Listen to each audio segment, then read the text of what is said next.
wurden wir von der himmlischen Ordnung angegriffen und getrennt. Wir wussten nicht, wie uns geschieht, als wir uns wehrten, war es längst zu spät. Mein Bruder war versiegelt und ich von ihr bezwungen. Sie warf mich in die Welt von Tabert, ohne Erinnerung hab ich nun mein letztes Lied gesungen. Wo bist du? Oh mein geliebter Bruder, sag mir, wo bist du? Heimung vor dem Ertränken gerettet, ist mir ein neuer Freund auf meiner Reise in mein Herz gebettet. Mutstadt, die Stadt ist Mindes von Ärmer, der Kundschafterin des Ritterordens werde ich herumgeführt. Die Honig, Möhren, Fleischpfanne, lecker, die hab ich echt gern probiert. Mit Jen an meiner Seite kämpfe ich mich durch die Landschaft, bis ich dich endlich finde. Wo bist du? Oh mein geliebter Bruder, sag mir, wo bist du? Die Tempel der 7 Winde geplündert und geleert, von Helichole belagert mach ich mich mit dem Ritterorden auf, um sie zu räumen. Diesen Spaß, den darf man nicht versäumen. Wo bist du?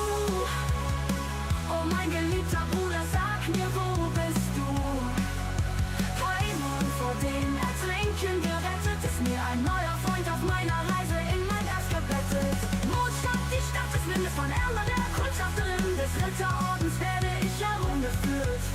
Die Honig, Möhren, Fleischpfanne, lecker, die hab ich echt gern probiert. Mit Jen an meiner Seite kämpfe ich mich durch die Landschaft, bis ich dich endlich finde. Wo bist du? Oh mein geliebter Bruder, sag mir, wo bist du?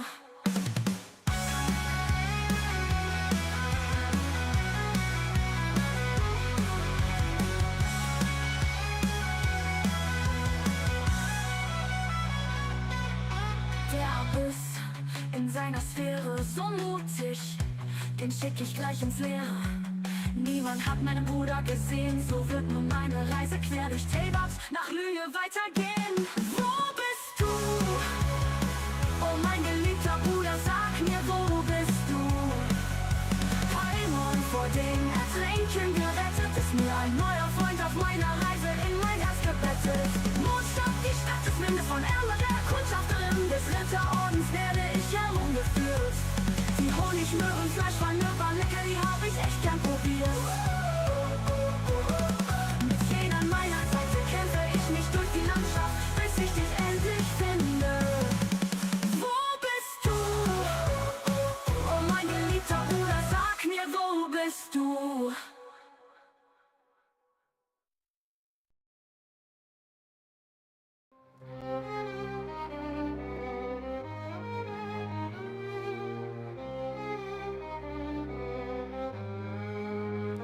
In den Schatten der Nacht, wo die Sterne erwachen, erscheint eine Prinzessin, die das Schicksal bewacht. Mit einem Bogen in der Hand und einem Raben an ihrer Seite durchstreift sie die Welten in ewiger Dunkelheit.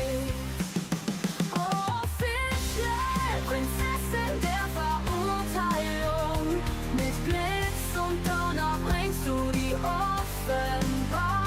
Dein Herz schlägt für das Immer-Nachtreich, in deinen Augen funkelt das ewige Licht.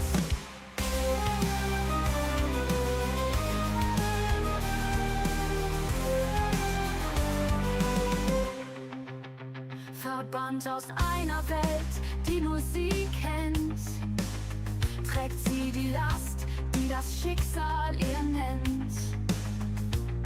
Mit Ost an ihrer Seite, stark und treu, kämpft sie für die Wahrheit in ewiger Scheu. Oh, Fischle, Prinzessin der Verurteilung, mit Blitz und Donner bringst du die Offenbarung. Dein Herz schlägt für das Immer-Nachtreich, in deinen Augen funkelt das ewige Licht.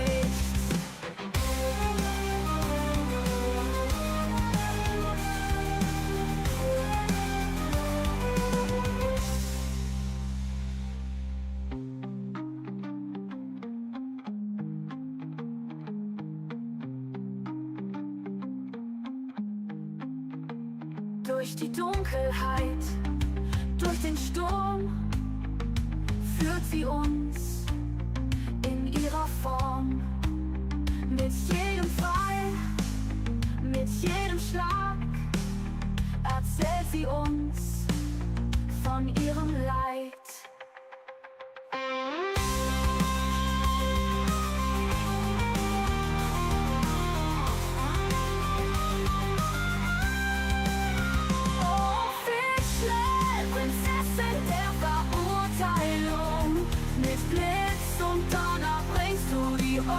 Offenbarung, dein Herz schlägt für's immer noch gleich. In deinen Augen funkelt das ewige Licht.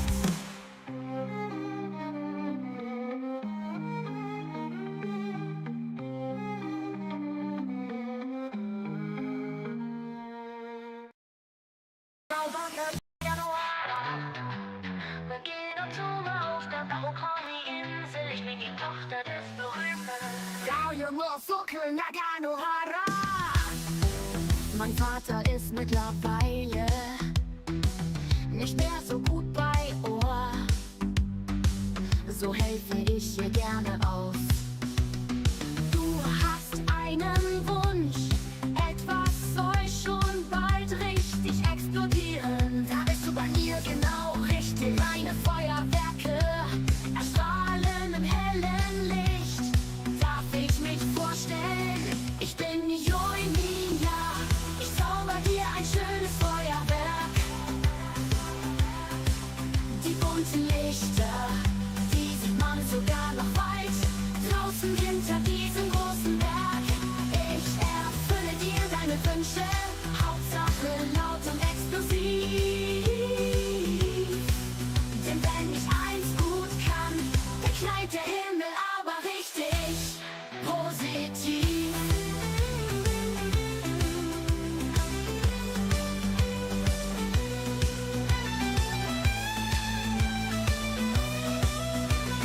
Einmal im Jahr lassen wir den Himmel brennen. Dieses schöne Meisterwerk wird man als das von Naganoha, das Feuerwerksladen, kennen. Wenn du also Fragen und Wünsche hast, dann komm zu mir. Ich bin Joinia, ich zauber dir ein schönes Feuerwerk. Die bunten Lichter, die sieht man sogar noch weit draußen hinter diesem großen Berg. Ich erfülle dir deine Wünsche, Hauptsache laut und explosiv. Denn wenn ich eins gut kann, dann knallt der Himmel aber richtig positiv.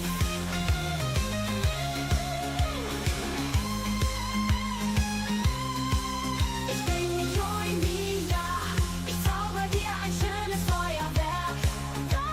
Feuerwerk! Die bunten Lichter, die sieht man sogar noch weit draußen hinter diesem großen Berg. Ich erfülle dir deine Wünsche, Hauptsache laut und explosiv. Denn wenn ich eins gut kann, dann knallt der Himmel aber richtig positiv.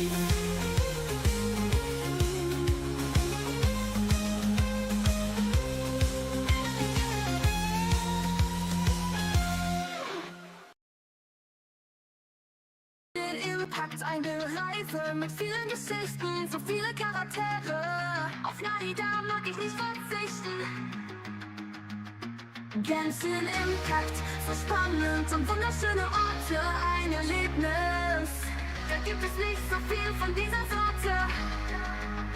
Meine Reise durch Dort hat mir viele Freunde und Erinnerungen gebracht. Die erste, die Simon, ein kleines Wesen und stets an meiner Seite.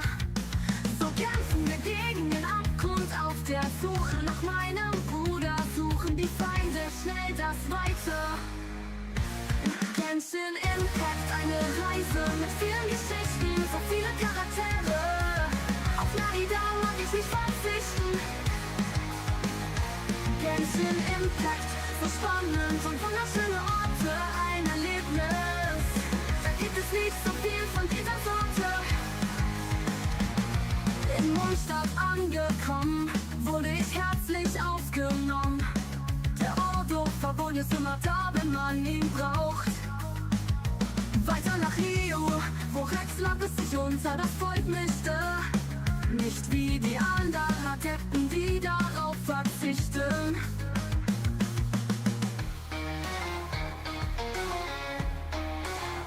Die 7 Götter, so werden sie genannt. Davon ist kaum einer wie der andere und doch wurde einer schon verweint. Genshin Impact, eine Reise mit vielen Geschichten, so viele Charaktere. Auf Naida mag ich nicht verzichten. Genshin Impact, so spannend und wunderschöne Orte, ein Erlebnis. Da gibt es nicht so viel von dieser Sorte. Ein Weg nach Inazuma ist riskant und sehr gefährlich. Dieses Land wurde isoliert, der Shogun-Lady wollte um jeden Preis Inazumas endende Ewigkeit vermeiden. Doch auch wohin mich mein Weg auch führt, am Ende knallt noch Joinia Feuerwerk. Genshin Impact, eine Reise mit vielen Geschichten, so viele Charaktere. Auf Naida mag ich nicht verzichten. Genshin Impact, so spannend und wunderschöne Orte, ein Erlebnis. Da gibt es nicht so viel von dieser Sorte.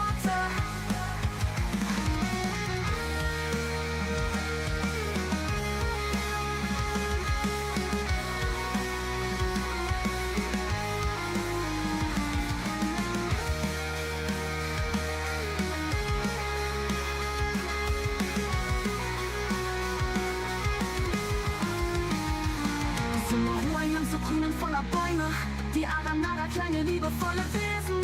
Du Wälder, ich hoffe, da bist du schon einmal gewesen. Die niedere Herrin Kusanali, auch Nahida genannt, wurde von ihrem eigenen Volk verachtet und von der Akademie gefangen genommen. Dabei hat sie nur ihren Platz als Göttin von der höheren Herrin Rokade weiter eingenommen. Ich werde sie befreien, ganz egal um welchen Preis. Mit Akasha bezwinge ich den falschen Gott und Sumeru ist endlich frei von diesem Scheiß. Genshin Impact, eine Reise mit vielen Geschichten, so viele Charaktere. Auf Naida mag ich nicht verzichten. Genshin Impact, so spannend und wunderschöne Orte, ein Erlebnis. Da gibt es nicht so viel von dieser Sorte.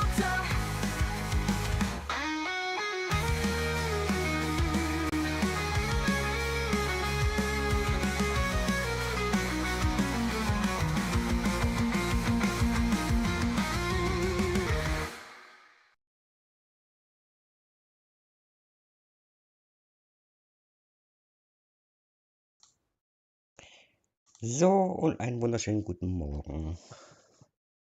Kann ich auch die Musik wieder anmachen? Ja. Und dann geht es weiter.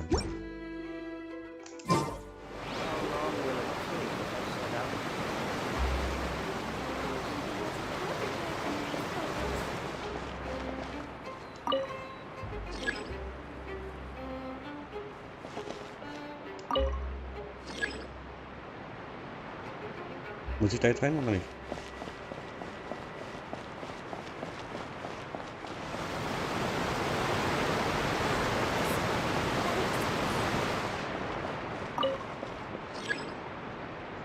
Aufzug in Betrieb. Oh.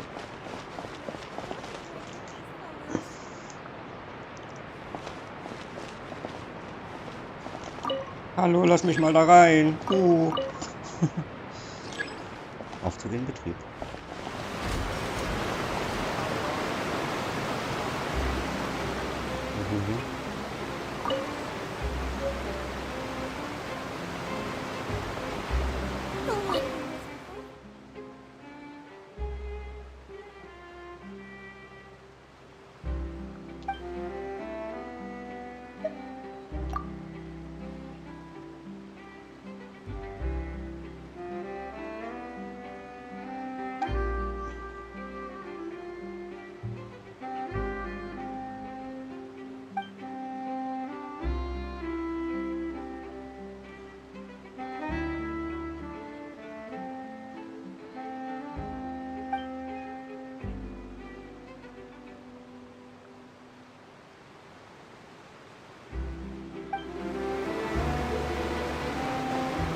Ja.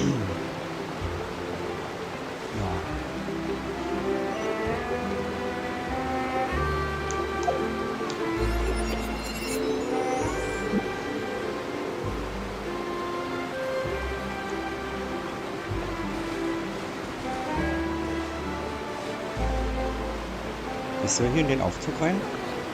Ach, guck, jetzt ist er auf. Ich bin jetzt am Fahren.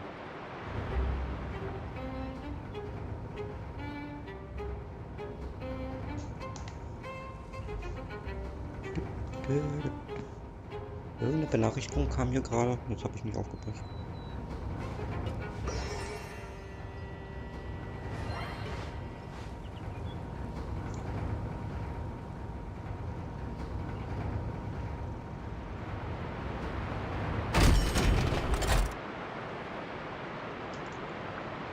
So.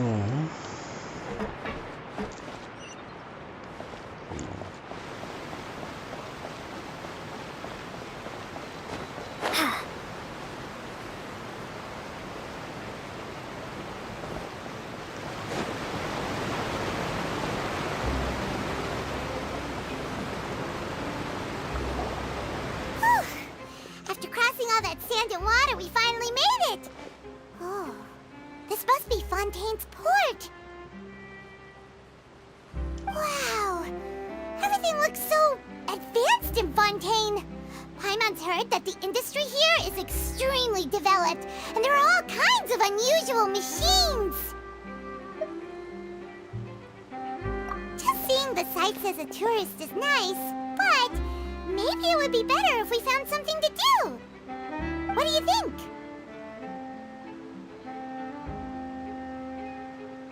Good idea! Nahida gave us loads of useful information. Seeking out the Seven is probably still our best source for information at this point. Yeah, the more we can learn, the better. So, what do you think the Hydro Archon's like? Will we get along? Nahida said that she has a very unique personality, whatever that means. To learn about a nation's god, start with the nation's people. There seems to be some locals talking over there. Let's go see if we can join the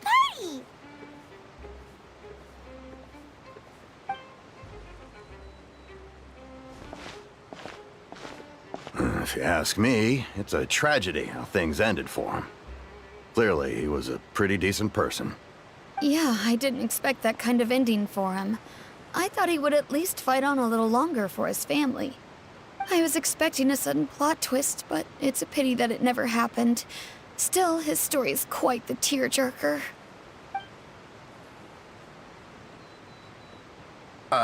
Excuse me. Can I help you two? I couldn't help but notice you standing here listening. Hi. We're travelers new to Fontaine, and we had something we wanted to ask, but you seem to be really busy talking about some kind of play, so we didn't want to interrupt. Play? Oh, no. We're talking about something that really happened. In fact, it's a case that was just heard a few days ago. Really? Like, a real trial? But the way you were talking about it and the words you used just now made it sound like some kind of story. Well, good tales are often based on true stories, aren't they?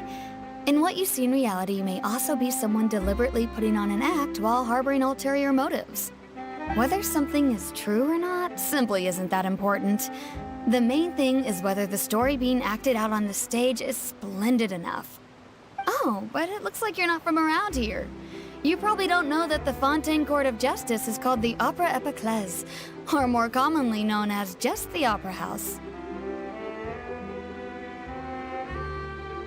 But,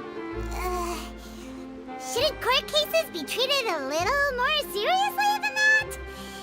Not to question Fontaine's way of doing things. It's just that putting someone on trial is usually a very serious thing. No worries. Other visitors to Fontaine have wondered the same thing. You could say that we just don't want to waste the moving stories behind those cases. And as for your worries about whether the cases are treated with due reverence, we have the absolutely just and honorable Chief Justice Neuvillette, as well as the Oratrice Mécanique d'Analyse Cardinal, a machine created by the Archon. Between the machine and the Chief Justice, false charges and injustice are a thing of the past now.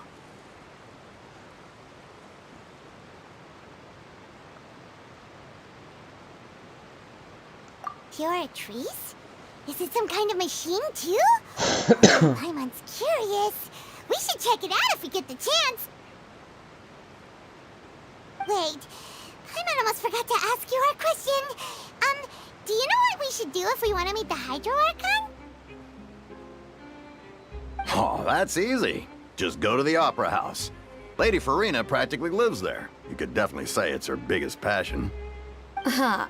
I think what they mean is that they wish to speak with the Archon personally. In that case, I'm afraid it's going to be a tad more difficult. You'll have to make an appointment well in advance, and it'll depend on whether or not she has any time slots available. Huh. Is the Hydro Archon super busy taking care of official stuff? Wait, didn't you say that she's always at the Opera House? No. Lady Farina seldom takes an interest with the nation's affairs. The reason it's difficult to make an appointment is simply because she's incredibly popular. That's right. After all, she is the Archon. Though she may tend to get a little dramatic from time to time, people can't get enough of her. Huh.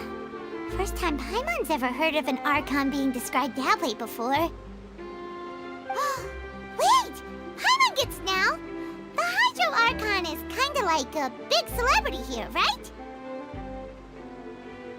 Yeah, I suppose you could say that. Perhaps you could even say our mascot. Hang on. This is still Fontaine's Archon you're talking about. You should show some more respect.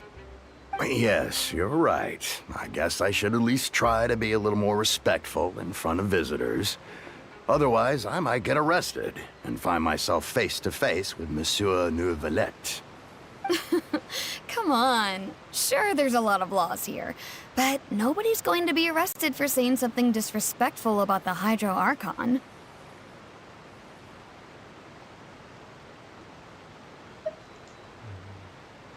Alright, I think we get it. Thank you! At least we now know that we can find the Hydro Archon at the Opera House. But who knows how long making an appointment will take?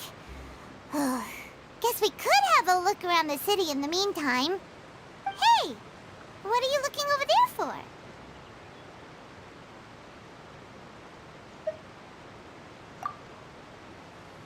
Huh. Maybe something's the matter.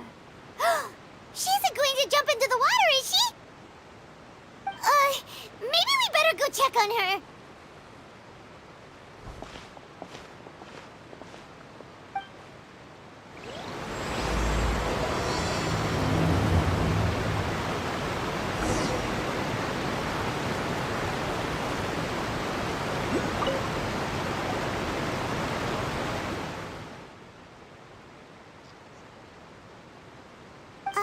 Hello there. Excuse me. Are you alright? Huh? I'm fine. Thanks. Oh, okay then. We just noticed that you seem to be worried about something. About many things, actually. But there's nothing I can do but just keep my troubles to myself. I was just reminiscing about a place my brother and I would play when we were kids. It was just atop that hill over there. See? You're pointing at the sea. Wait, are you saying that you and your brother lived in the water? Though people call the waters around Fontaine a sea, it's actually just an inland lake that's filled with fresh water. And no, I can still see that hill clearly in my memories. Now, it's been completely submerged. He would skip and jump, tossing sand in the wind. The sun shone brightly, and the air was filled with the scent of the sea. But now, the water is gradually swallowing our memories. It won't be long before it swallows us. what you mean. Ah, I don't believe we've had the pleasure of meeting. Are you Lynette's new friends? Oh, and you are? Thanks for looking after my sister. She often comes here to reminisce about our childhood, that's all. There's no need for any concern. Allow me to introduce myself. I'm Linny, and this is my sister Lynette. If I had to guess, I'd say you must be travelers from abroad. Nice to meet you. Paimon is Paimon, and this is the Traveler. We just arrived in Fontaine. We were just talking with your sister. Even though we didn't really get what she was saying. I see. It's unusual for Lynette to be so willing to talk with anyone. In fact, she seldom speaks at all. I'm usually the only one she ever talks to. Oh, really? Then you two are just like us. Paimon's always the one talking for some reason. Das stimmt wohl.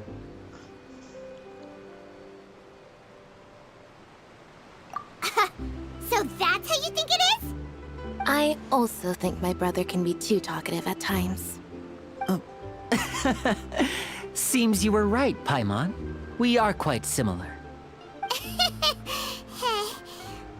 So, what did Lynette mean just now when she said that the water is engulfing your memories, and that it won't be long before it engulfs you too? Oh, that. It's from a prophecy that's been circulating in Fontaine for some time now. Well, I suppose prophecy isn't exactly the right word, because that implies a certain amount of uncertainty. There's no doubt about what's happening in Fontaine now. Where to begin?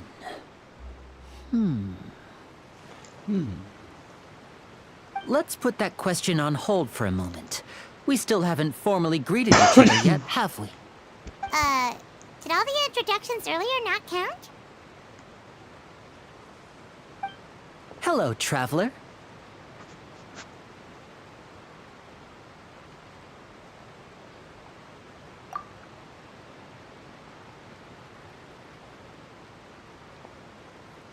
And hello, Paimon.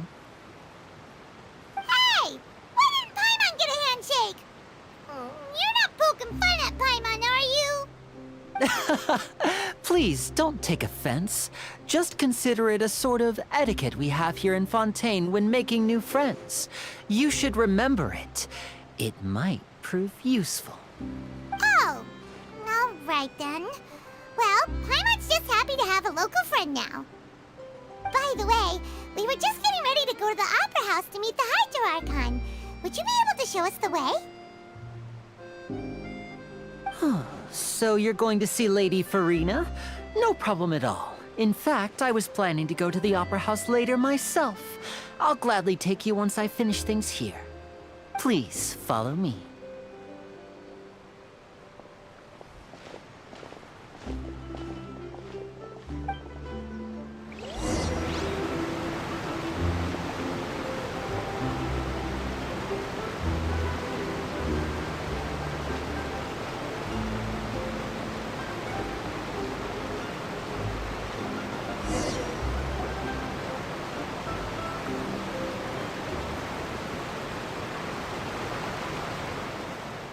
You said you were going to see Lady Farina?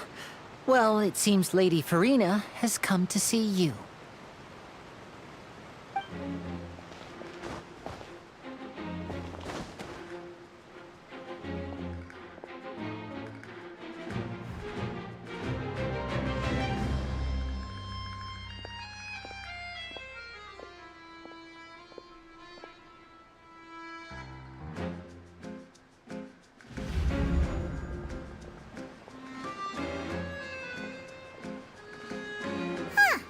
So, she's the Hydro-Archon?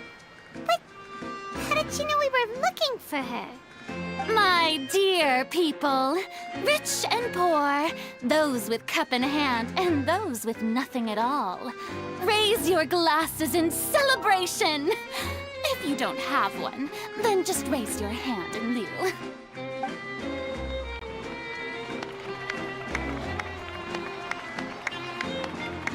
As As you can all see, 2 unfamiliar travelers have arrived in our nation. Come, let us make a toast in honor of this traveler and her companion who have journeyed here from distant lands.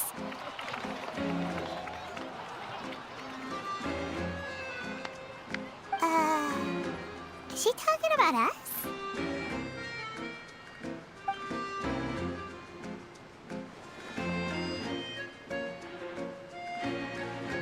I've long heard of the turmoil and chaos you left in your wake as you visited other nations. But I welcome you nevertheless. No, I have come to receive you personally. Fear is for insignificant cowards. I am a god, and I will never entertain the notion of such meaningless wariness. You can be rest assured. I see clearly your sincerity. Of course, seeking an audience with me is the most sensible thing to do. It will allow you to truly behold my power and witness my authority. Intelligent people always gather under the correct banner. I, Focalor, hereby welcome you to the nation of Hydro and acknowledge the value and significance of your trip. Now, you may rejoice in this. Yeah, Paimon still can't believe it. Feels like we've only been here for a few minutes. But the Hydro Archon's entrance was, how should Paimon describe it? A little over the top? Miss Hydro Archon? How did you know we were coming? I see. As Outlanders, you inevitably lack even some of the most basic understanding. Don't forget that even the gods can be divided into the mediocre and the excellent. I suppose it's only natural for you to be awestruck by my abilities. You had best stop and consider. Do you really have the noble qualities and etiquette necessary to communicate with a god? All it takes is a flick of my finger for me to know everything about you. Whoa, talk about sounding high and mighty.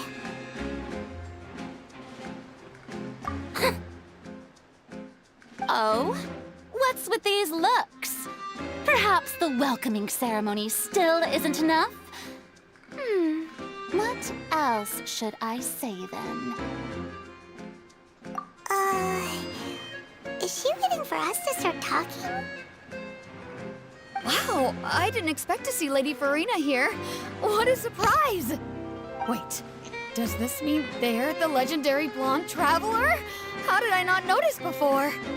Hey, what's all the commotion? Oh, is that Lady Farina? Is there some kind of drama going on? Of course. That's the blonde traveler, the one all those stories are about. Lady Farina came here to personally see her. Oh, I bet this is going to be the duel of the century. Ooh, I've got to see this.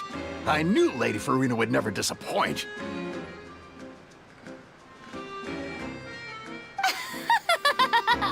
Yes, but don't get too excited now. My dear believers and spectators alike tend to get quite rowdy, and despite the noise, I've come to tolerate all their ruckus.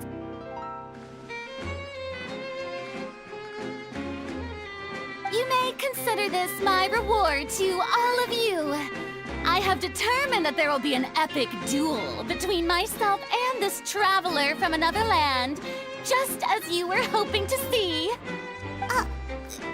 Now she wants to fight? Aren't we getting a little ahead of ourselves?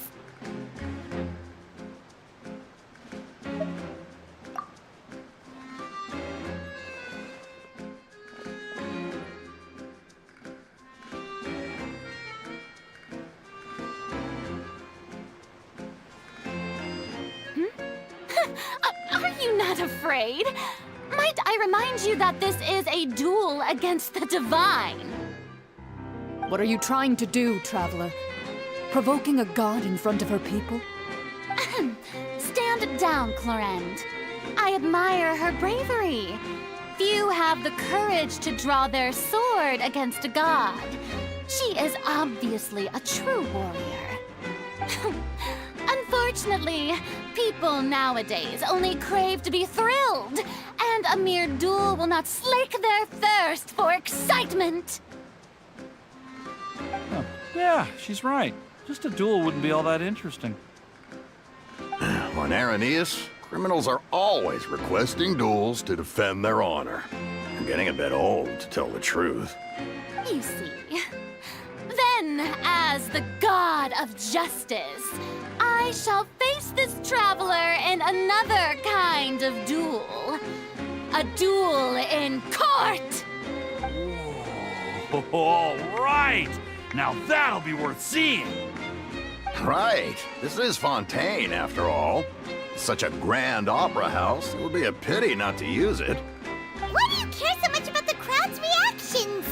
Seems you've spent a little too much time in the opera house. Besides, how exactly do you plan to have a duel in court? You mean you're going to put us on trial?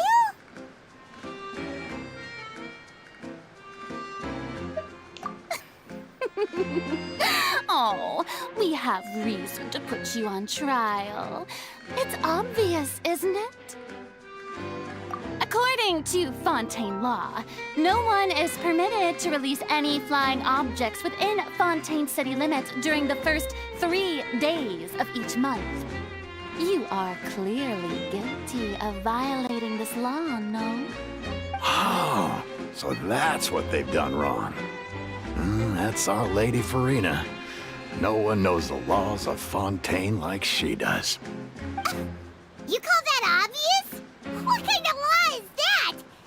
Wait, flying object? You mean Paimon? Precisely! Now, if you two have no objections, then in the name of the Hydro Archon, I order your arrest. My apologies, Lady Farina. I don't mean to spoil the fun. But if you would allow me to interject, I don't think that Paimon here meets the definition of a flying object. You tell her, Linny! Finally someone who's not crazy. How could anyone call Paimon a flying object? Ah, great magician Linny, my beloved citizen. I'll permit you to object. But how exactly do you plan to prove your claim? As a magician who just rained on your parade, I naturally should shoulder the responsibility of saving the show. So, with such an audience gathered here, allow me to perform a trick for everyone.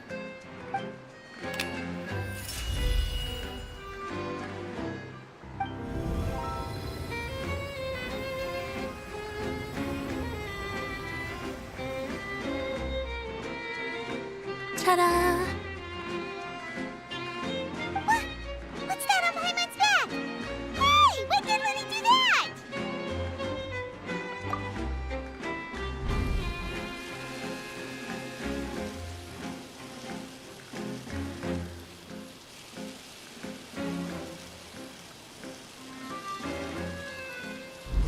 There. As you can all clearly see, Paimon should be classified as, well, something like a balloon. This rope has been in the traveler's hand all along. It was just that no one could see it before. Huh? You call that magic? You've got to be joking. Paimon is yung palang ron. I thought it was pretty good. Nice one. Huh. I'm not sure what to think. It seems Lady Farina's charges no longer hold water.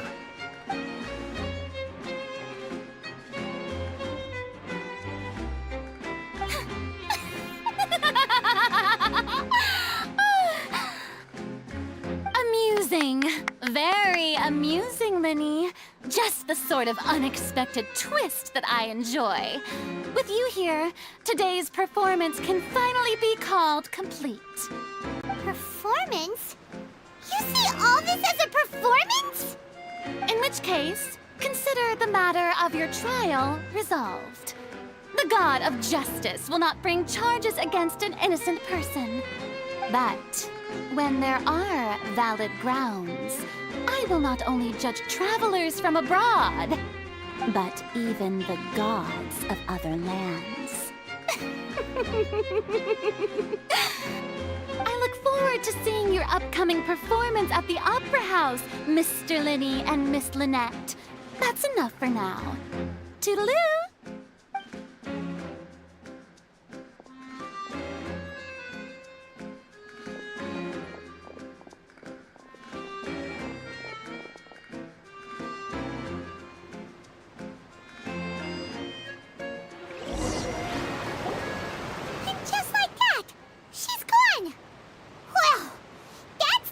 Unpredictable Archon Paimon's ever seen. You never even had a chance to ask her anything. But that's a problem for future Paimon. That whole scene just now was really... Don't mention it. I just happened to remember that there was such a law, so I did a little preparation, just in case. I didn't think it would actually come in handy. So, now do you see what kind of god Lady Farina is? She can be a bit confusing at times, but she is still amenable to reason.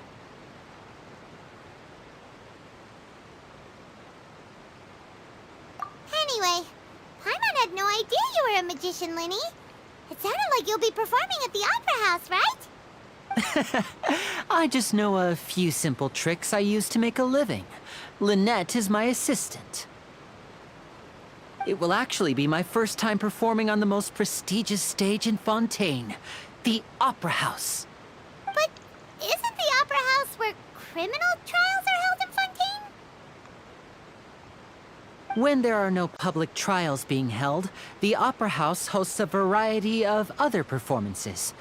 To the people of Fontaine, the line between a trial and a performance can be a little blurred. And speaking of performances, I would be remiss to forego this opportunity gifted by fate. Might I invite the two of you to see my performance? My brother's always excited to make new friends. Oh, sure. We don't really have anything to do now, and we wanted to go to the Opera House anyway.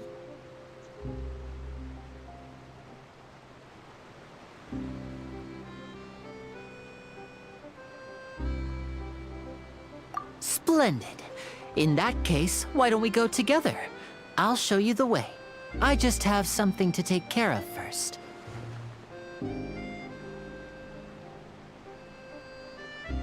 Oh, you really mean it? Then I'll take you up on your offer. This is a magical item known as a magic pocket. Perhaps you can help me distribute them to the people here. Huh? What are they going to use it for? About that... You asked me before about the prophecy, right? Let me start by telling you a little more about what it entails. I'm not sure exactly when it began, but a prophecy has been circulating around Fontaine. It says that every person in Fontaine is born with sin. No matter how the nation of justice holds trial after trial, this sin cannot be absolved. Until one day, the water levels in Fontaine will rise, and the sinful people will slowly be drowned. In the end, the people will all be dissolved into the waters, and only the Hydro Archon will remain, weeping on her throne. Only then will the sins of the people of Fontaine be washed away. That sounds pretty gloomy. Why are people in Fontaine born with sin? What is that supposed to mean? There are lots of guesses. Some say that the ancestors of Fontaine stole the power of the seas and stirred its wrath. Others say that the people of Fontaine never heeded the first Hydro Archon's warnings and offended Celestia. But here in Fontaine, evidence is what matters. There hasn't been concrete evidence for any of these claims, so they can only be regarded as conjecture. If even the people in Fontaine don't know what sin they committed, wouldn't it be better just to ignore the prophecy completely? Why bother feeling guilty all the time? That's exactly what the people did at first. But In the last few years, the water levels in Fontaine have actually started rising.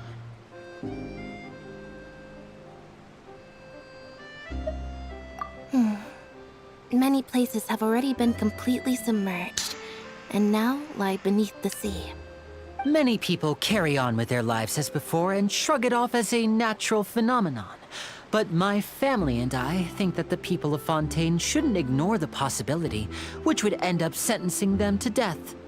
We hope that at least the people who reside near the waterfront can move away before it's too late. So, we've started distributing magic pockets to them. As a magical item, these magic pockets have astonishing capacity. I'm sure they will come in handy when people are moving their belongings. Oh, Hyman gets it! It's like preparing for a rainy day!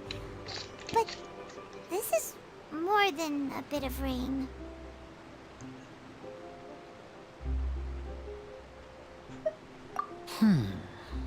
Perhaps only absolute power could ever contend with such a catastrophe. But who knows?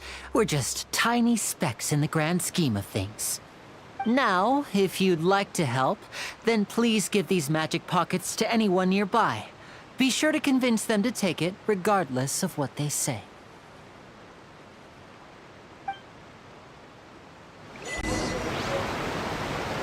So, ich soll jetzt Zaubertaschen verteilen oder was? Ja. 3 Stück.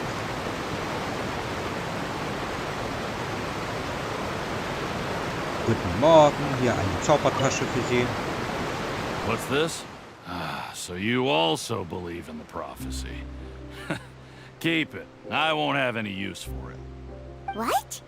You mean you don't believe in the prophecy? No, I believe in the prophecy. But I also believe in another story. The story says that people once lived in the ocean. They were one with the ocean and couldn't live apart from it. But as time wore on, people desired to live on land and developed blood vessels, encapsulating the sea within their bodies. Thus could people set foot on land. So, if you ask me, when the water rises and takes us all, it'll be like we're going home. Oh, we hadn't heard that one before. But people can't live underwater. They'll die. You should probably still take it. All right, I'll take it. I guess I just feel that being dissolved into the water doesn't necessarily mean death.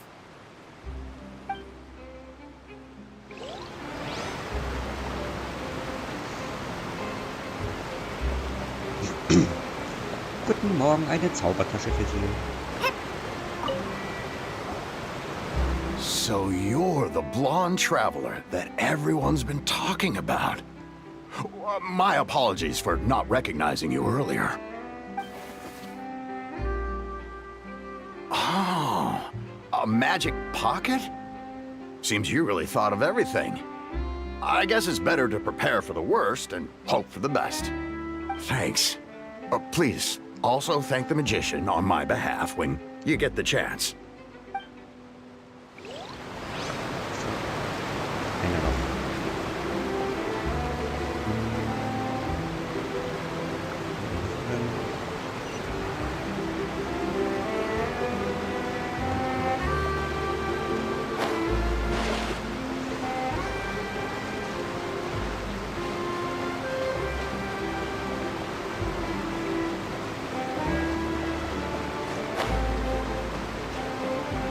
Guten Morgen, eine Zaubertasche.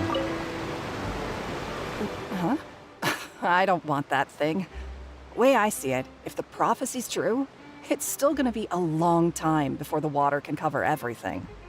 Life is all about living in the moment. What use is there in worrying about the future all the time? We'll cross that bridge when we get to it. You should still take it. You never know when it'll come in handy.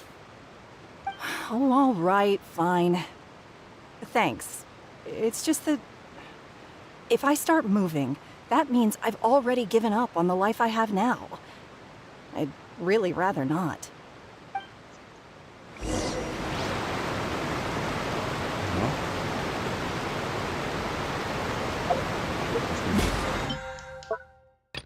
So, Belohnung gleich mal abholen.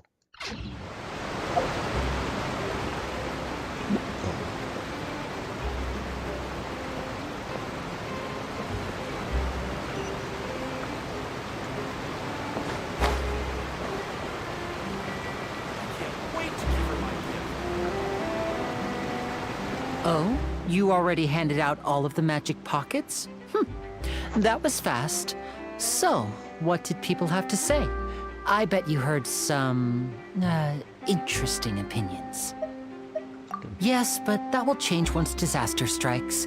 I know they'll change their minds, so it's only right to help them prepare. Is there anything else you need to do before we leave? Yes, one last thing. I have the magic pockets made by a workshop in the court of Fontaine. Since we're out and about, I was thinking about bringing him some more materials. So, you want to collect materials? Just tell us what the materials look like and we'll help. Many hands make light work. Oh, that would be much appreciated. We'll need some Romaritime flowers. I remember seeing them near the waterfront on the east side of the harbor.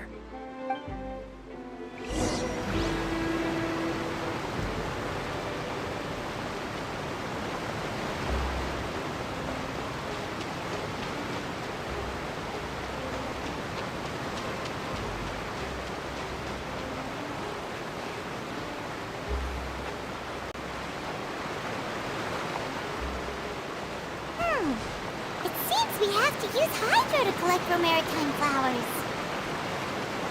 Hydro. Warte, ich hab hier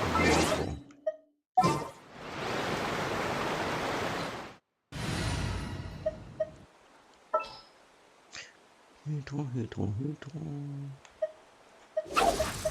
I'll take care of it. Let the show begin.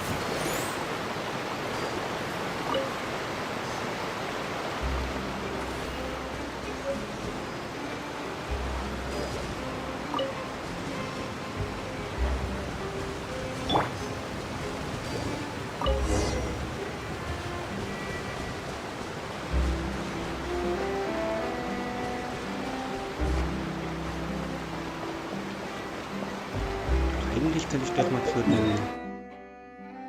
Ich mal hier oben nochmal hin. Die Charaktere mal heilen hier. Was ist denn jetzt?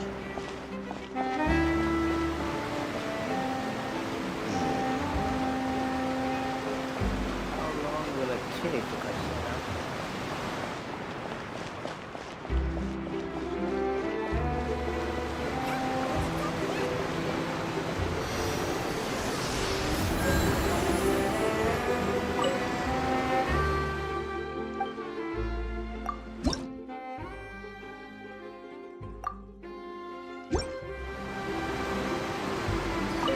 Ja, nicht für Fähigkeiten, wenn ich das hier mache.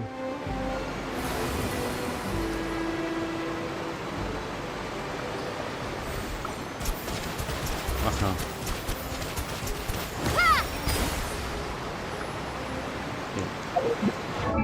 Mal gucken.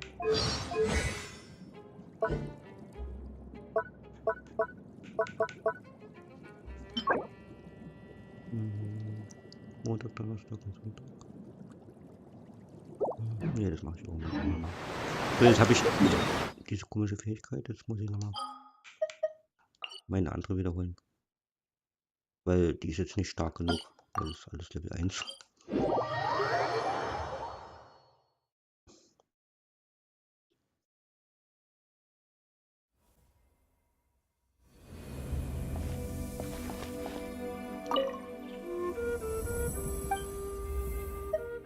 Kraft.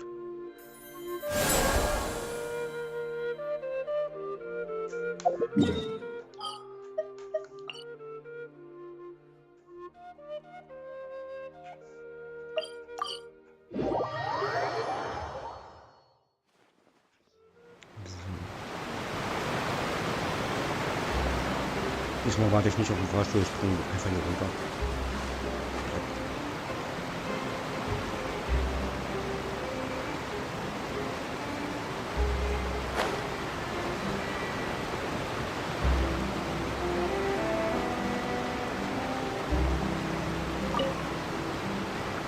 You made quick work of that. I can tell you're an experienced traveler. I've also finished collecting a few here. Maybe next time you'll feel like helping too, Lynette. No way. I'm in power-saving mode today. Otherwise, I fear I may not have any energy left for the performance at the Opera House. Fine. Though the performance is still a long way off. Now that we're finished here, we should get ready to head back to the court of Fontaine. So, we're going to the court of Fontaine before we head to the Opera House? Good. Paimon wants a tour of Fontaine's largest city and try...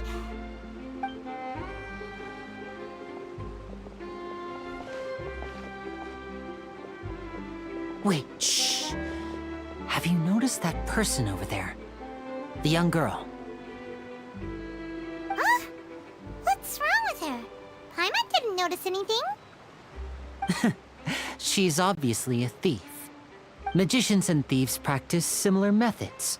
We divert attention, and a distracted audience is one that won't discover what you're really doing. Watch her movements carefully.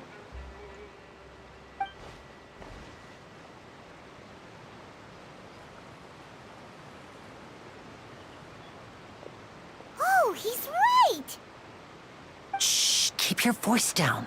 We need to think of a way to catch her, but it seems she's very alert. Perhaps we should split up. You two can ride the lift over there and wait up top. I bet that'll be her escape route if she tries to run. All right, let's go.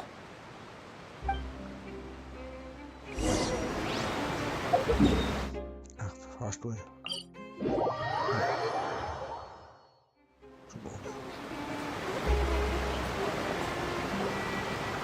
This is the spot where Lenny wanted us to wait.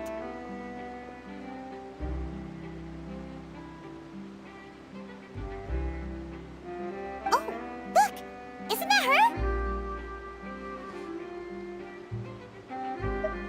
Schnappen wir sie uns. Oh no! Did she notice us? She started running the other direction! Oh nein. What should we do? Should we chase her?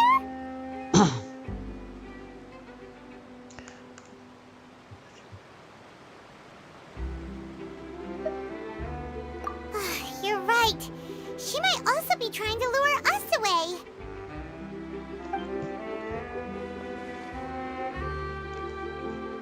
Nothing's happened for a while now. Paimon wonders if Lenny caught the thief.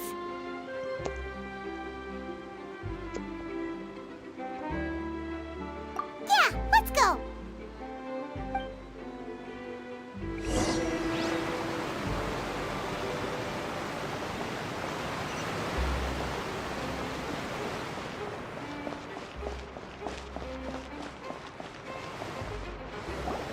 Are you sure that's all she took? You should check to make sure you're not missing anything else.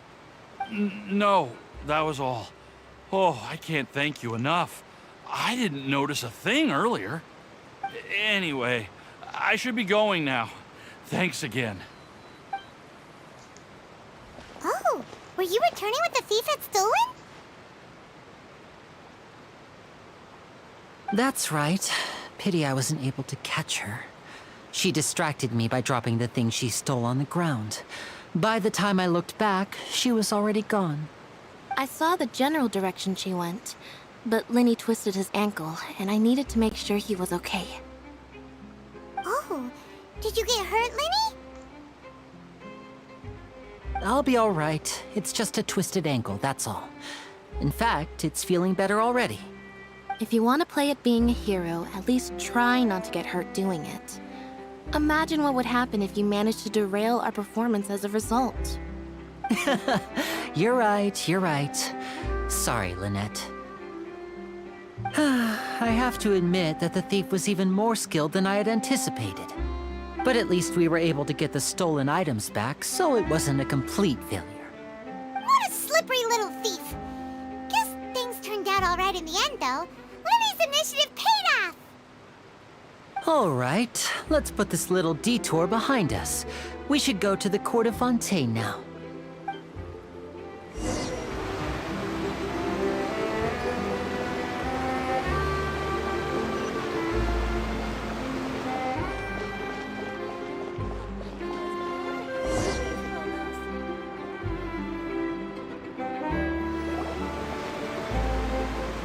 Lassen die mich mal erst 3 Meter laufen, um die nächste Szene einzublenden. Dann.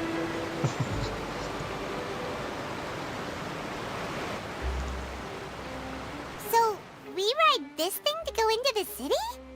What an ingenious way to get around! People in Fontaine really know how to use water!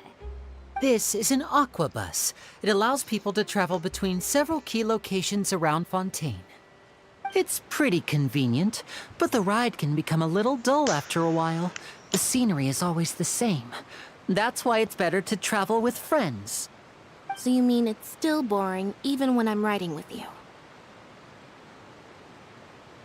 No, that's not what I meant. It's just that, well, you don't really talk that much. Besides, it doesn't really feel like a real trip when it's just the two of us. It's the same as being at home.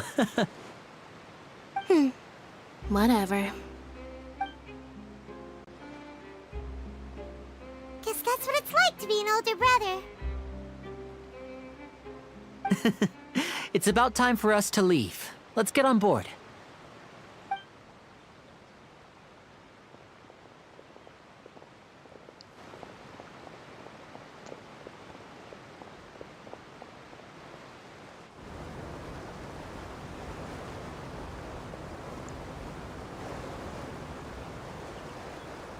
Oh, excuse me!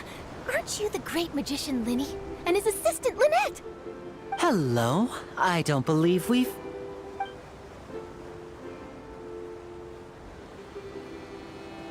I'm Charlotte, a reporter for the Steambird. Nice to meet you. From the Steambird, huh? We've often relied on your paper to promote our performances. It's an honor to meet you. Wait, could that be the legendary traveler who's been making headline after headline in their journey across Tibet? Amazing! You recognize everybody almost immediately! I wouldn't be much of a reporter if I didn't know who's who, would I? Wow, today must be my day! Who knew I would end up on the same boat as so many VIPs? Could my vision finally be showing me some favor? So, Charlotte, what do you usually report on? Well, when there isn't any breaking news, I mainly cover the trials at the Opera House. You can still manage to keep readers' attention as long as you tell things from a clever enough angle, even if it's the same old topics.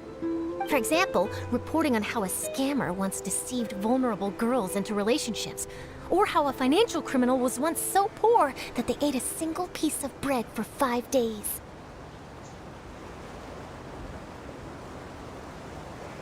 That's fine and all, but what I'm really after is exclusive, sensational news pieces that could shake the country. These smaller stories are a waste of my talents. Oh, I just remembered. I've been following a case lately. Well, a series of cases, actually.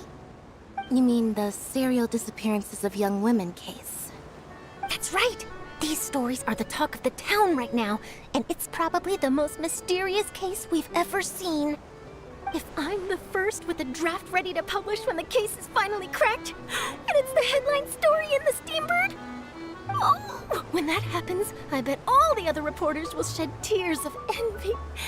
I've already gathered all kinds of materials. I just can't wait for the truth to be revealed.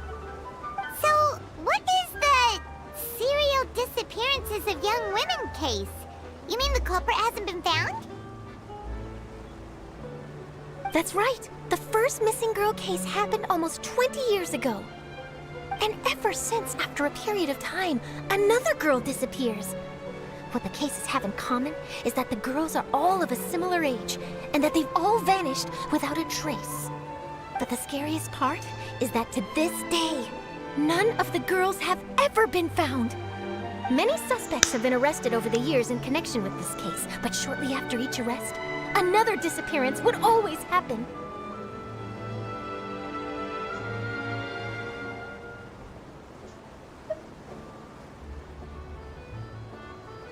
Yes, it's possible. But either way, I believe that every case has some precise truth behind it, waiting to be exposed. Yes, I agree. And at the very least, the family of those missing girls deserves some sort of explanation. I just imagined for a second what I would do if Lynette were to suddenly disappear. I'd pay any price to get her back, and then find a way to track down the culprit. Please don't imagine that, Lenny.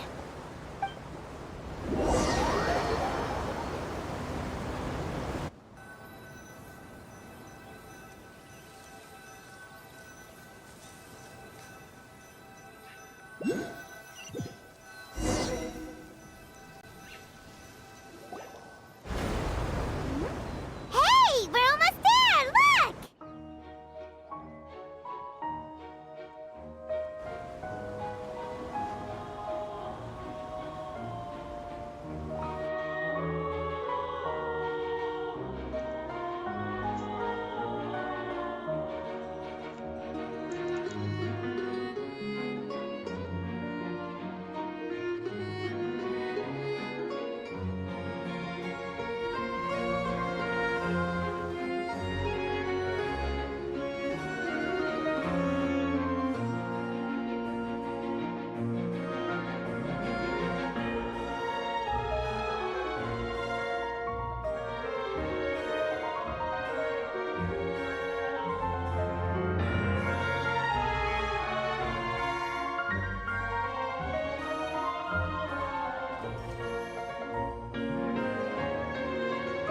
Well, I really enjoyed chatting with you. Life should be full of pleasant little surprises like this.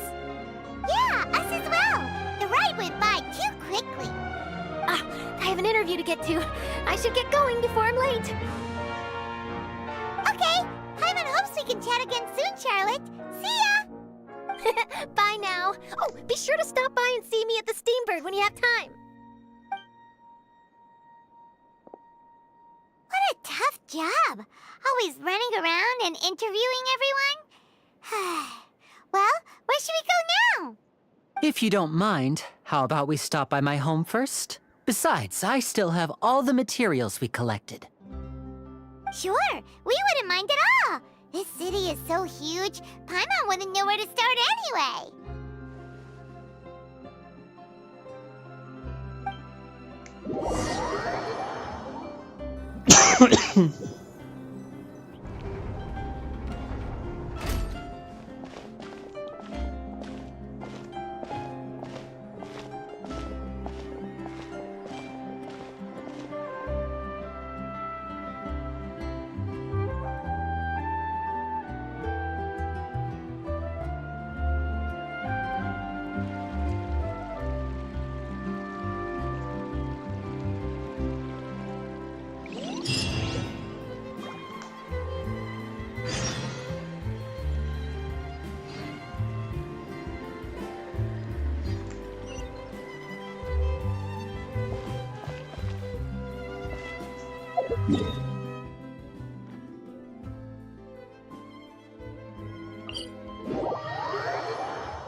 This is our current abode.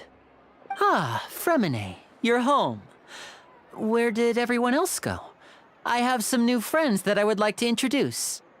Oh, they all just went out a moment ago.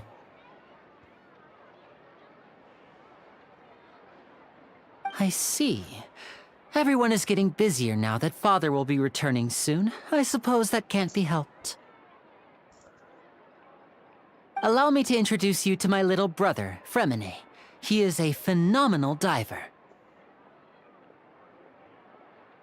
Hello. Auch total gesprächig, der Nice to Typ. meet you. Paimon is Paimon, and this is the Traveler. Oh, you sound very proud to have a diver as a brother, Linny.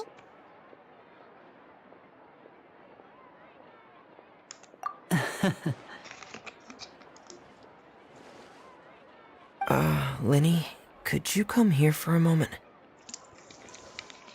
Ich verstehe mal Leni. Wieso ruft der Mann die ganze Zeit meinen Namen? What is it, Fremine? Do you have something to tell me? Oh, ich mache mich mal ein bisschen bequemer hier. So.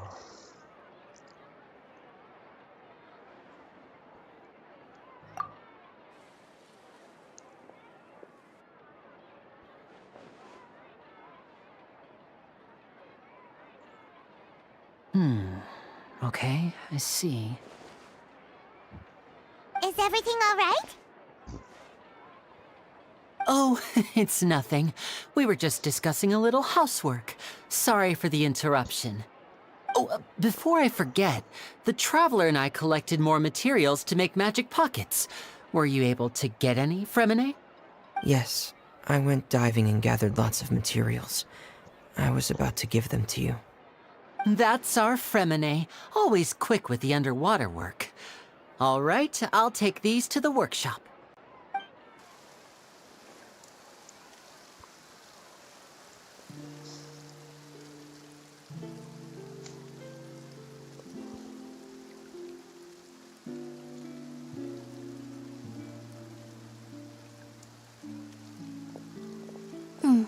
Looks like rain.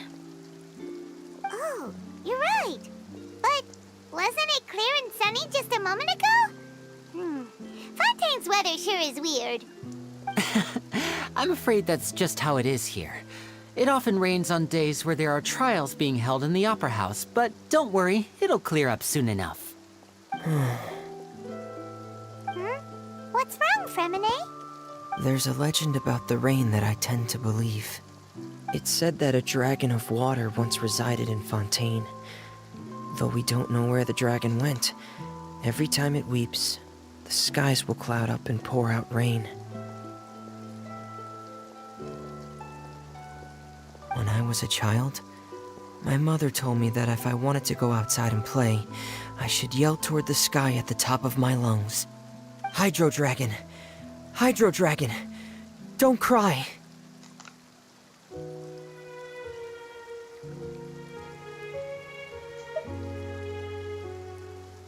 If it's an elemental dragon, then having the power to make it rain wouldn't be very unusual.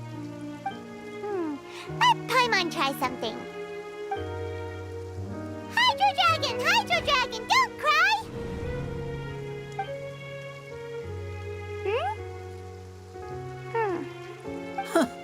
Doesn't seem to be of any use.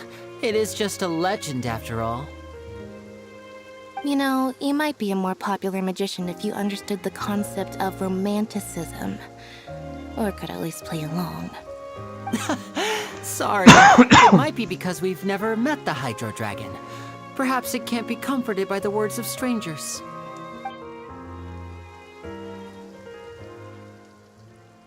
Oder es hat einfach nur geregnet. It rained for longer than I suspected. Oh, it's already getting late.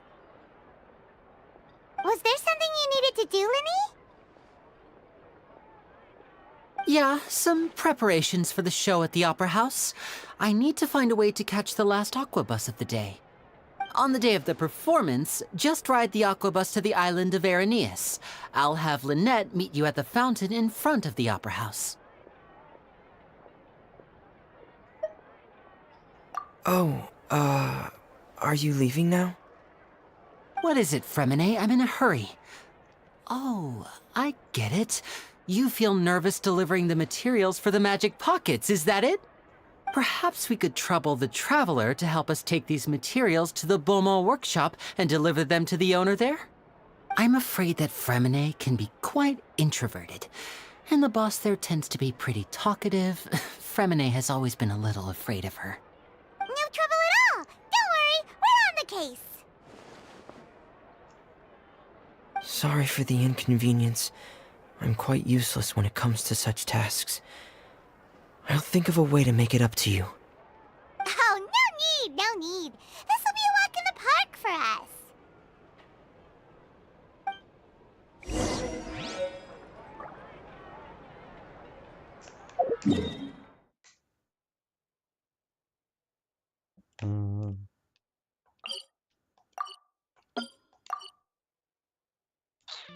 Ja gut, dann muss ich laufen.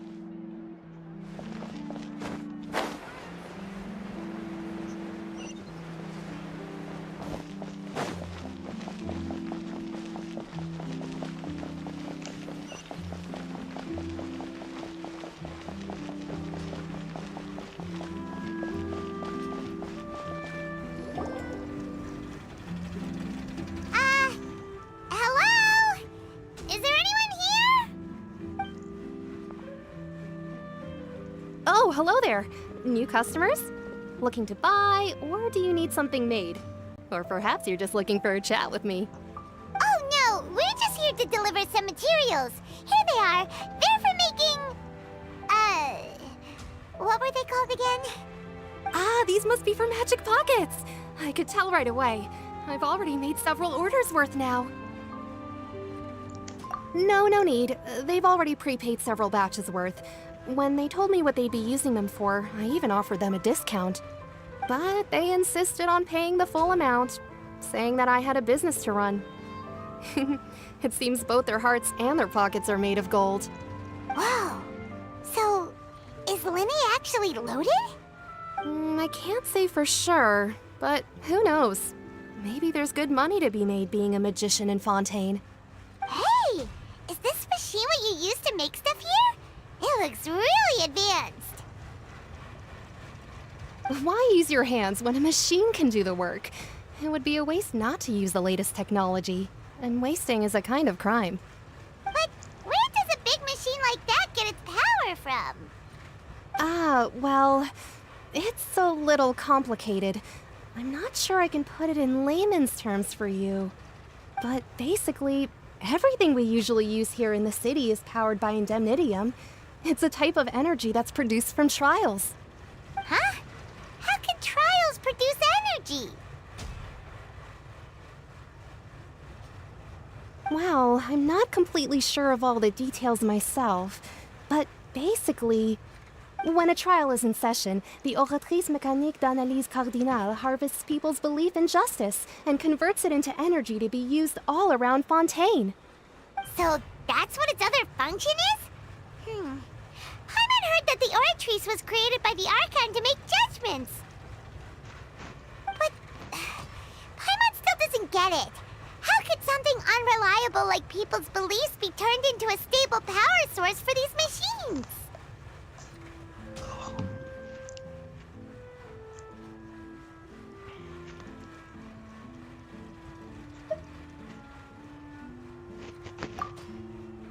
Oh, yeah! So that means the Hydro Archon relies on the machine to take the energy created by belief and turn it into power for all of Fontaine, right? Even though I've never heard anyone really put it that way before, it sounds like it makes sense. Besides indemnitium, we have another type of energy called pneumosia. It isn't produced by the power of the Archon, but it is unstable by nature. Even now, it still cannot be widely used by civilians. I thought I'd find you hard at work, but here you are chatting the day away. Since you're already talking, I'm sure you wouldn't mind a few words with me. You again? Didn't I already promise you that I'd have the more I owe to Confrérie of Cabriere by next month? Why are you hounding me now? Yeah, but how do we know that you won't go running off by the end of this month? I want 50% today. Wait, no, 70%. Huh? You... Seems business isn't so great for the workshop. We've already finished our job and delivered the materials. Maybe now's a good time to leave?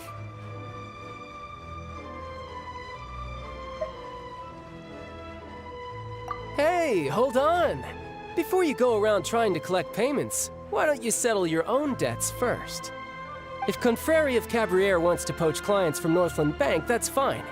But I'm afraid you still owe the bank a hefty sum of mora. So why don't we work things out between us first, before you get back to your little conversation here? You're from Northland Bank. But we said we'll pay everything we owe next month. Why are you hounding me now? Traveler, Paimon! I didn't think I'd run into you here in Fontaine. What are the chances? We're surprised to see you too! What are you doing here in Fontaine? You didn't want to stay in Snezhnaya?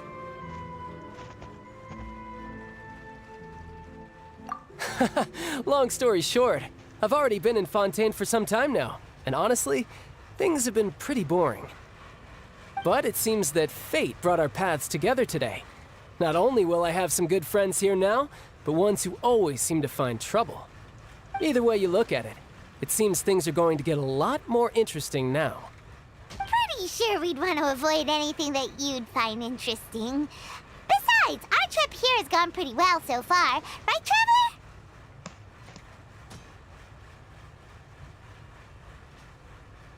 Traveler? Hey, you, Northland Bank boy. Aren't you forgetting something? Don't interrupt. It's not often I run into the Traveler like this.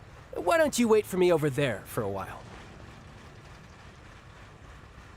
You kidding? Aren't you the one looking for us? You really expect us to sit and twiddle our thumbs while you catch up with your friends? Listen to me, boy. If you want your Mora, fine.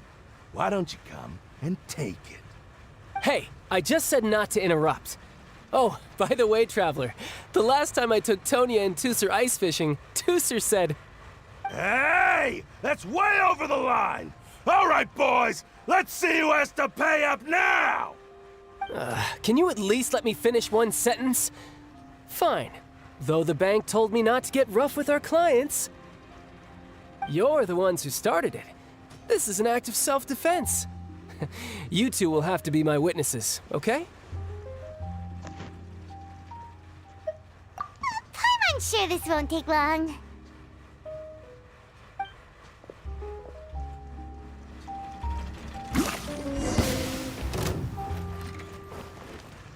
Ach, erst muss ich auch noch als dieser Typ beginnen.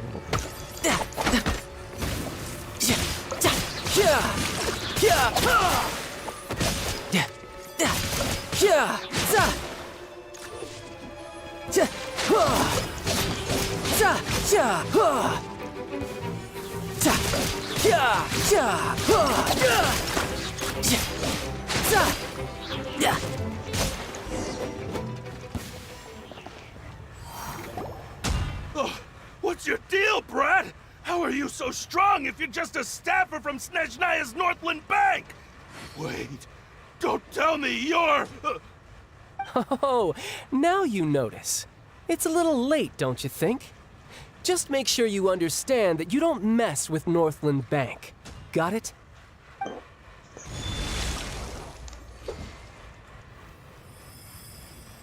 Huh? Now's my chance!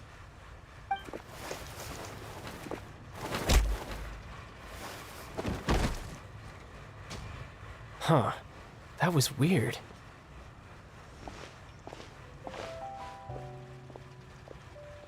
I'm not sure. It's as if I suddenly lost control of my hydro powers when I needed them. Maybe there's something wrong with my vision? Strange. How could that happen? First time Paimon's ever heard of someone losing control of their vision. Never mind. It doesn't matter. If I want to stay sharp, I shouldn't be relying too much on my vision anyway. Besides, I always have my delusion in case I need it.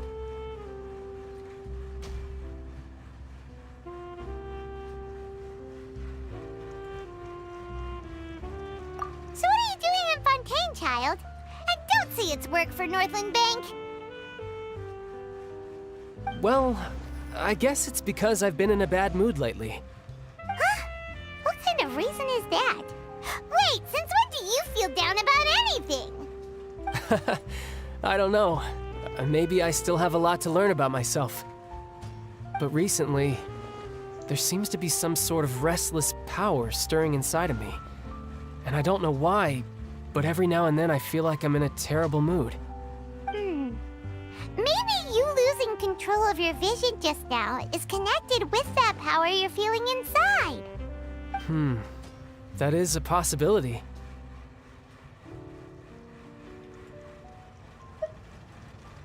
I can't remember if I ever mentioned it before, but when I was 14, I fell into some unknown abyss. It was during that time I learned nearly all of my abilities. The one who took me under her wing and taught me was named Skirk. She was always quiet and very mysterious. Nobody knew where she came from or what she had been through, and she was always very strict when teaching me combat techniques.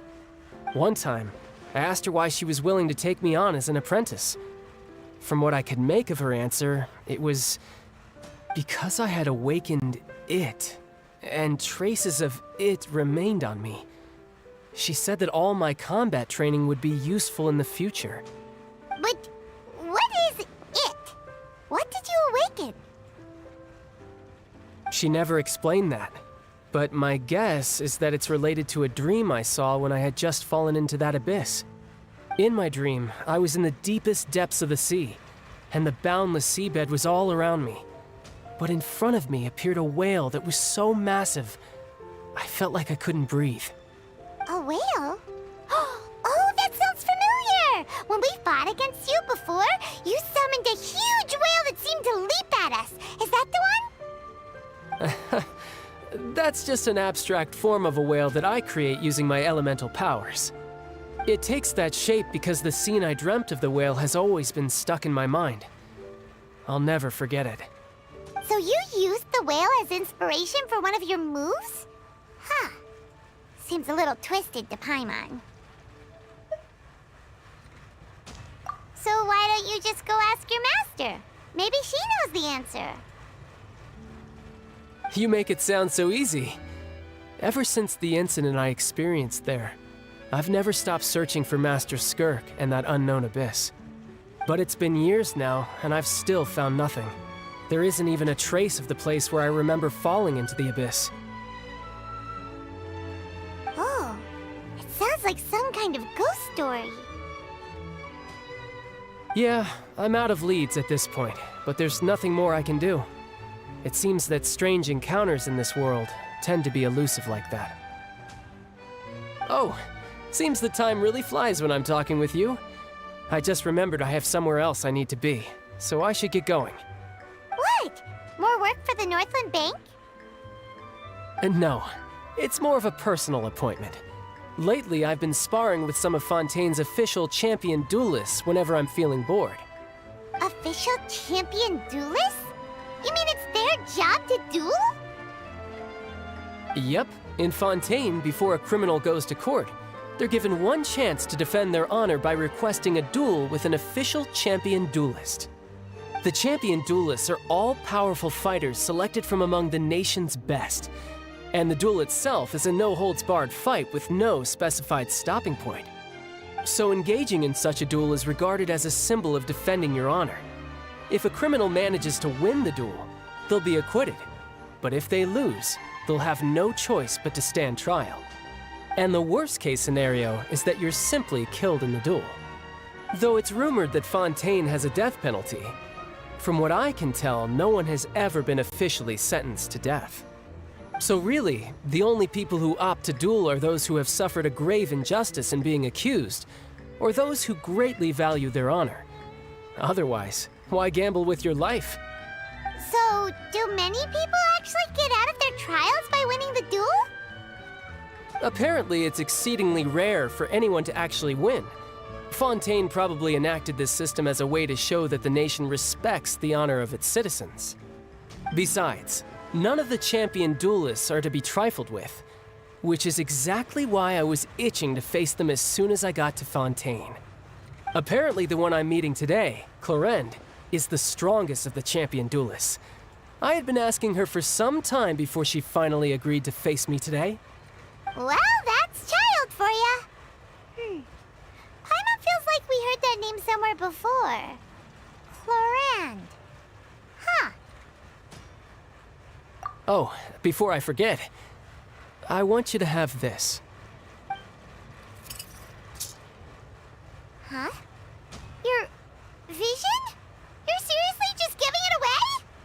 I'm just worried that it could become uncontrollable again. I'd be pretty upset if it got in the way of my duel, so I think I'll be better off without it for now. Besides, I just need you to hold on to it for a short while. I'll come retrieve it when I have some time later. Paimon knows what you're up to. You just want an excuse to come talk to us again, don't you? Whatever gave you that idea? I'll be in touch later.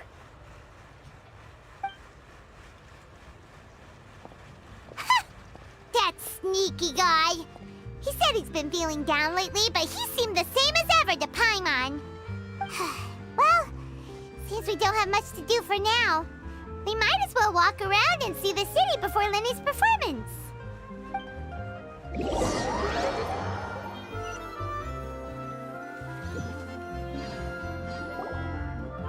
Wow! Who could have seen that? reporter who was barely around for most of the story was the murderer all along!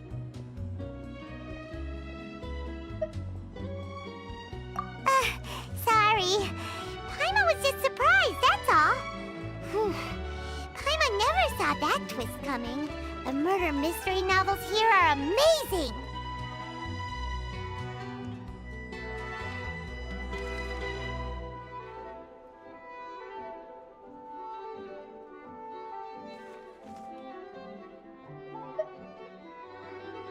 The whodunits here in Fontaine are a lot different than the light novels you see from Yai Publishing House.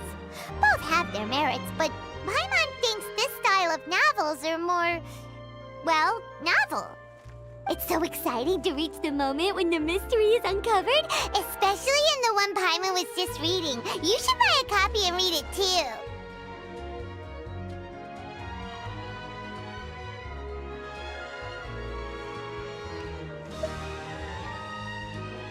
Oh, sorry about that. Paimon will be more careful next time. Hey, shouldn't we be heading to the Opera House to see Linny's performance soon? It's almost time for the show to start, so we should get going. Linny said that the Opera House is on air in ES, so let's go ride the Aqua Bus!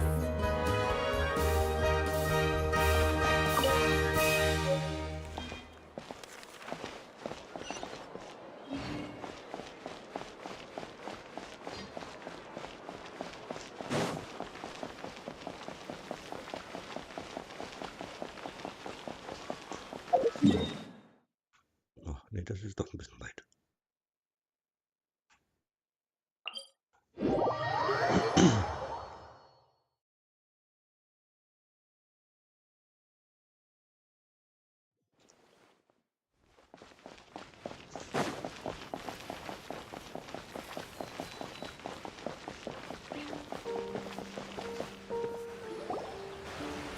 Whoa!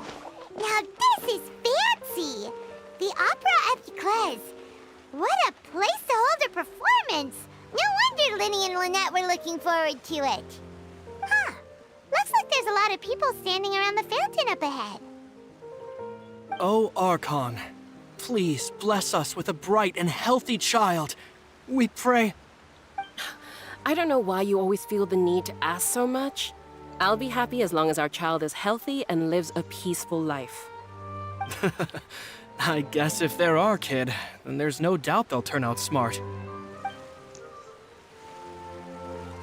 Maybe this is one of the customs in Fontaine. There sure are a lot of couples here. Vache. What's wrong? Vache.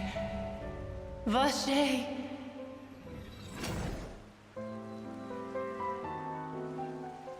No, Paimon didn't say anything. Are you hearing things? Welcome to the Fountain of Lucine. All the water flowing through Fontaine converges here. It's customary for newlyweds to come here and wish for children. Ah! Lynette! You scared Paimon! When did you get here? Lenny asked me to wait here for you, remember? Ah, right.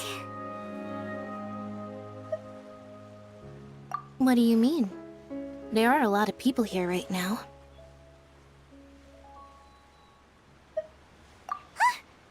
Hey, you're not trying to scare Paimon, are you? Besides, it's the middle of the day. It's not the time for eerie things. I see. I might be able to tell you something that could help explain the voice you heard. In fact, you might not be imagining things at all. I suspect that what you heard is a result of your hypersensitivity to the hydro element. Others in my family have had similar experiences. It's because of her sensitivity to the hydro element? But what would hearing a voice have to do with elemental power? When do you cry, Paimon? Wait, what? What does that have to do with anything? Just answer me. When do you cry?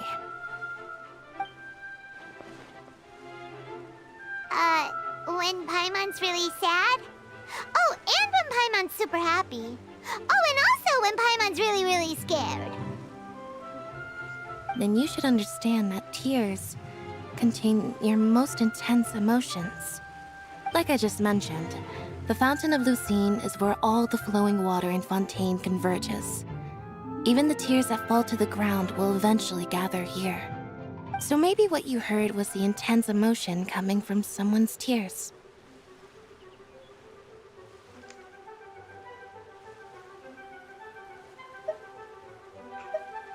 So, what did the voice say?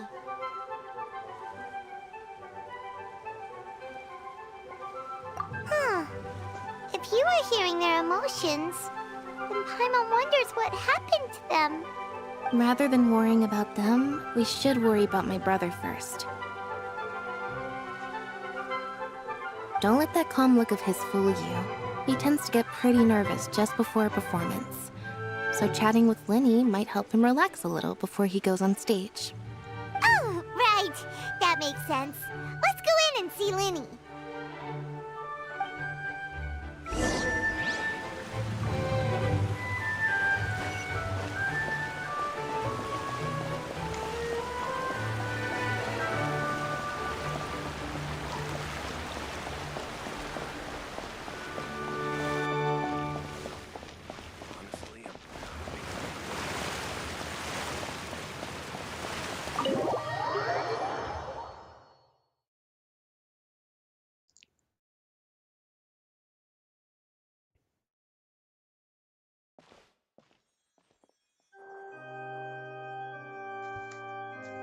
Ah, Traveler and Paimon. Good to see you.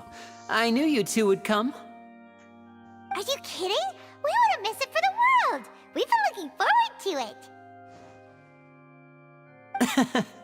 I can tell, judging by how early you've arrived. But you're actually right on time. The audience still hasn't started entering the venue yet, which means now is the perfect chance for us to take you to the best seats in the house. Wait just a moment. I'll fetch the tickets.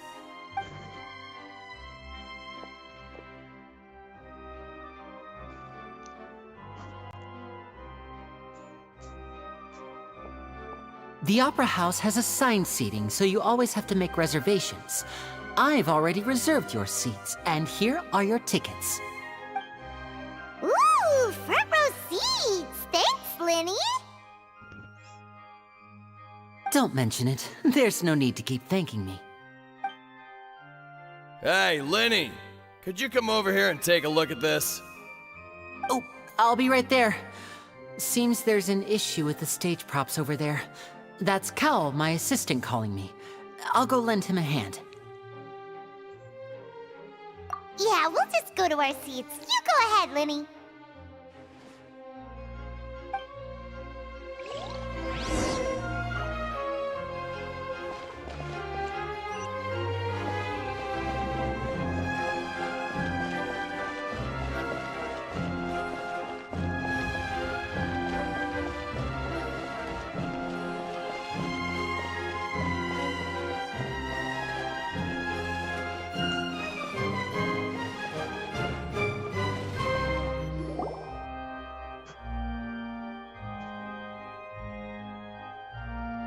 Oh, these should be our seats. Come on, let's sit down.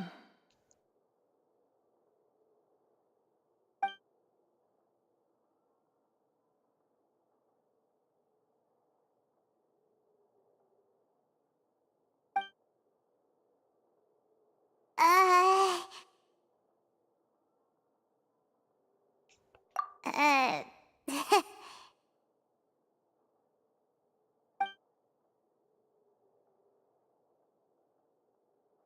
Hey, Traveler. Maybe we should strike up a conversation with the person next to us. Since we're sitting together and the rest of the place is practically empty still, it's kinda awkward if we don't say anything. Ah, you little... Of course you put this on Paimon. Excuse me, I did not realize you felt awkward. I am terribly sorry. I would be perfectly happy to chat with you if that is what you would like. Oh, so you heard all of that, did ya? Boy, you sure have good ears. Paimon thought she was keeping her voice down. Wait, that's not it, Paimon's. Sorry. Paimon's the one who was being rude, talking under her breath like that. So, let's talk, but, what should we talk about? Oh, Paimon's got it.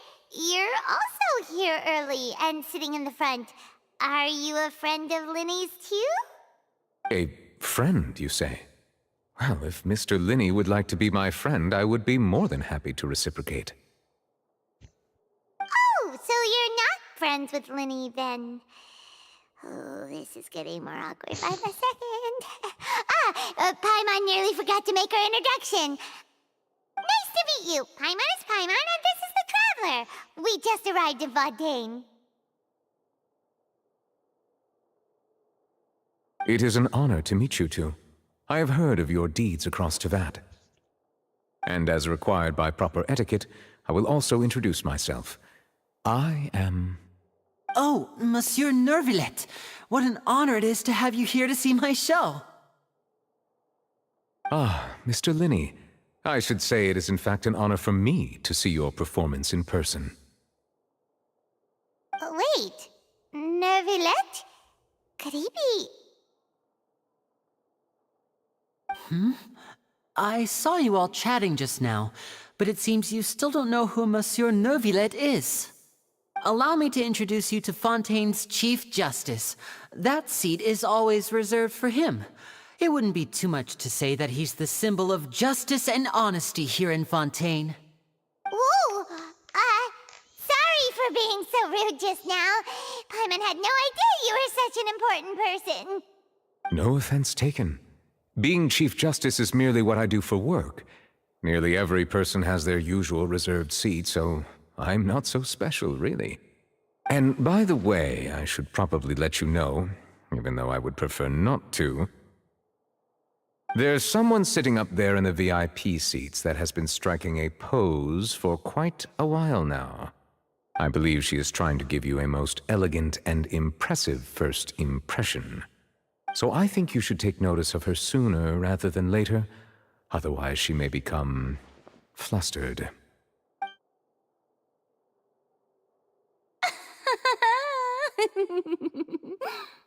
Huh? Oh, it's Farina, the Hydro Archon. Huh. She sure has a smug and satisfied look on her face. Guess she has no idea that you saw right through her act. Very good. That is for the best. No need to pay her any more attention. We may now enjoy the show. Huh? So is this what things are like between the Chief Justice and the Hydro Archon? All right, please wait just a moment longer. I've pretty much finished my preparations, and the performance will start as soon as the audience has made their way to their seats. Yay! The show's finally about to start! Paimon can hardly wait! Paimon's never seen a real live magic show before!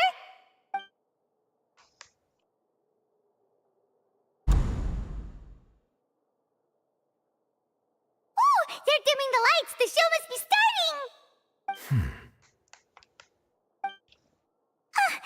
Sorry. Paimon will try to stay quiet. Welcome, one and all, to the Opera Epiclese. I am the star of today's show, Linny. And over here is my sister, Lynette, who will be working as my wonderful assistant. Please, let's give her a warm welcome. Hello, everyone. I know she may seem to be a little sleepy right now, but that's just a sign that she's nervous. Whatever. Now, some of you may be thinking, two vision holders who can freely manipulate elemental powers performing magic is not true magic at all. So, I would like to take a moment to assure you that elemental powers will have nothing to do with what you will witness on the stage today.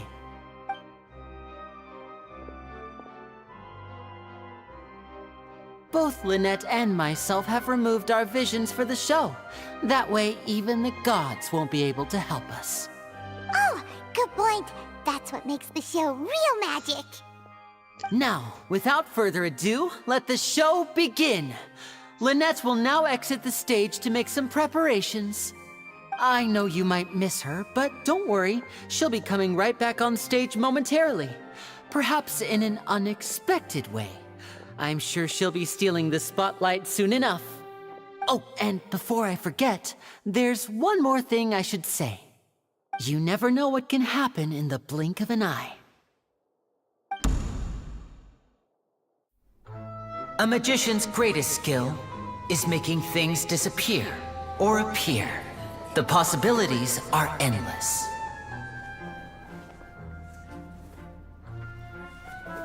Huh?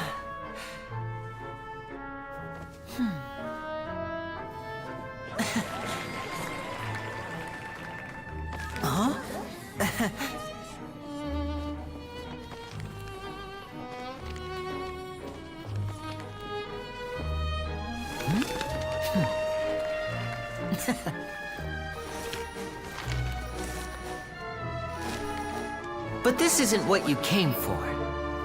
These little tricks, you've seen them all before. So it's time for something truly extraordinary, don't you think? This one's a little tricky.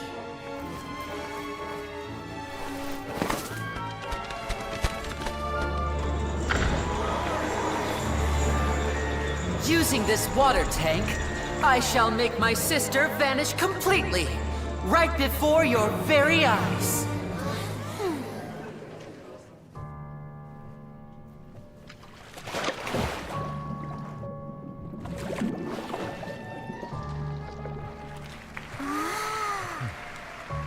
It's actually quite simple. She'll just turn into air bubbles and float right out of the top.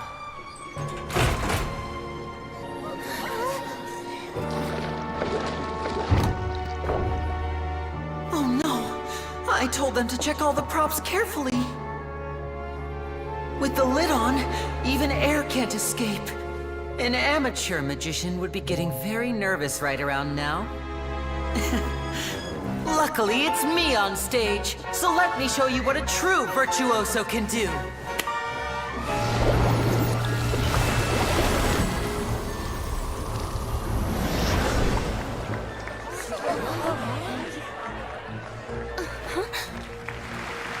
Lynette, are you still there? Don't go too far. We don't want to use up all our magic. Hi, I'm back. Uh-huh.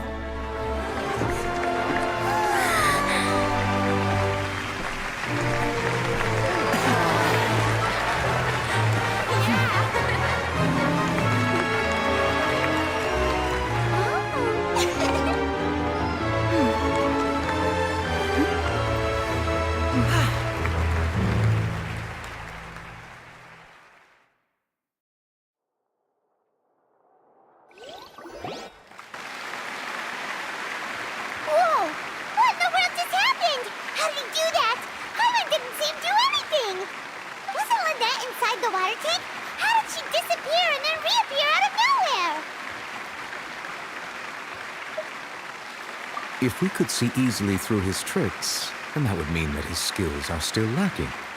To appreciate magic, you should focus on the show happening on stage, rather than getting caught up in trying to see that which has been intentionally hidden. Guess you're right. Paimon couldn't believe her eyes when Lynette reappeared. Amazing!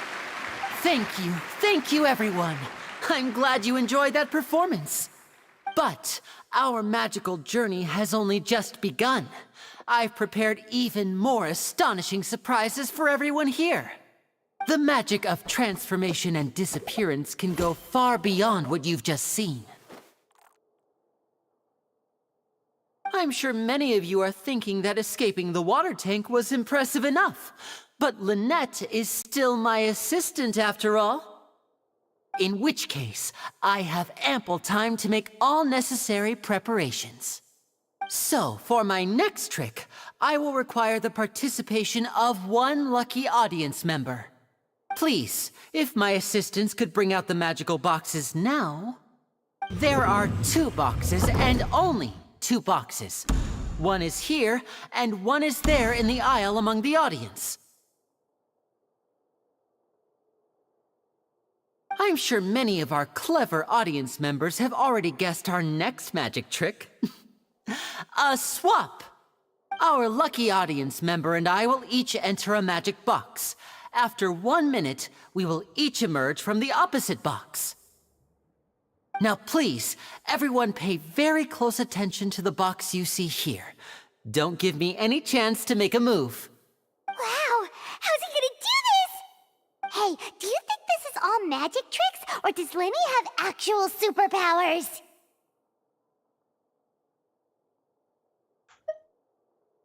The lucky audience member will be generated by this random number selector.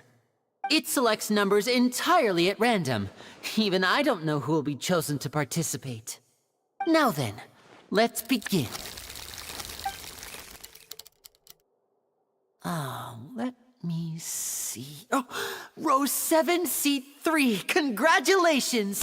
You now have the chance to experience magic firsthand for an entire minute. Please, come forward. My assistant will take you beside the magic box. I'm sorry, it might be a little cramped inside, but no need to feel nervous. We've carefully arranged everything for you to be as comfortable as possible. You don't need to do anything, but no matter what strange things may happen, don't come out of the box. If the magic is interrupted, who knows where you might end up? You might even find yourself in the Fortress of Meropide. Oh, okay. All right. Before I enter the magic box, there is one more thing I need to ask the audience to do. Could you all give me a countdown? Like this. 60, 59, 58. Just keep counting down. You can go a little faster or slower if you like. I won't be able to see anything in the pitch black box, so I'll be relying on your voices to know when time is up. Oh, and no tricks now. If you quickly count from 60 in just 30 seconds, then I'll be in a tough spot. Ooh! Paimon kinda wants to count faster after hearing him say that!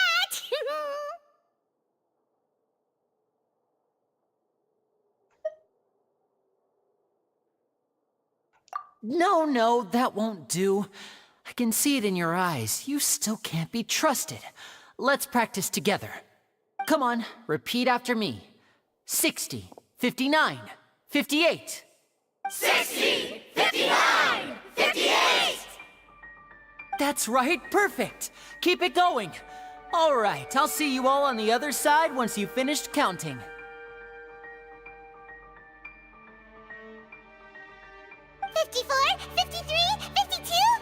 Huh?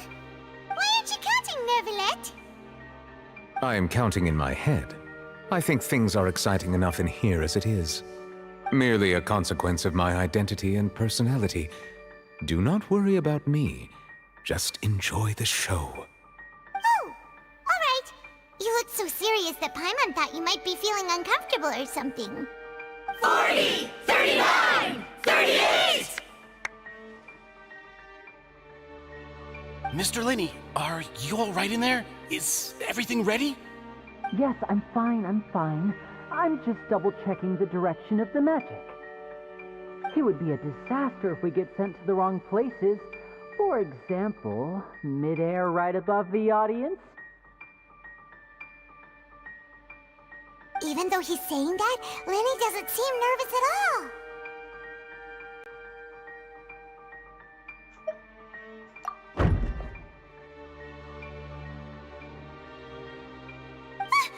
What was that noise? Did you hear it too?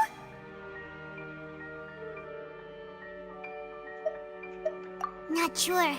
Anyway, it doesn't seem like anyone's worried about it.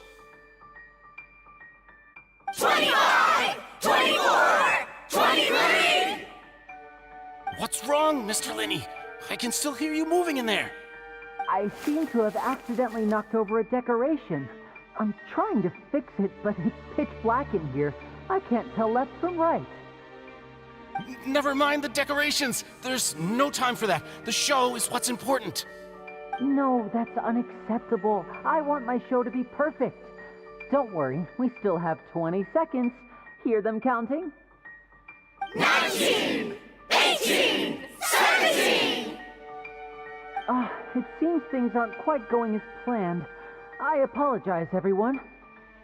It feels like you're all starting to count faster, but that's all right. I know it can be tiring to do such a long countdown. 10 seconds and change is still plenty of time.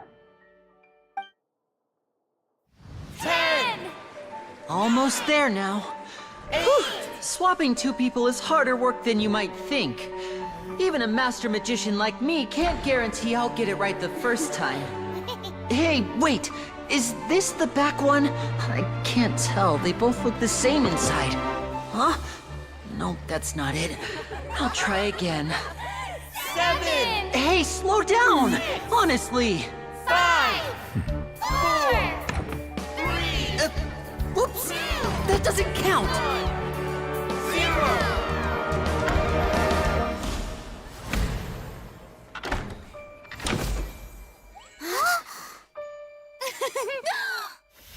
Ta-da!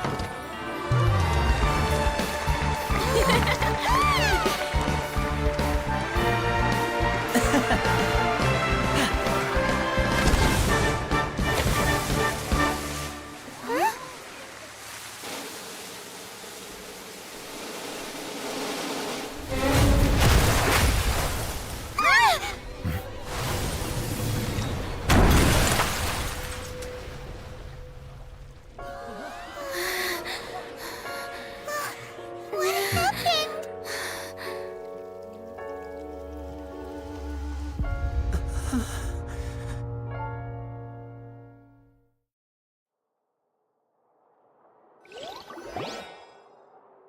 Huh? Is this part of the show? Mr. Lenny, you're going to use magic to fix the stage now, right? What happened? Oh no. Maybe this isn't part of the show. The girl was still in that box, right? This performance is over. Medical staff with me. Guards, secure the scene and detain all the performers. Seal the exits. No one is allowed in or out at this time. Yes, that's right. If this was just an accident, then we must investigate the cause. But if this was all part of some scheme, then those accountable will not escape the judgment of the God of Justice! No need to be alarmed, you two. We'll get to the bottom of this soon enough.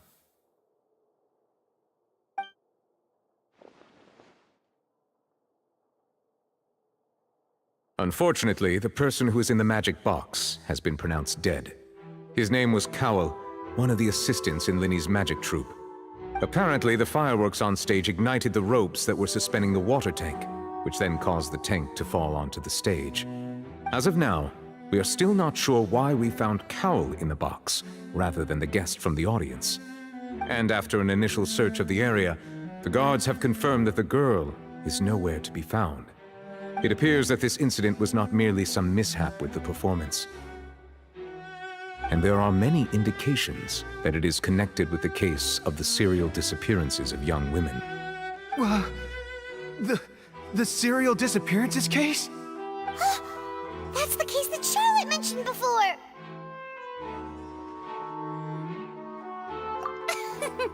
I know the truth. I can see through the whole thing. Really, using such a shallow and obvious mystery as his finale. Did he really underestimate us that badly? I say that our powerful magician, Mr. Lenny, is now the prime suspect for the serial disappearances case. Huh? Why me? This whole thing was an accident. No, this all occurred during your magic show, did it not? The missing girl disappeared after being chosen, did she not? The deceased is one of your assistants, is he not? Now that I think about it, that whole speech about magicians making things disappear was nothing more than a provocation, a bald-faced challenge. That can't be right. How can Lenny do this? He was in the box on the stage the entire time. We can even hear his voice. Besides, before the show, he told us that he would like to catch the criminal behind the disappearances. He couldn't possibly mean catching himself.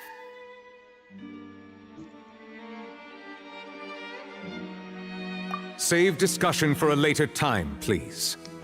Lady Farina, may I assume that your comments just now constitute an accusation against Mr. Linney and his associates, and that you are pressing charges? I just think that he... Well, I think it might be a little early to talk about formally pressing charges. But what Lady Farina said just now makes perfect sense. Looks like she's gonna personally deliver justice. A kidnapping and murder carried out under the cover of a magic show. Lady Farina said it all. I mean, of course, my dear people. But what excites me even more than the obvious truth before our eyes is the opponent I'll be facing. That's right. I mean you, Traveler. You'll support Linney, won't you? After all, he was the one who helped you the first time we met. Then there's no problem at all. You know, the Traveler and I already had a duel the first time we met. But with Linney's help, our little duel ended in a draw. But draws really are the most boring possible outcome. So, no more draws. Between the two of us, there must be a clear winner and loser.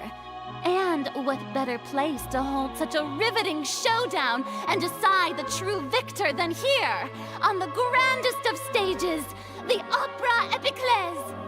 Huh? It wasn't a draw. She obviously lost last time. I understand.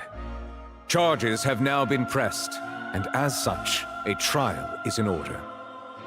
Well, Traveler, seems Lady Farina has set you in her sights. But putting her dramatic rhetoric aside for a moment, I would like to ask you, are you willing to act as Mr. Linney's attorney and defend him in this case? Very well. The trial will be held a day from now in the Opera House. Both sides may investigate the scene to build their cases and search for the truth.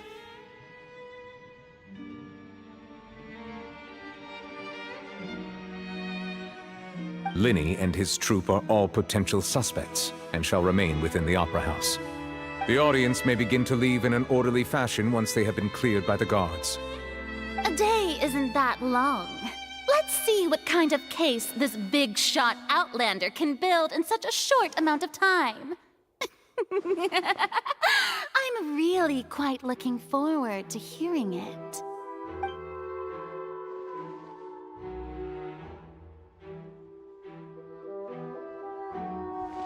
Linney!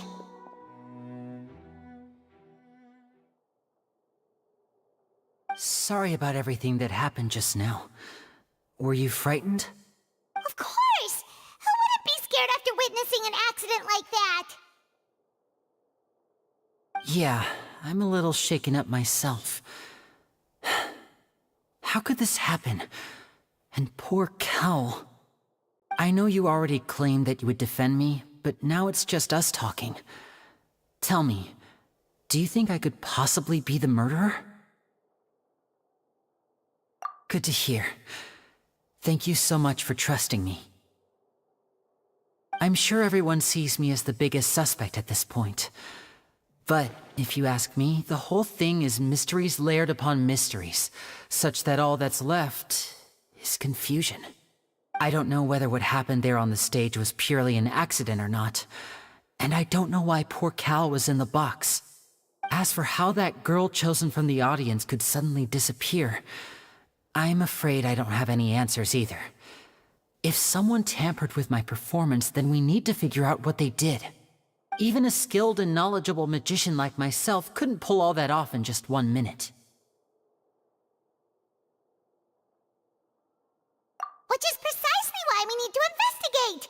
As this book says, the impossible could not have happened. Whatever happened must have been that which is possible.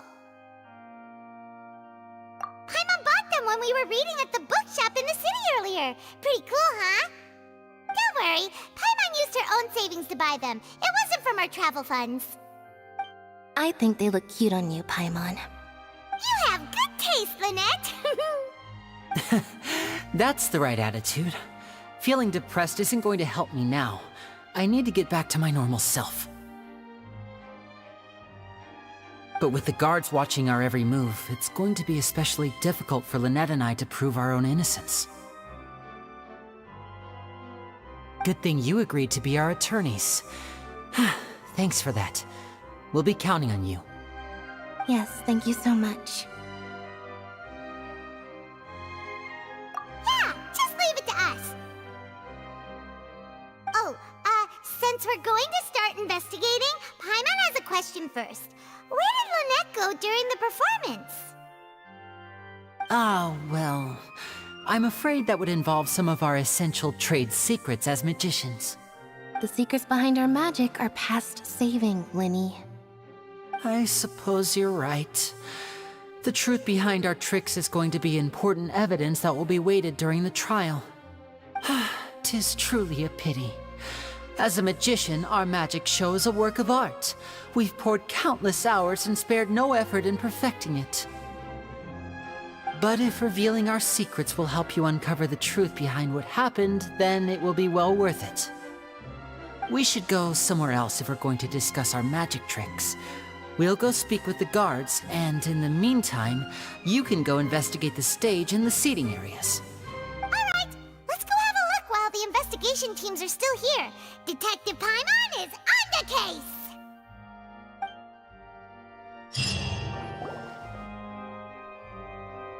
Hello, officer.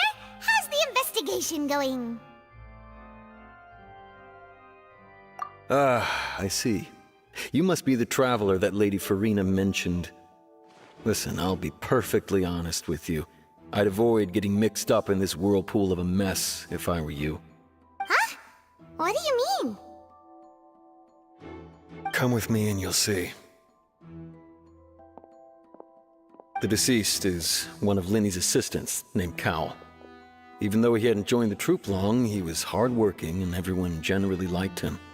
The assistants are usually in charge of setting up and inspecting the props, as well as assisting with the show and keeping the crowd engaged. As you probably saw when you were in the audience, the water tank suddenly fell and smashed the box with Cowl inside it.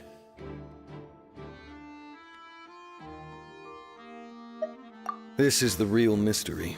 We've already searched the scene and were unable to find any traces of the girl. However, if you look carefully, the box was positioned directly under the water tank. The ropes holding the tank were then burned by the pyrotechnics on stage, causing them to snap.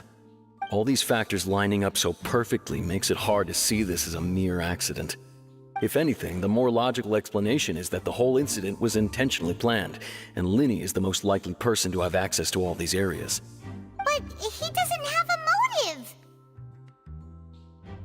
Are you both good friends of his? Well, you can't say we're good friends, but we've known each other for a little while. So in just a short time, he was not only able to win your trust, but even convince you to act as his attorneys. I know there's no such thing as magic. The real trick of a magician is holding the audience in the palm of their hand. I've seen a lot of cases, and I can tell you that people are the least reliable kind of evidence. Sorry, I tend to be pretty straightforward. Just know that I'm warning you for your own good. Anyway, you may investigate the scene of the crime yourselves if you're curious. Who knows, maybe you'll be able to come up with some new evidence.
The investigation team has some new findings. Turns out there's an issue with the random number selector after all.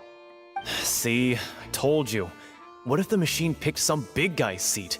You think the murderer would have still made his move then? Sorry to interrupt, but we're helping Linny and Lynette with their side of the investigation. What were you saying about the number selector?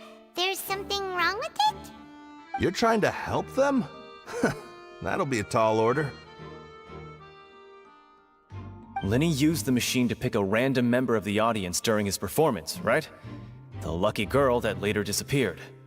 Well, we thought there might be a serious problem with the machine, so we had it taken away for further inspection. It turns out that the seat number it picked wasn't random at all. The machine picks that same number every time. I'm sure you already know that you have to make a reservation in advance to get a seat, regardless of whether it's a trial or some performance. In other words, Linny knew who would be sitting where from the very beginning. That much checks out. Linny reserved our seats for us too. Bet you see why I was saying it'd be tough to make a case for Linny. Even though it's bad for Linny's case, Paimon had better write it down.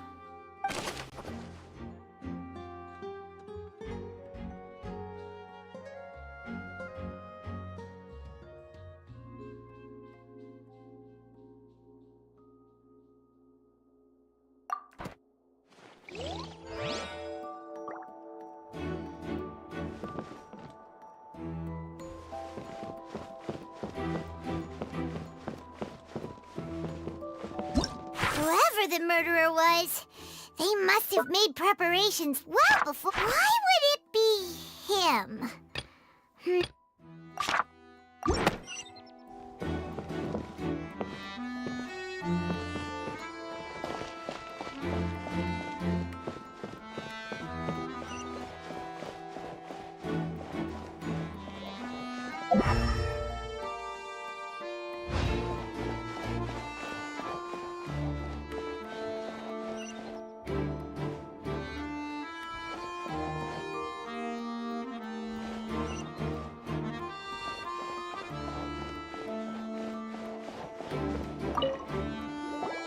I see that you're investigating the area.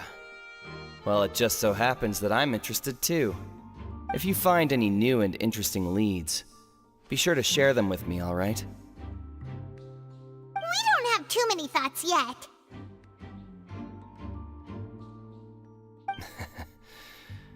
Then why don't I tell you my hypothesis first? The way I see it. And I'll start it with that loud thud. The thud? Oh, you mean the sound that happened during the countdown? Yes, exactly. It wasn't terribly loud, but I suspect that most people heard it. It's just that everyone was awaiting the results of Linny's trick with bated breath, so no one paid it much mind. But now that the incident has happened, the thud has become an important clue. That makes sense. So, what do you make of it? I'm of the opinion that it may have been the sound of Linny's accomplice. Lynette, perhaps. Jumping atop the water tank, or something like that. And when the pyrotechnics went off, she cut the rope, sending the water tank crashing down. But wasn't the noise we heard too loud for that? Perhaps the balance wasn't right, leading to a particularly rough landing.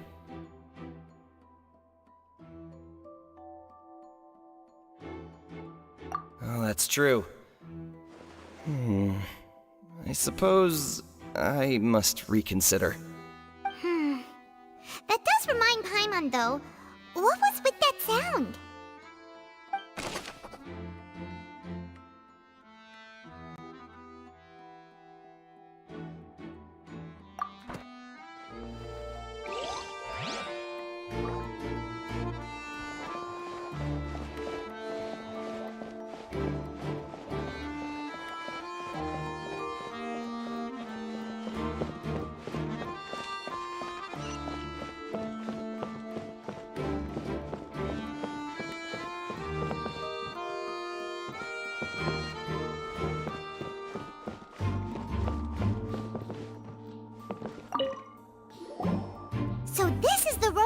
broke and caused the water tank to fall. The rope looks pretty durable. How can it be burned through so quickly by fireworks?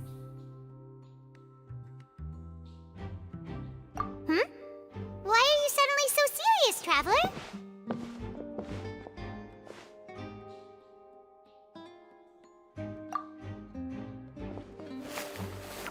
Whoa! Look! This bit is made from different material! Most of it was burned away, but there's still a little bit of it left. Huh. So if a rope meant to hold something was made with that kind of material in it, then that means... Wait!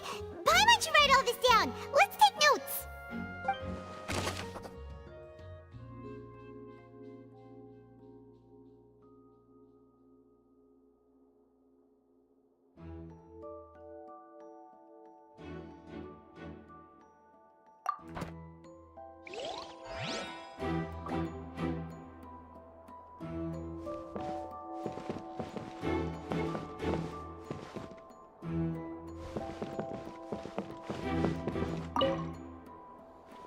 Go ahead, have a look around. In the end, we're both after the truth.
Hey, you! Yes, both of you! Over here! I've been keeping an eye on you for a while now. Huh? You mean us? That's right. If I'm not mistaken, you're also among those who wish to cut down the thorns and pursue the truth. No? And by the looks of it, you're not from Fontaine. Well, you're right on the more about that one, but who are you?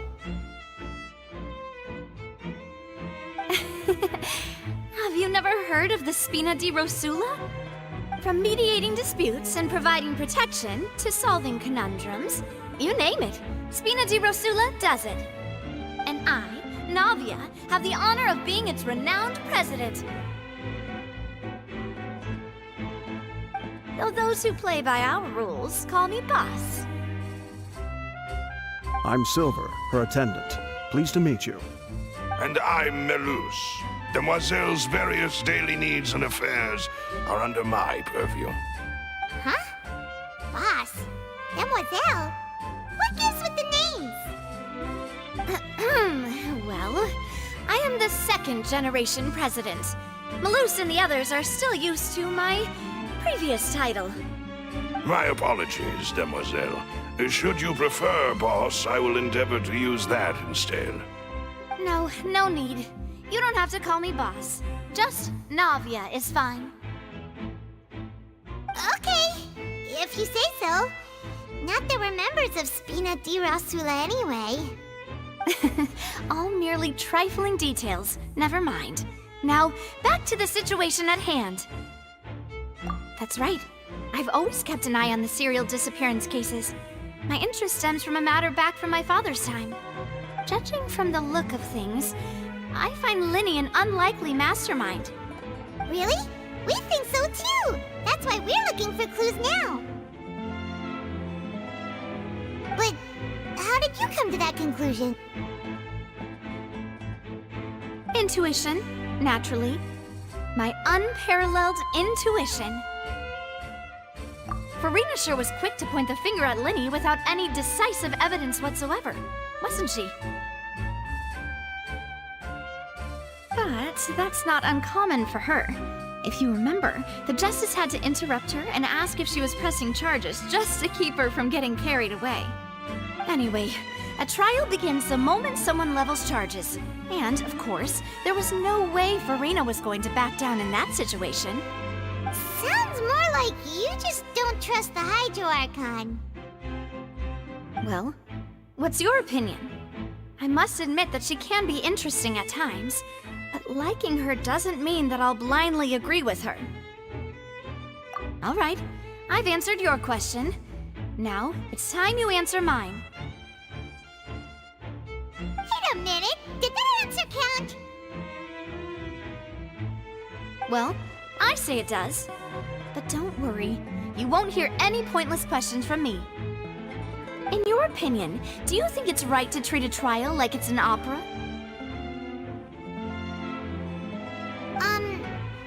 Well? And why would that be?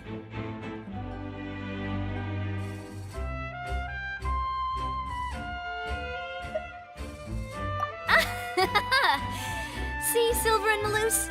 I told you they'd be different. Most astute of you, demoiselle. I too think that the Traveler's response was most excellent.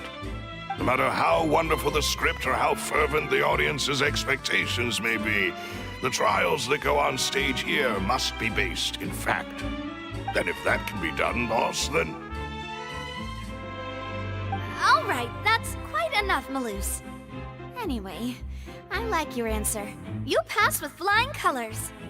Now, I need to make some preparations, following which our joint investigation shall commence. You two shall be my assistants. Wait! Since when did we become assistants? Hmm? Oh, well, I can be the assistant, sure. Or your companion, if you like. I'm really not that fussy. That's more like it.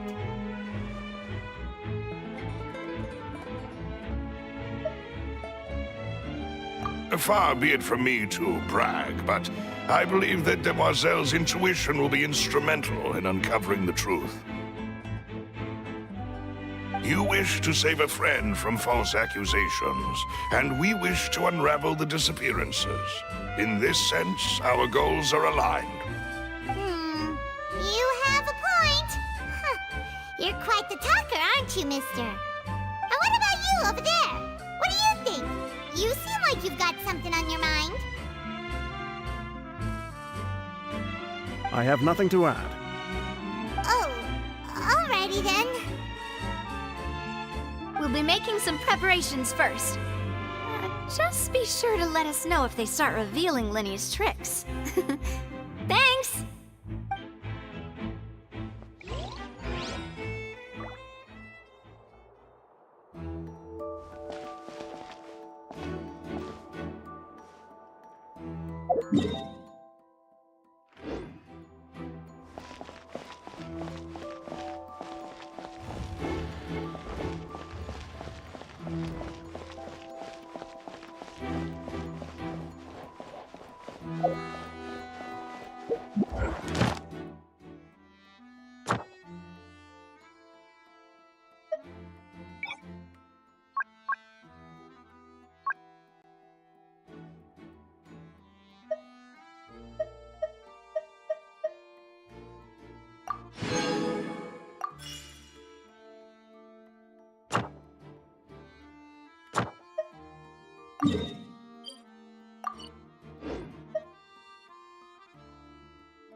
Linny's magic tricks were the stuff of legends. But the way he did this crime? He should have stuck to doing magic.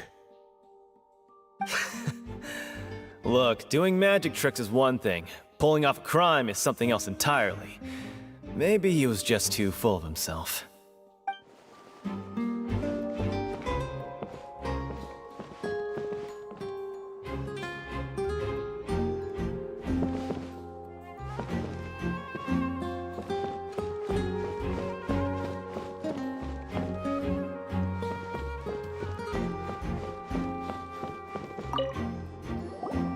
Hello there. What are you investigating?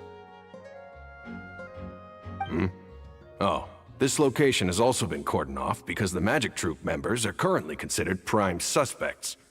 The investigation team is still collecting evidence. The seats were all booked in advance, so we were able to deduce the missing woman's identity by checking the guest list.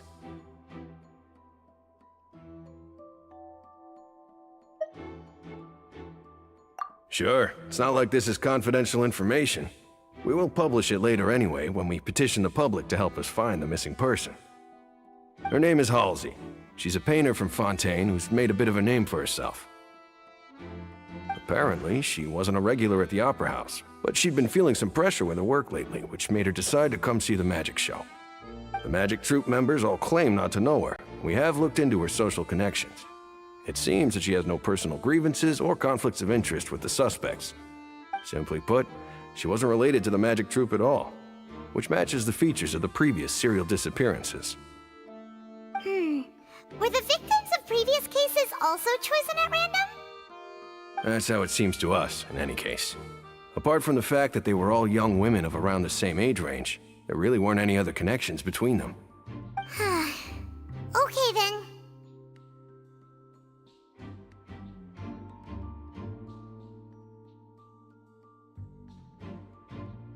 No need to be so formal. If you do happen to see the missing girl, please be sure to contact us. It is of utmost importance that we get to the bottom of these disappearances.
But no one can freely enter or exit the Opera House at the moment. If you wish to leave, you must register your identity with us first. No, we're not leaving. We're representing Linny and Lynette as attorneys, so we're investigating the case. Were you always guarding this entrance? Yes. After the Chief Justice gave the order, everyone coming in or out must undergo a strict inspection. So, the missing girl couldn't have left from here. At least, not from that point on.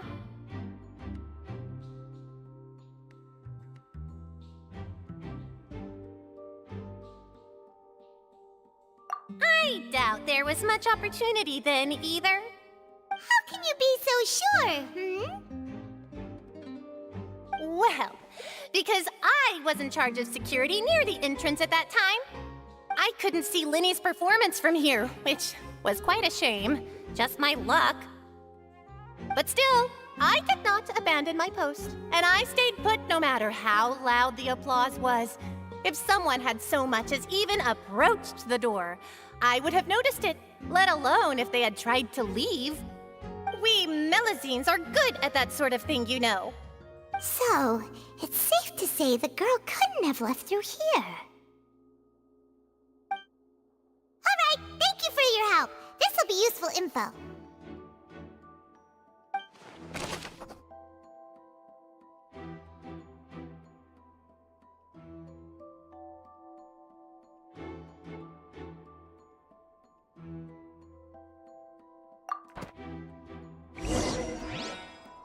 We've checked everything of note here at the performance venue.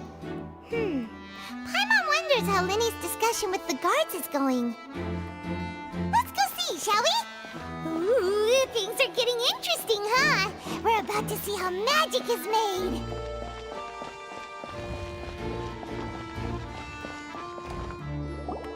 Understood. Then I will be going with you. Just so you're aware, I will be monitoring your actions and making notes as necessary. Very good. Thanks for being so agreeable. I'd pull a rose out of my hat as a gift for you if I could. You may spare the pleasantries. I'm just doing my job. You've arrived. Who's this? Me? I'm Spina di Rosula's guardian angel. If you've got a problem, I've got the firepower. Sorry, I got a little carried away there. Call me Navia. I'm a partner of theirs, and will be helping investigate this whole situation. And these are my companions. Would you mind if they join as well? Fine by me. Oh, new helpers? I would be most grateful. Well, let's just say we're tagging along. It's not every day you get to see the secrets behind magic performed on such a large scale. I appreciate your kind interest. Come with me. We'll be heading below stage.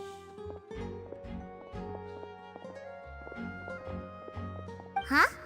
Below stage? Yes, a world of secrets is hidden beneath this magic box, prepared specifically for this switcheroo trick. But before I reveal everything, you should have a look first. Notice anything strange here?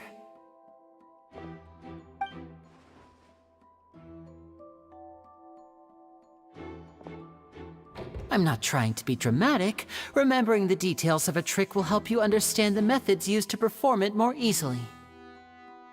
Huh. Weren't there balloons and other decorations here? Where did all that go? Ah, good eye. That said, you're still far from discovering the answer.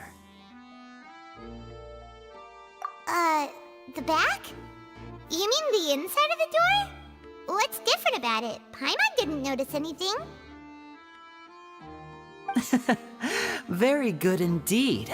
I thought you might not be able to catch that, given that you were sitting in the first row. The back of this door was patterned. Those patterns are now gone, replaced by a smooth wooden board. So, if you put 2 and 2 together, what do you get?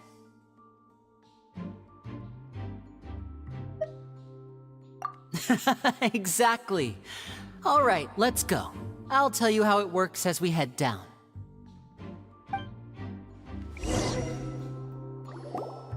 Oh, so there was a passageway under the magic box!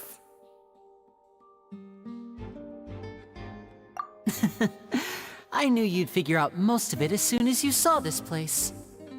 The 2 magic boxes are positioned right above the 2 entrances of the tunnel.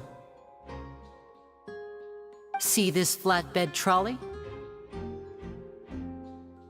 The box with the lucky audience member in it would be shuttled over to the other side using the trolley. This trolley can raise and lower and even rotate, ensuring that the box will face in the right direction. I see. So that's the purpose of the box inside another box. Precisely. The inner box would descend after the audience member was put inside and be moved along the trolley, all while the outer box would remain on stage as if nothing had ever changed. So that's how you did it! Once the box was lowered, the trolley would store some energy through this device here, with which it would complete the rest of the steps. The audience member would only be able to feel some slight movements in the dark, and by the time she walked out, she would already be back on stage. Right! You were talking that whole time, and you even came out for a moment near the end! Ah, yes. A phonograph operated by Lynette was used to achieve that effect. My assistant and I had already scripted our conversation beforehand. When the countdown began, I had already gone to the opposite box via a tunnel using that ladder. And what about Lynette? Where was she? I was in the mezzanine space in the back of the box. Oh, interesting! That's how we were able to coordinate Linny's lines with the assistant. And, by the way, I was the one who walked out of the box at the end. I mean, we are twins. All it takes is a change of clothes and no one can tell who's who. And that's my favorite part of this trick. Only Lynette and I can perform it. So that's how it all worked! Wow, every detail you revealed was more amazing than the last! Lynette would briefly walk out of the box and then go back in, jumping into the tunnel and escaping before the box on the trolley could finish ascending. And then I walk out of the other box in the audience area, and the trick would be complete. The operative word here being would. But as you saw, Cal was in the box, not our audience member. She, on the other hand, mysteriously vanished. We really don't know how that happened. If not for that interlude, this would have been an astonishing trick. I probably never would have figured out how you pulled it off. And yet, to think that someone was able to use this magic trick to commit a crime. Could we have a look around? I think we can come up with some more leads. This is the scene of the crime, so Linny and Lynette are not permitted to stay here. I'll escort them back up. Yes, of course. No need to be so strict now. I won't disappear into thin air, you know. Thanks, everyone. We're counting on you.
How strange.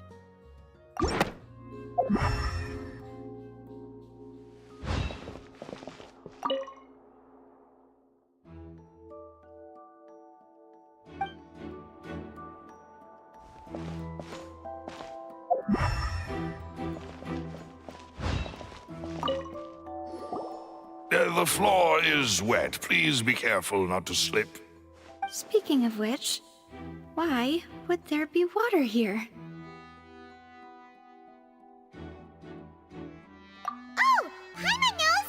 It's one of those tricks where you pour water into a jug and then flip the jug over only for the water to disappear? And here's a broken vase! Huh. Did the trolley knock it down while moving? That can't be. The trolley moves along tracks from start to finish. It couldn't have hit the vase at this distance. Let Let's note this down too and think about it later.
What is this place?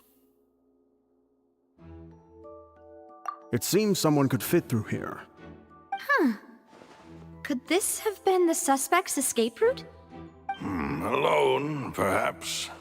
But if they had to pull another person with them, the space would be too narrow.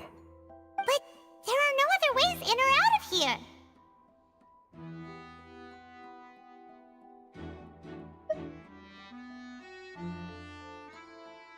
Oh, you're right!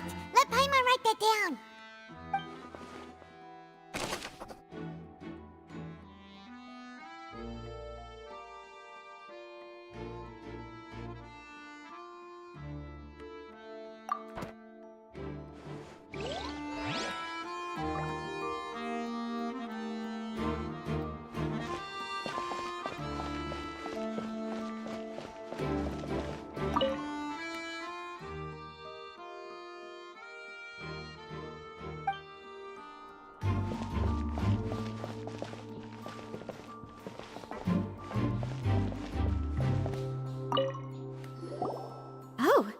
These are the clothes that the lady chosen from the audience was wearing, right?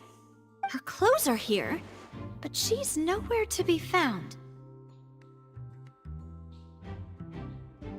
Right! And do you really need to do that if you're kidnapping them? Ugh, this is so confusing. Paimon doesn't want to be a detective anymore.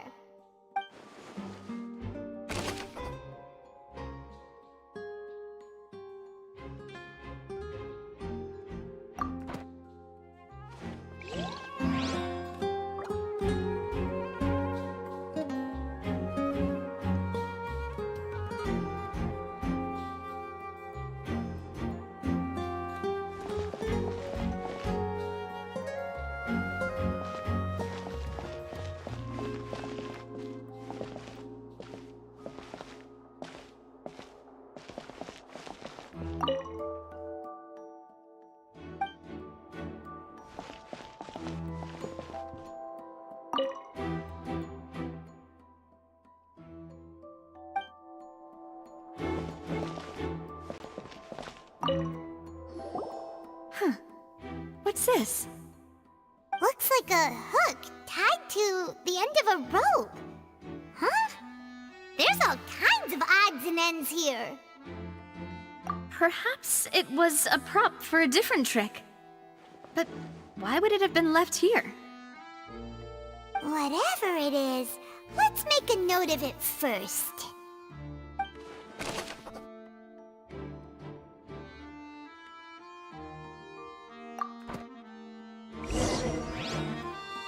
Seems we're just about done investigating down here.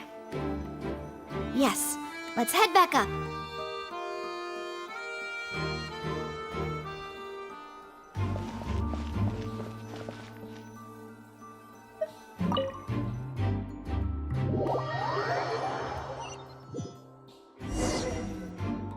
Well, we've ascertained the state of the crime scene. Let's find a place to sort out our findings once Malus returns. It seems to me that there are several things that don't add up here. Apologies for the wait, demoiselle. So, what did the guards say? Did the criminal escape through the vent? They believe the odds of that are very low, since the vent leads to the Opera House's basement. The guards have checked the area carefully. No one left through the basement during the performance or after the incident, and no one was found hiding there. So the tunnel's become like a secret chamber then! You know, like the kind you usually see in novels! The plot thickens. Halsey's disappearance and Cowell's death are both quite inexplicable. No wonder Farina was so confident in her accusation. All the current evidence points toward Linny and Lynette. In other words, the charges are very likely to be upheld unless we make some considerable progress. Charges and then trial. So if the charges are upheld, they'll announce a sentence? That's right. This is how a trial goes in the Opera House. During the proceedings, the Chief Justice and the oratrice will hear statements from both sides. That's right. This is how indemnitium is produced. The statements from both sides, the defenses from attorneys, witness testimonies, and even the audience's emotions will all be projected on the oratrice. To put it simply, it's as if the oratrice has its own will, and is a judge in its own right. This also precludes any kind of favoritism on the part of the Chief Justice. Not that this has ever happened anyway. Once both sides have finished speaking, the Chief Justice will make his final decision. This, too, will be used by the oratrice as a reference. Then, finally, the oratrice will be consulted by officials. The result it returns is the will of justice itself. Huh? So that machine is the one that actually decides? Paimon thought Neverlet called the shots. In practice, there is very little difference. Both have always come to the same judgment, which is why people have great faith in the Chief Justice. Ah, yes, the guards also asked me to convey that none of us will be allowed to leave this place before the trial. Huh? Why? Because we've chosen to act as the twins' proxies. That makes us persons related to the case. They're concerned that we might be colluding with outside parties, or that we might find outside help to disrupt the case. And even if that were not so, it could prove problematic if we happen to spread key information about the case ahead of time. I'm ready to break out at any time. Whoa, whoa! There's no need for that! Paimon thinks they have a point. That said, are they providing food? Of course. I just hope you don't mind the lack of options. I'm afraid that catering to all tastes is not in the cards, nor is any guarantee of balanced nutrition. In that case, let's just sort out our findings together here. Pity. I was hoping to take you to try some of Fontaine's famous desserts, too. I mean, what better way to properly think through our findings than over some tea and sweets? Huh. Breaking out suddenly doesn't seem like such a bad idea after all.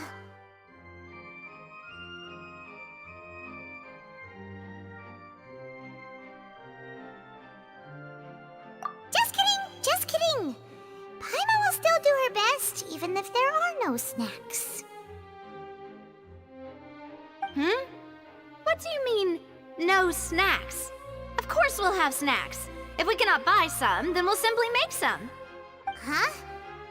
Here? But how? Understood, demoiselle. Everyone, please come with me.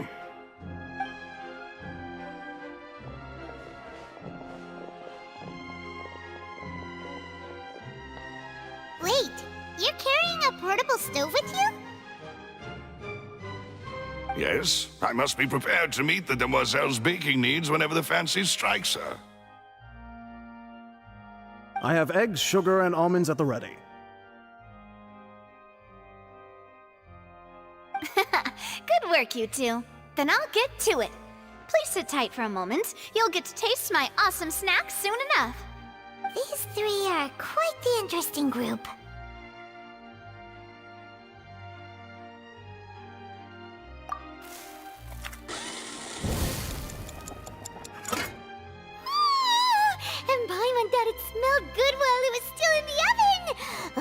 Even better now. Paimon can't stop drooling. From the way you had these two guys carrying all that stuff around, Paimon thought you'd have them do more during the baking process. But you ended up doing the entire thing by yourself. Beating the egg whites, grinding almonds, everything. I was applauding. And I was giving encouraging smiles.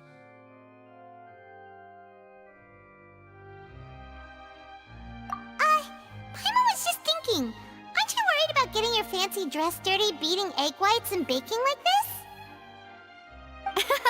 Well, I don't think it's carved in stone anywhere that fancy ladies can only read books, sip tea, ride horses, and play the piano. I just really enjoy making snacks.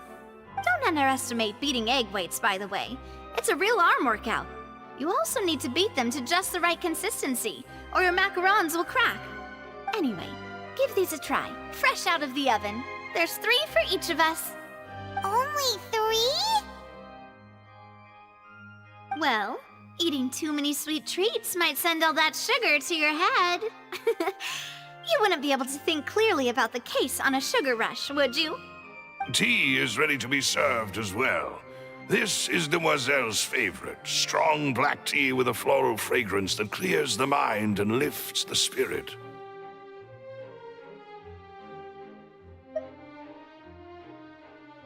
No need for concern. I'm merely doing as I should.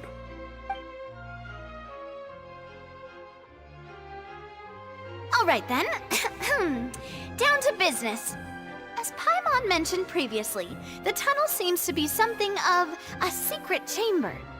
However, we can assume that Lyney and Lynette were not alone within it. Some criminal also occupied its sealed confines. The magician twins could have committed the crimes, of course, but they lack any logical motive. Exactly! Why would they do such a thing right when everyone was watching?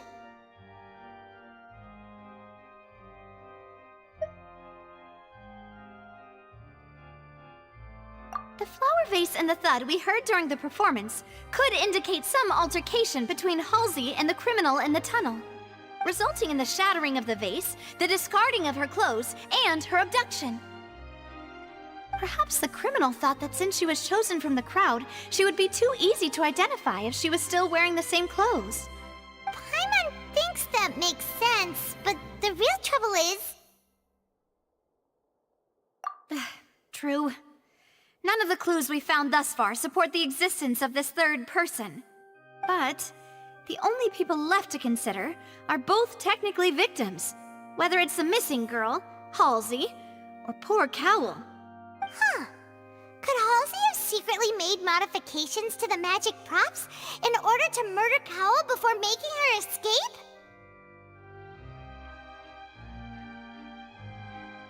That's right.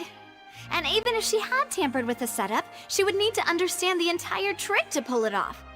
Nor does she have any motive. The guard said that she has never had any dealings with the Magic Troop's members. Were we not thorough enough in our search? From the sound of things, this is turning into an impossible case. Your macarons are amazing though, Navia. They smell great! They're nice and crisp and super sweet! They are my specialty after all. And I see you've already had 5 of them. What? 5? Oh, that can't be right. Paimon only counted 3, honest! Please don't worry about it. At my age, a few less sweets might actually be a good thing. No. Being greedy is one thing, but Paimon knows how to count. Besides, Paimon knows that if she ate too many, then others wouldn't have enough.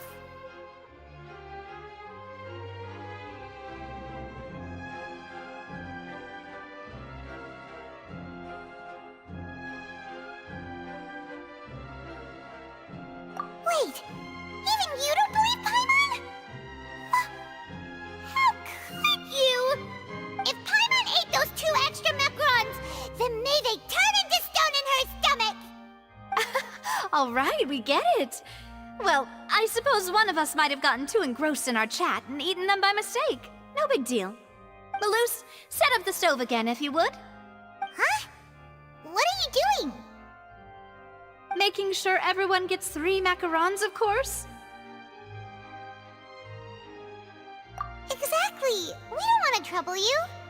As you wish, demoiselle.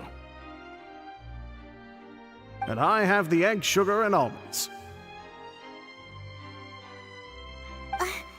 Well, this really is your hobby, huh?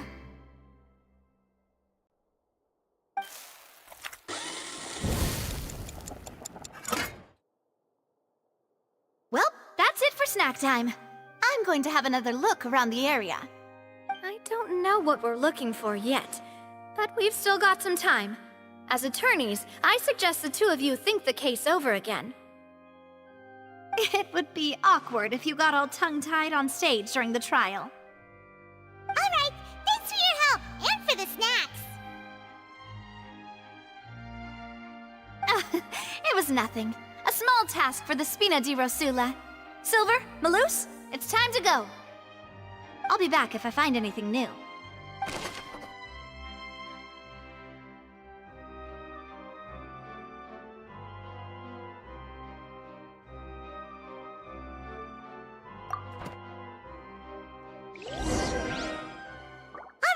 It's time to put our heads together. We've got to get our defense ready for the trial. Oh, it's probably gonna be a long and difficult case. There's no point in worrying about that now. We just need to prepare. Here.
The whole situation is so confusing.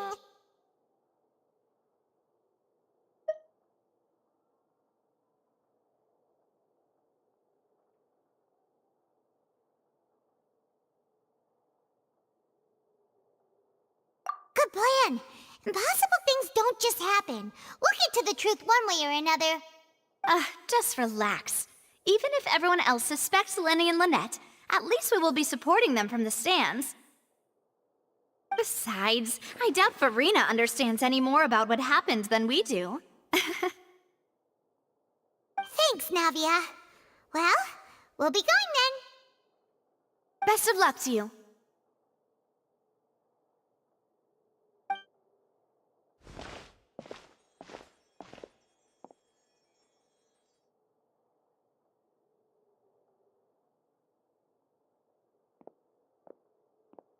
Ah, finally, you're back.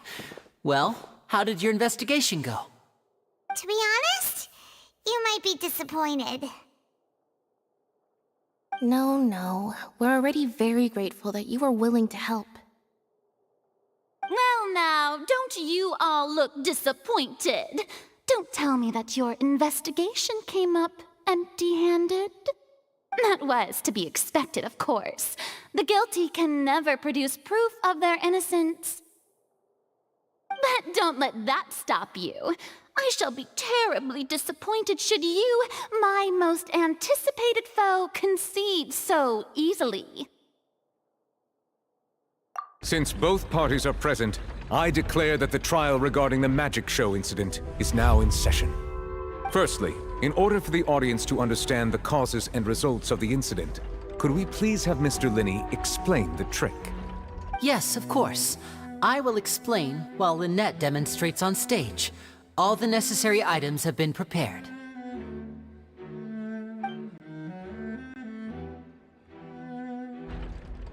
Thank you, Mr. Linney. In that case, I take your statement to be that you ran to and remained hidden within the magic box in the audience stands once the trick began, and thus could not have committed the crime. Is this correct? Yes, that's correct, Your Honor.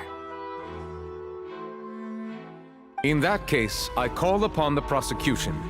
Lady Farina, do you wish to refute his statement in any way?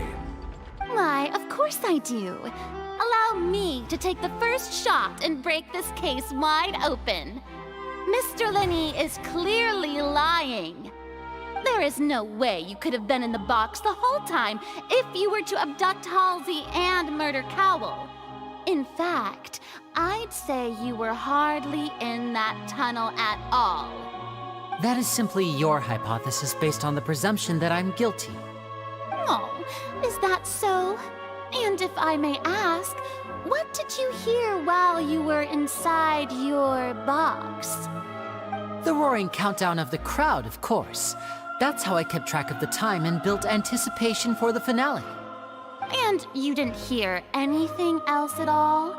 Nothing that might leave an impression of any kind?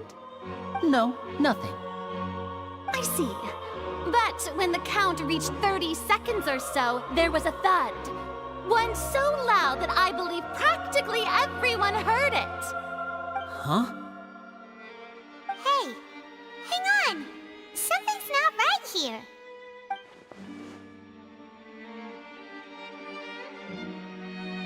Yeah, I'm sure he could have heard a noise that loud from inside the box. I was right by the box and I definitely heard the thud. Look at those scales. Could those mean... Well then, ladies and gentlemen, allow me to use the words of the magician himself. You never know what can happen in the blink of an eye. Indeed, it seems his alibi can also collapse in the blink of an eye. Of course, I have armed myself to do far more than smash your alibi. Confidence cannot go unfounded, and my foundations are rock solid. Tell me, aren't you and Lynette actually from the House of the Hearth? The House of the Hearth?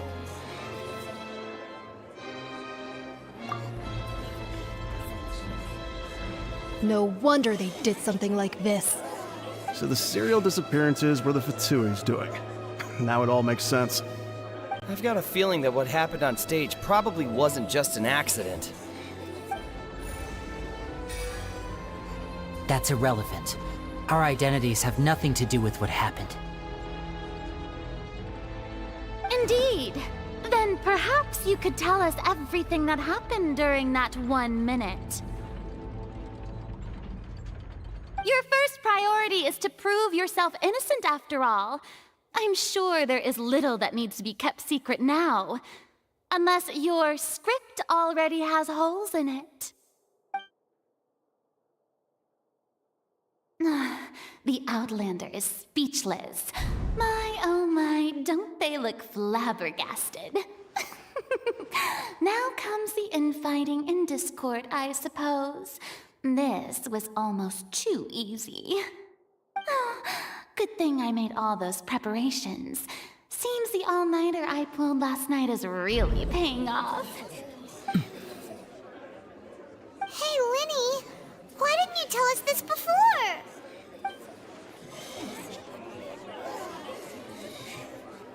Order! Order! Mr. Linney, allow me to re-establish the facts. Lady Farina has raised 2 points. First, when the thud was heard in the Opera House, you were neither in the box nor the tunnel. Second, you and Ms. Lynette are both members of the House of the Hearth. Are these claims true?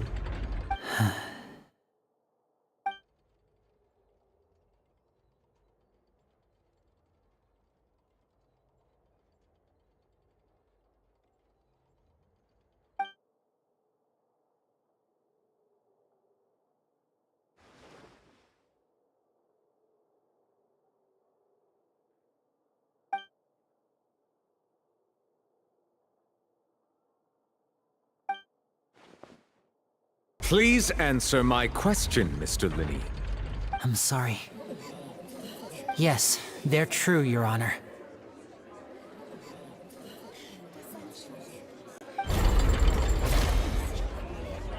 I knew it!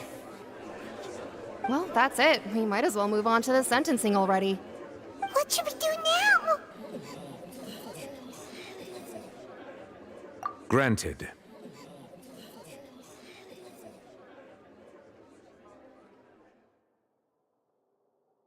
In that case, what is your request? Is that really necessary? They're already as good as guilty. The defendant deceived their own attorneys. What is there left to discuss? Order! Order, I say! Your request is reasonable, and we shall adjourn. This trial will reconvene in 1 hour. So you would stick to Mr. Linney's defense even after knowing what you do now? You certainly have more professionalism than I thought. In that case, my dear audience, let's allow the joy of victory to steep for a little while longer.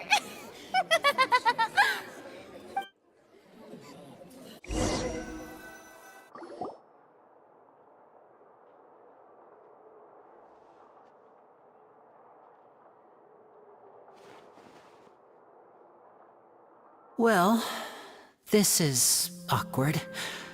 I didn't think the Hydro Archon would dig all that up. I'm sorry, Traveler and Paimon. Yeah, sorry. Ugh. Paimon doesn't know where to start. We trusted you two. We based our entire reasoning on the assumption that you weren't bad guys.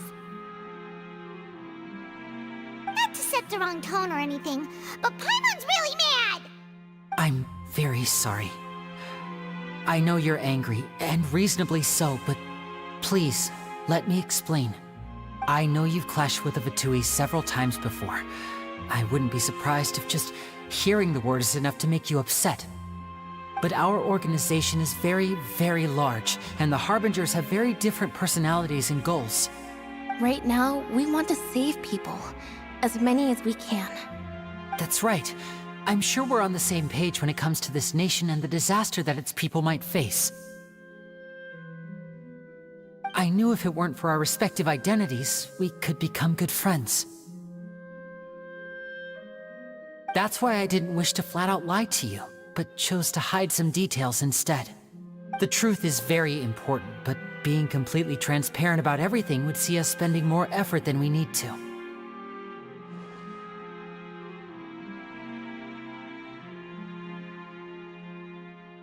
Right. So, you be the judge.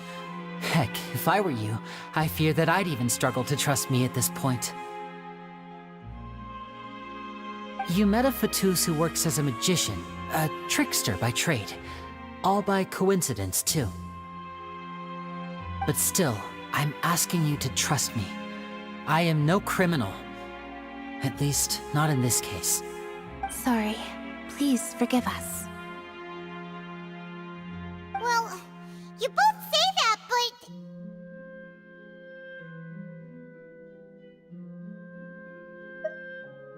Right, let's hear your answer first, and no lies now!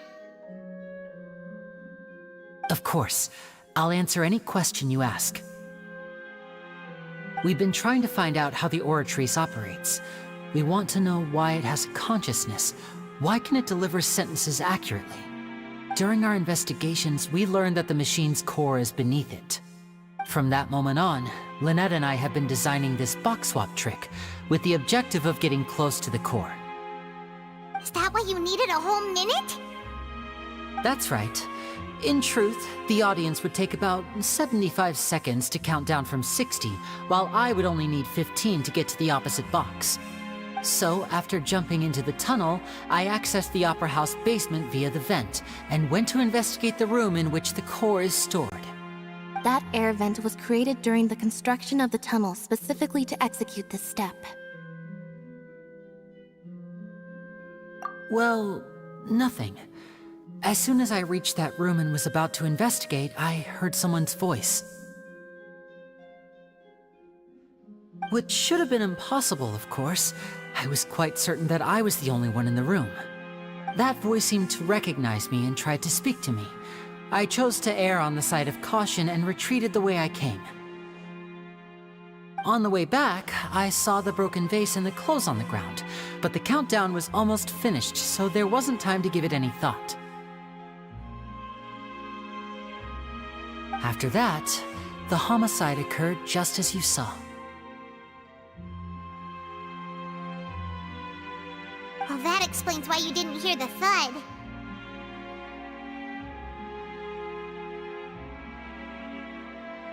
Because of that prophecy I told you about, of course. We must know all we can about this nation's secrets in order to deal with that prophesized crisis. That's the only way we can save everyone. So, there you have it. The whole truth. I swear, I didn't hide anything from you this time. It was never my wish to proceed under this cloud of mistrust either. But like I said earlier, you can be the judge. If you want to leave because you don't trust the Fatui, there's nothing I can do to stop you. Well, Traveler, you decide. Paimon will follow your lead however you choose.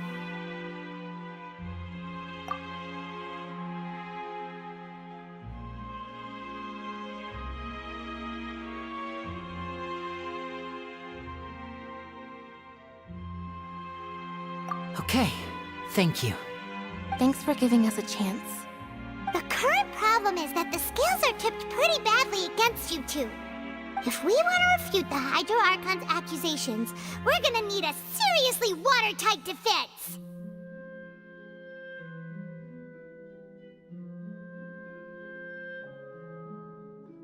Huh?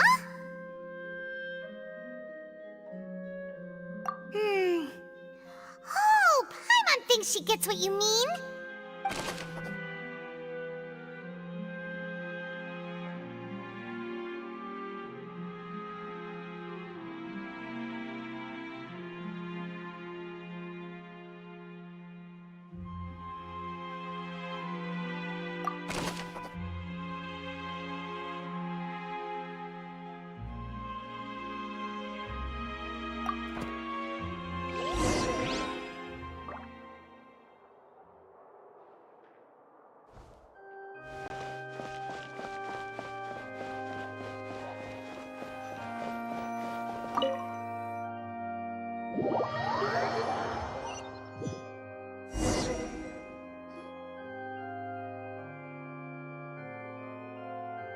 Both parties have returned to their positions. Let us continue the trial. When last we left off, Mr. Linney acknowledged the new evidence presented by Lady Farina as fact. Therefore, Lady Farina may continue stating her reconstruction of the events. Ugh, that took long enough. Now then, if everyone would lend me their attention. At this stage, let's revisit that scene from Linney's perspective.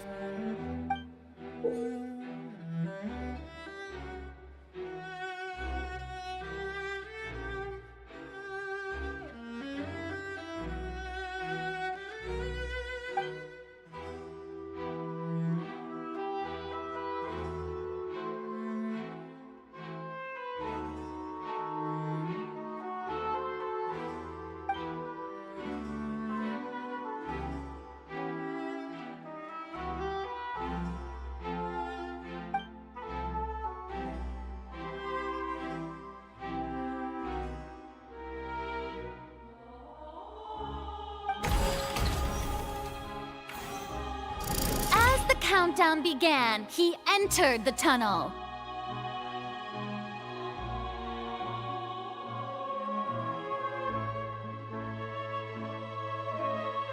When the flatbed trolley passed, he opened the box and got into an altercation with Halsey, which caused the loud thud.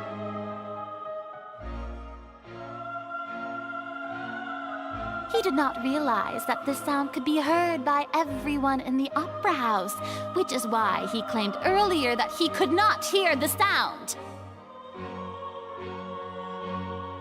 Finally, he used the vase to knock her out, before making her change clothes to prevent others from recognizing her. At this time, Cowell arrived in the tunnel, having heard that strange noise, and caught Linny red-handed. So Linny proceeded to knock him out too before stuffing him into that box.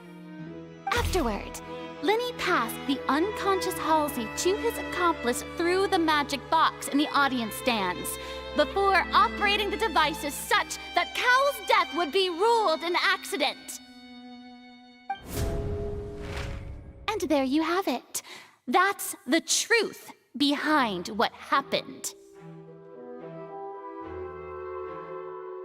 Does the defendant's side have any objections to Lady Farina's description of the events? The key to refuting Lady Farina is the order of events. What Linny experienced and what he saw.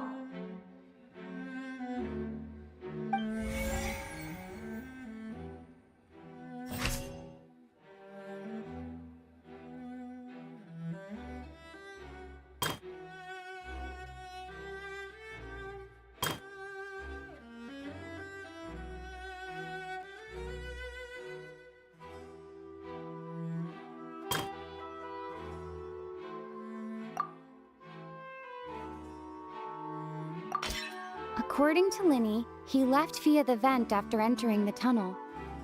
He couldn't have had that altercation with Halsey.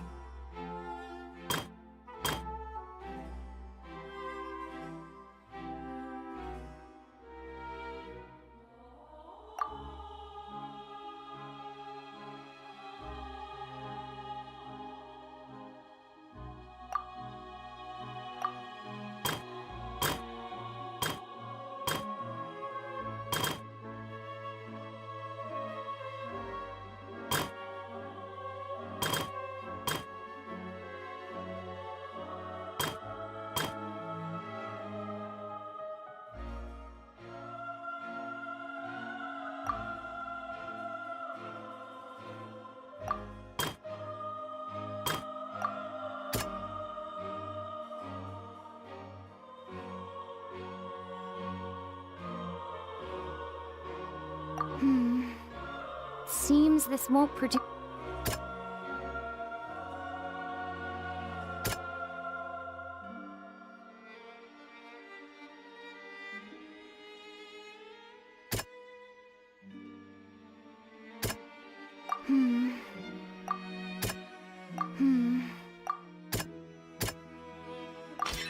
Linny went to the room that contains the Oratrice's core. This is the actual truth.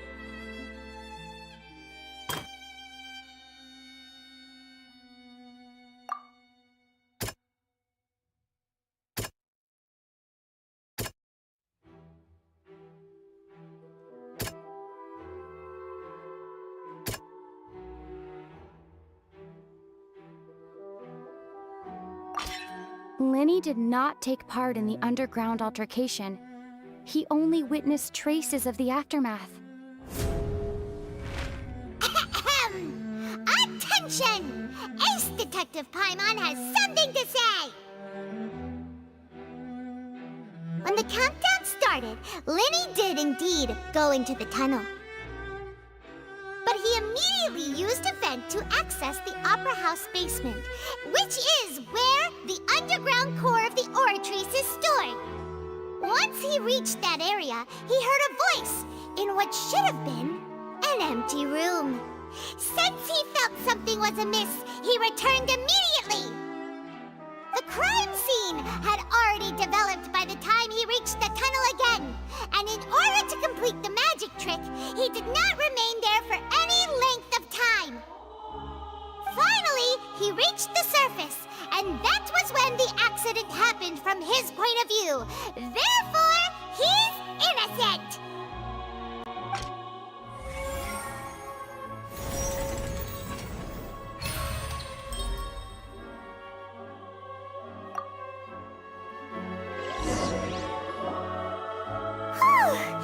Paimon did it! Paimon actually managed to say all that! Oh, wasn't it awesome? In other words, you believe that he knew nothing of the incident? That's right!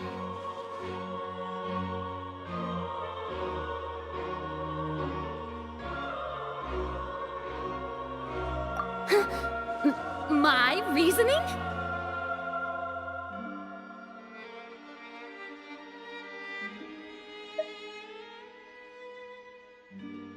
If that's the case, then if Carol hadn't entered the tunnel, who was the entire setup meant to kill? Assuming that what you say is true, Lenny only needed to kidnap the young girl to cause a new disappearance case.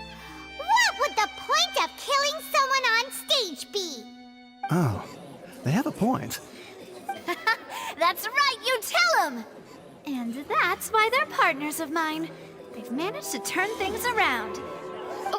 Well, your denial is very strident, I'll give you that.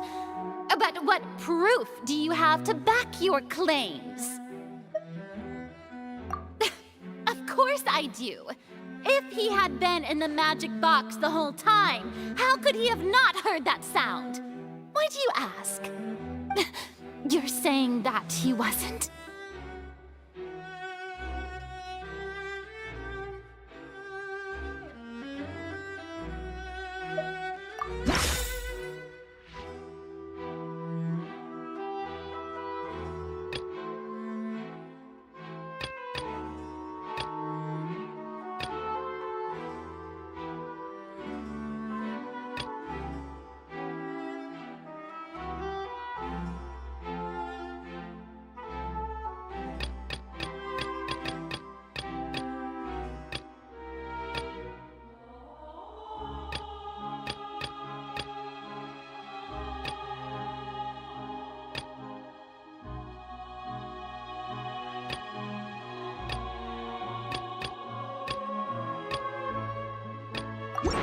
That's right!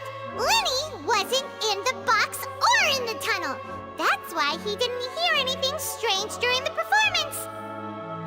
This means that when the crime happened, Lenny had already entered the basement via the vent. The same clue you used to disprove his alibi has now become the best proof! How do you like that? Well played. To think you'd use such logic. Well then, if it wasn't Lenny who committed the crimes, then who was it?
Halsey is the missing person and an ordinary audience member. Or did she have her own scheme all along? Could there have been a third person involved? Is that really a possibility? The deceased's name is Cowell, Lenny's assistant. He would have been able to tamper with the equipment.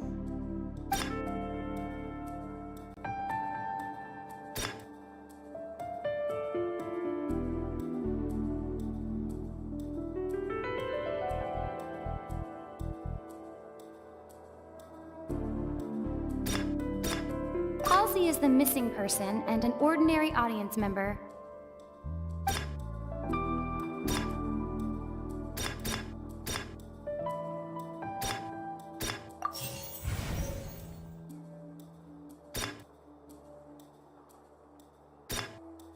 Could there have been a third person involved?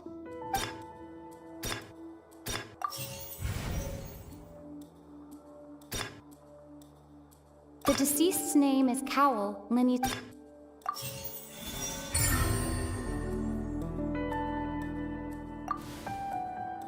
Huh? That can't be right. Are you serious? The killer was, in fact, Cowl, the deceased! Oh, is that so? How interesting! Let's hear your reasoning then. What I must do next is recreate the truth. What Cowl did, and how he went from would-be perpetrator to victim.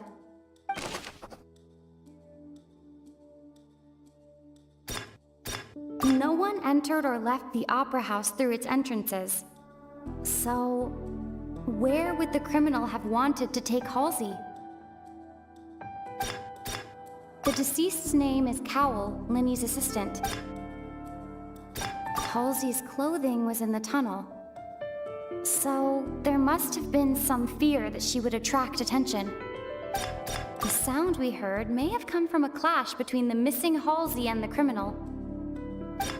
Lenny was not in the tunnel at that moment, which gave our criminal ample time.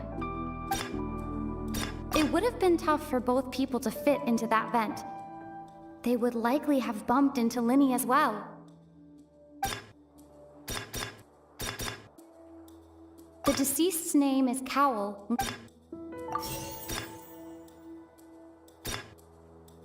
The sound we heard may have come from a clash between the missing Halsey and the criminal.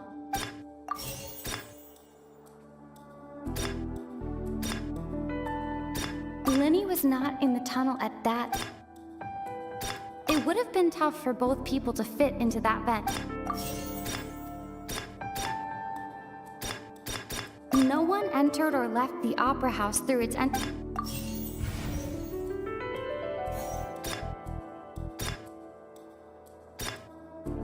No one entered or left the...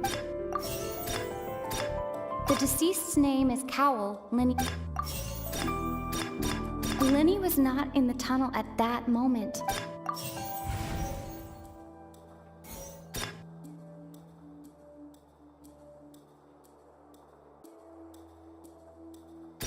Lenny was not in the tunnel at that...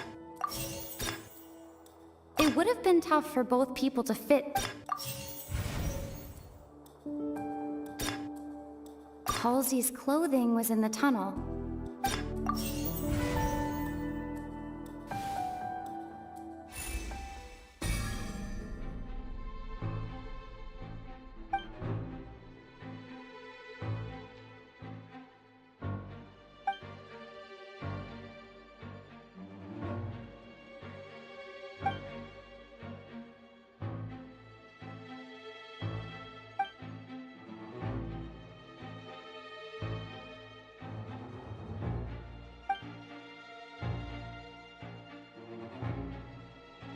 What's wrong, Traveler? Are you still having trouble figuring things out? I see how it is. So this was all just a bluff. And here I thought you had something to show for it. But it seems you're still far from the truth. Look, since we're at a dead end, why not consider a different track? Just like the trick as it transpired, the end result must have been utterly different from the magician's initial design. If only we knew how Halsey disappeared. Well, that would be nice, but the tunnel only has 3 exits, and none of them seem very likely. And it's not like this is a magic trick where you can just make a real live person disappear. You know, like you did from that water tank, Lynette.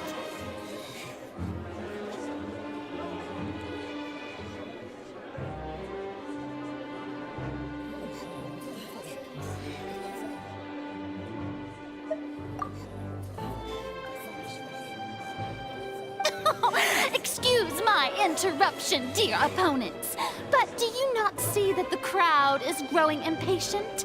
There is no greater sin in this opera house than an awkward delay in the performance.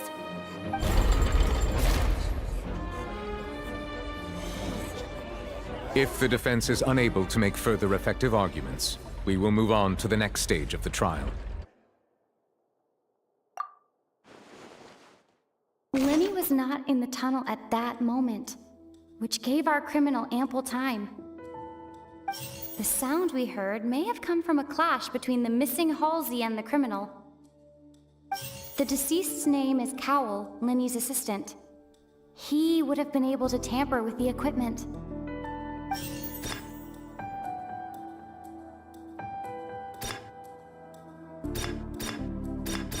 No one entered or left the opera house through it.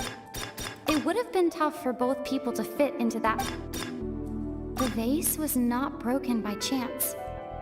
It was used to cover important evidence. The water.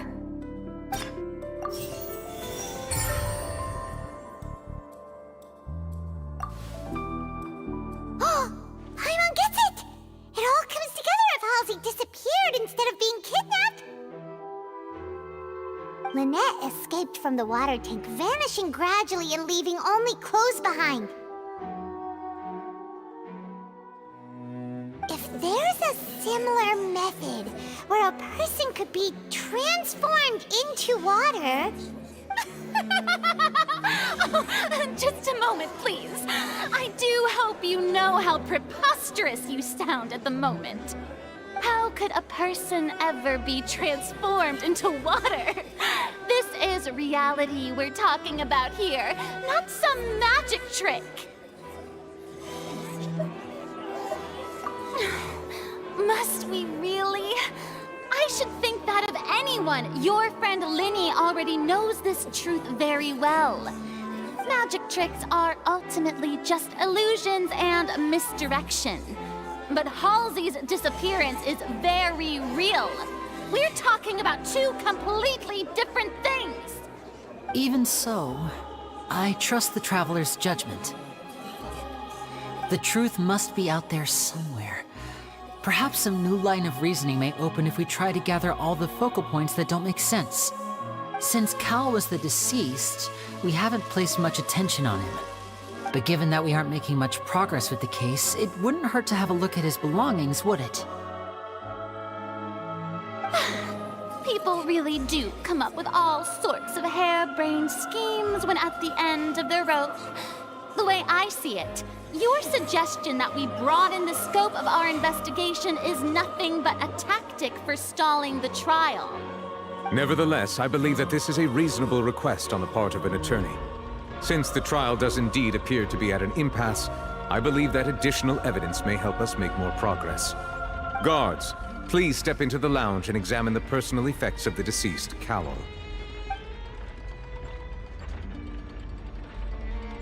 We are still examining the items, but we have already made critical progress that we feel must be shared with everyone post-haste. We discovered several test tubes of fluid within Cowell's baggage, each labeled separately.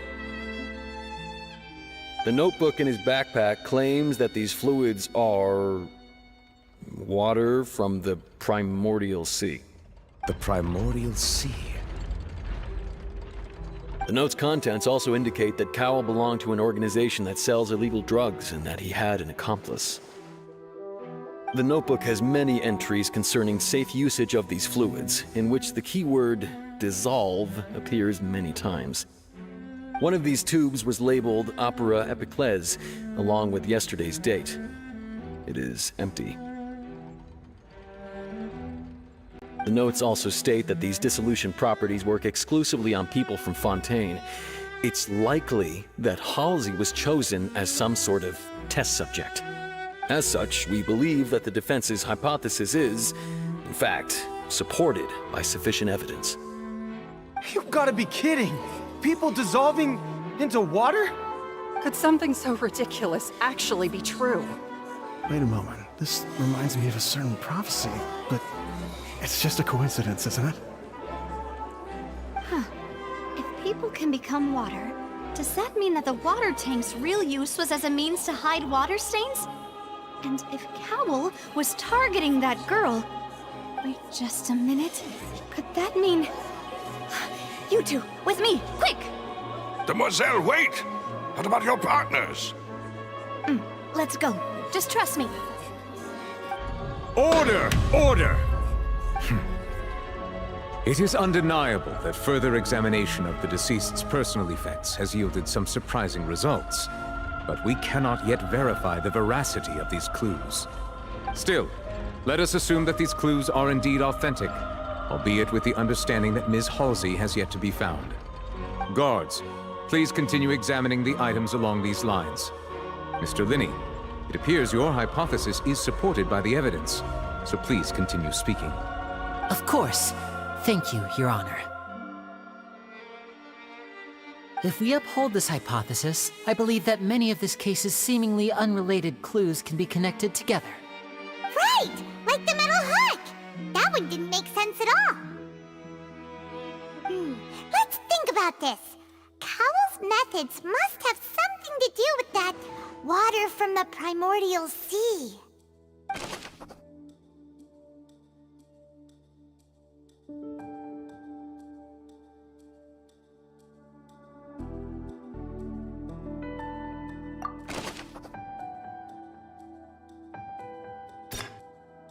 The deceased's name is Cowell, Linny's assistant. The water from the primordial sea should already have been prepped before Halsey entered the magic box. Now it seems like the hook rope was not meant for another magic trick, but was instead some form of triggering mechanism. The rope that strung the water tank up was lit by the fireworks and cut. As such, the focus here is on the water and not the tank.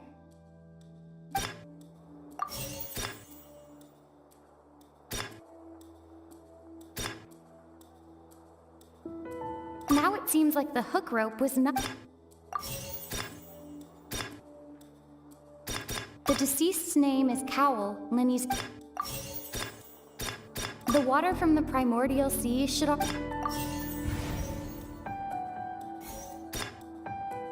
I remember there was something else within the inner layer of that box.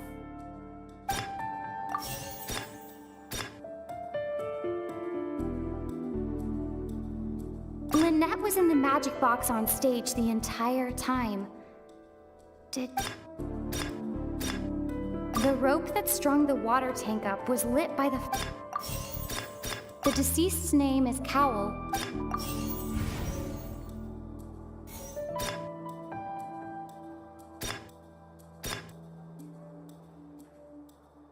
The water from the primordial sea... The water from the primordial sea should already... Lynette was in the magic box on stage the... I remember there was something else...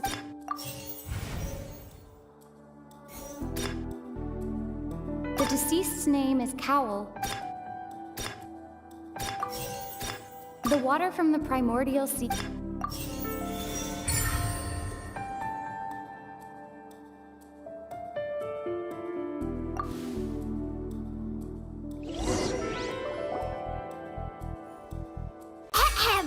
It's Ace Detective Paimon's time to shine again!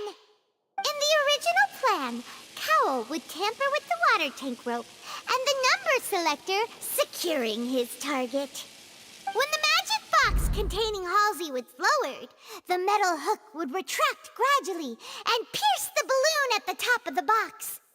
When the balloon attached to the box popped, the water from the primordial seed inside it would pour down and dissolve Halsey.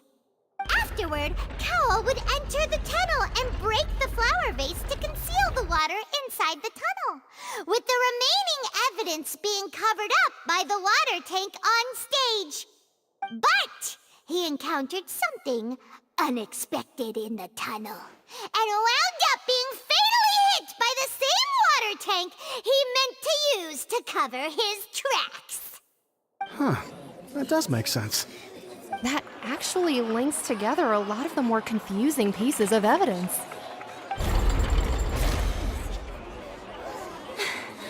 Oh dear, what do I do? Even I think they sound convincing now. Have I falsely accused an innocent person?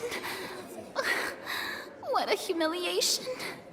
Now, It seems like the only point of contention remaining is the exact circumstances that led to Cal's death. His notes mentioned he had an accomplice who could be related to the situation.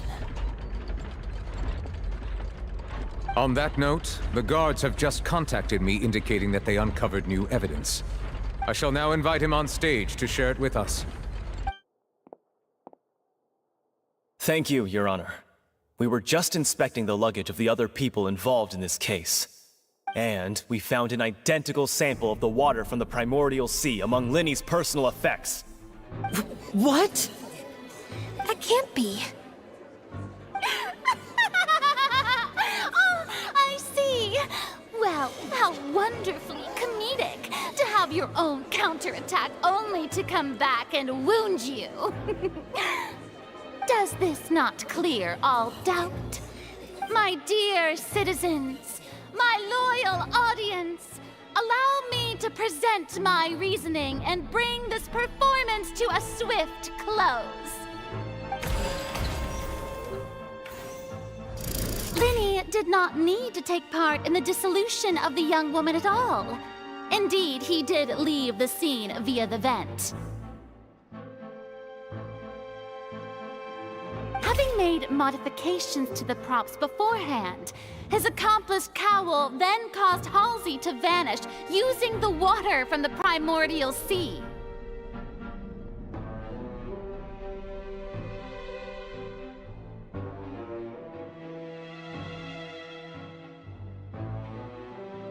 But upon his return, in cruel avarice, Lenny desired sole credit and prepared to do away with his partner in crime. Ultimately, he knocked Cowell out, and the tool meant to cover the crime up also became a murder weapon. Now, as much as I regret having come to such a viciously straightforward conclusion, it does seem that the famed Fatui is quite the cold-blooded and ruthless organization.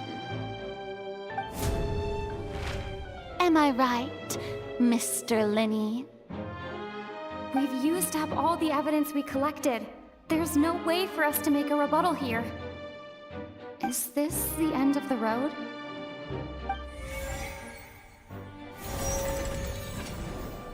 Oh no! Paimon can't think of anything either. It doesn't look like there's any way around this. Seems using the water as new evidence was too good a move. Why did this have to happen now? I think we've all seen enough now, and we have ample witnesses to my flawless reasoning. I believe this is indeed the finale. Now then, my good, noble Chief Justice, should we not, in your view, move... Excuse me, everyone, but I must interject.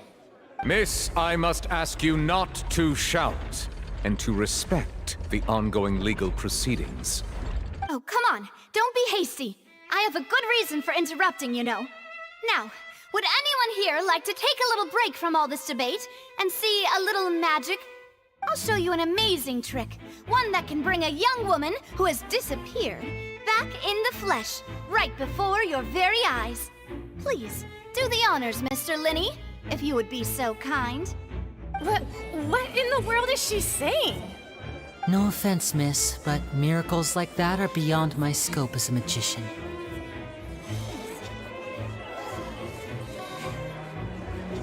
Come on now, don't be silly. Magic is all about misdirection, isn't it? It often conceals the truth while presenting a fascinating illusion. But once everyone believes the illusion, can't magic reveal the truth to them once again? And wouldn't such a trick be the most marvelous finale to today's performance? Come on, Lenny and Lynette. Give it another go. Don't worry. Spina di Rasula has made the necessary arrangements on your behalf. But, as the magic makers and stars of the show, I think I should leave the final performance to you. I understand.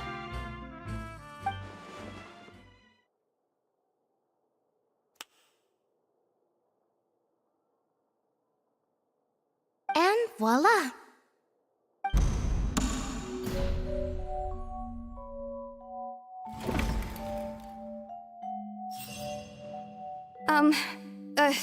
Sorry for the interruption.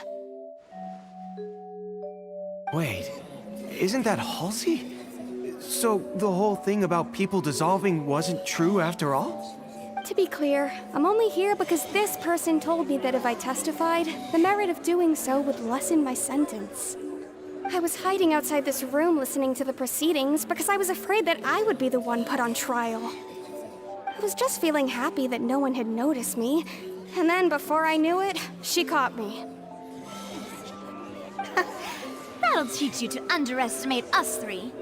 Where should I begin? I'm sorry. I'm the one who killed Cowl. I admit it. What? Why? Firstly, my name isn't Halsey. It's Lillian, and I'm originally from Mondstadt. I heard that Linny's show was gonna be a real thriller, but I missed the chance to buy a ticket, so I stole one. That's how I make a living. I steal stuff here and there, and I'd never been caught before. But I was noticed at the harbor a few days ago, and I barely got away. Linny was the one who caught me in the act. Hey, no wonder you look familiar. So you were the thief! Liddy even mentioned that you were pretty skilled. Well, and I thought that would have been the end of it, but then the number selector chose me. He even mentioned the Fortress of Meripede. That's a prison, isn't it? So you can imagine how shocked I was.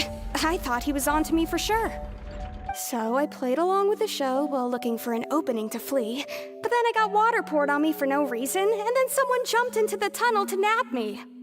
I wasn't going to take that lying down, so I knocked him out and stuffed him into the box. There was nowhere to run from there, though, so I had to change my clothes and hide in a box containing performance costumes. I slipped out after the first guard arrived at the scene and continued hiding inside the opera house. Can a person even hide in there?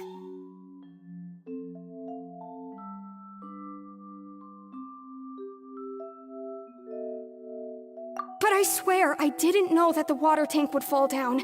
Really, I swear it. Had I known that, I wouldn't have put him in the magic box. I may be a thief, but I'm no killer.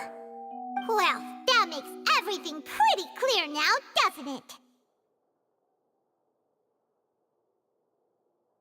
This time, we need to tell the entire story from Lillian's perspective.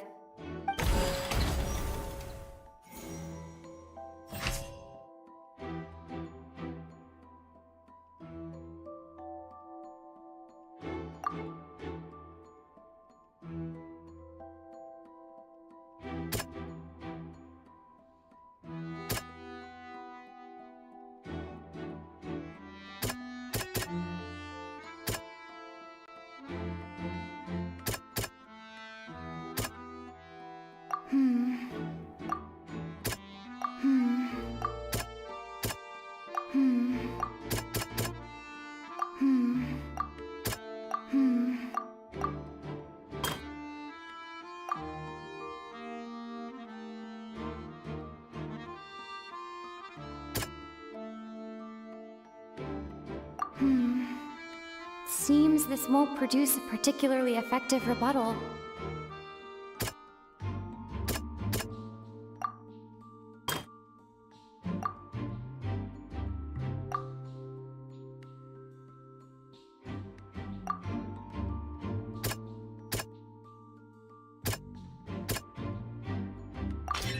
Lillian was afraid that she would be recognized if she left, so she changed clothes and hid, biding her time. Just what one might expect of an experienced thief.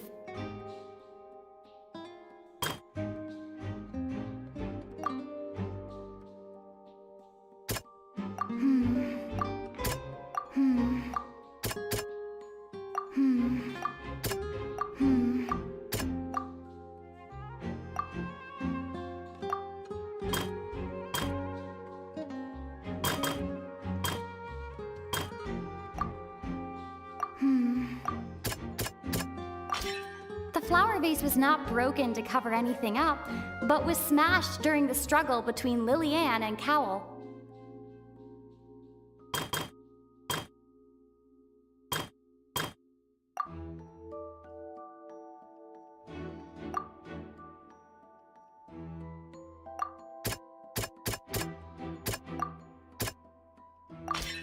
The strange sound wasn't from a fight.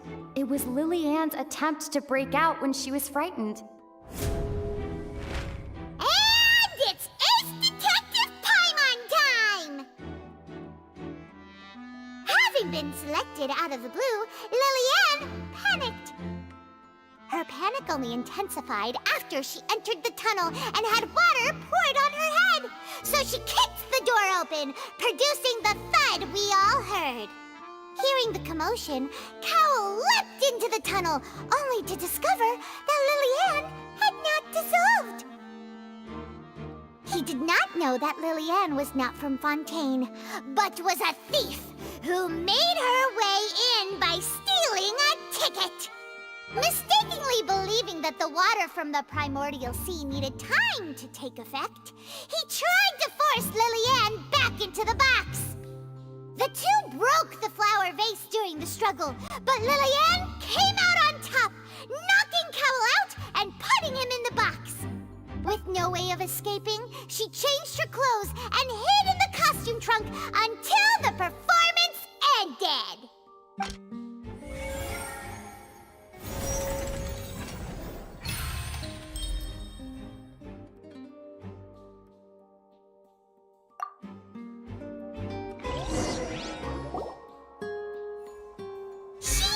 That she would have to go through guard inspection if she tried to leave afterward.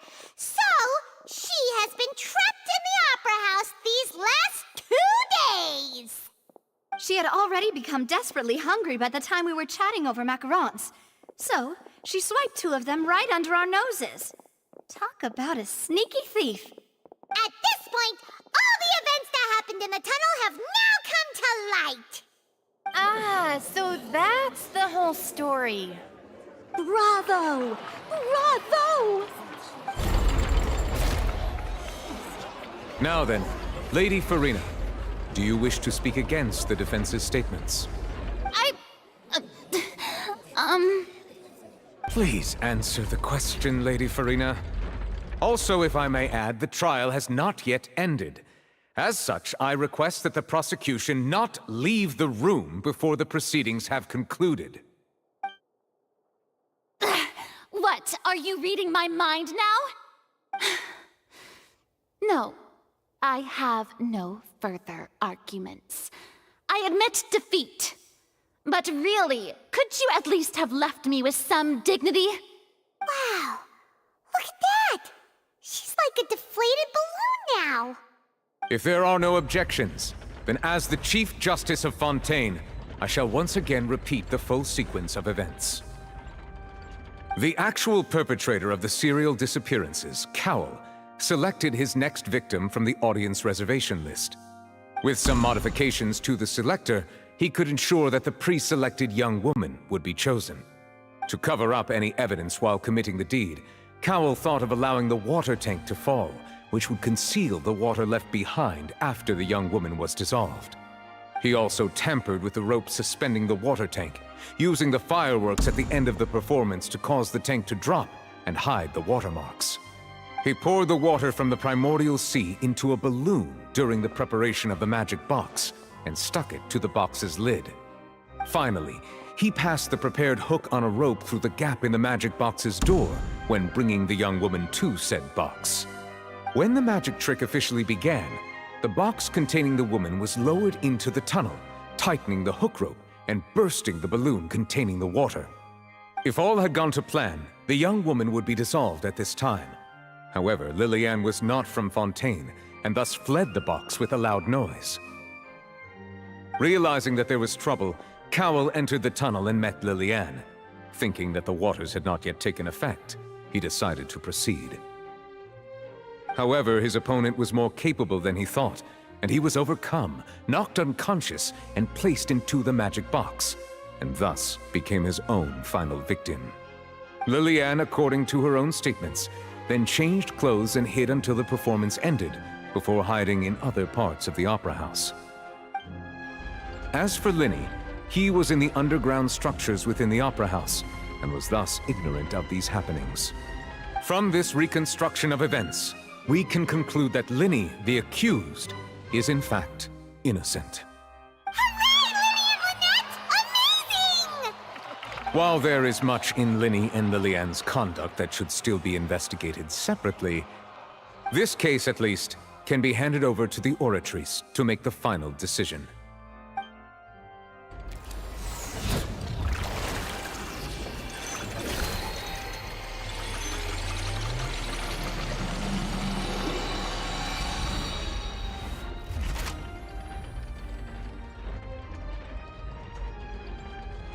As such, Linny and Lynette are officially declared not guilty.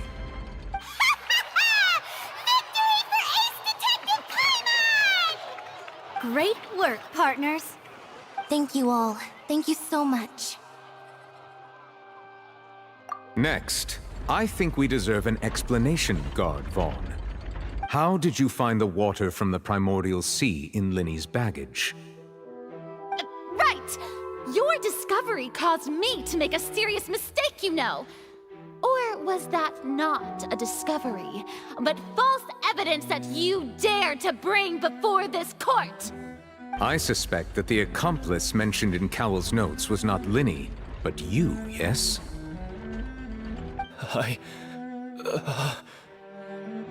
I'm sure you know what you must do to lessen your sentence. Speak quickly! Unless you want to earn yourself a one-way ticket to Coupon Town. I was just following orders. We were supposed to place blame for the serial disappearances onto Linny, and thus cause suspicion to fall on the Fatui. The higher-ups said this was the best opportunity to do so. And now that your plan has fallen through, and the secrets of the water have been revealed, you have become a liability to said higher-ups, yes? Therefore, you would be wise to tell everything you know, and seek the protection of the guards. Yes, I'll tell you everything I know. Our boss discovered that the water can cause people to dissolve. It can also be made into a potion, which when extremely diluted, can cause people to experience unforgettable exhilaration. We've been in this business for a while now, and have made decent more off it. The disappearances were also the boss's idea. I mean, this is the boss we're talking about.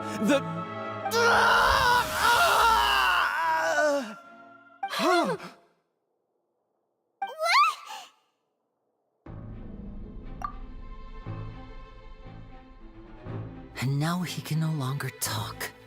Such ruthlessness. I shouldn't have expected any less of them. An outrageous act. All present, please submit to inspection immediately.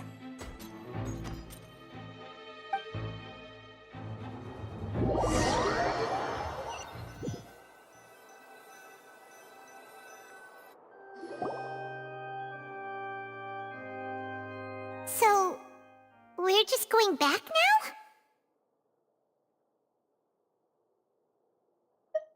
That's true, but...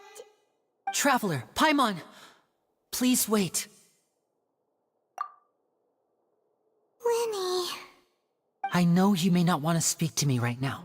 Maybe you don't even want to look at me. But still, let me thank you again for defending me to the end, even after you learned that I'm a member of the Fatui.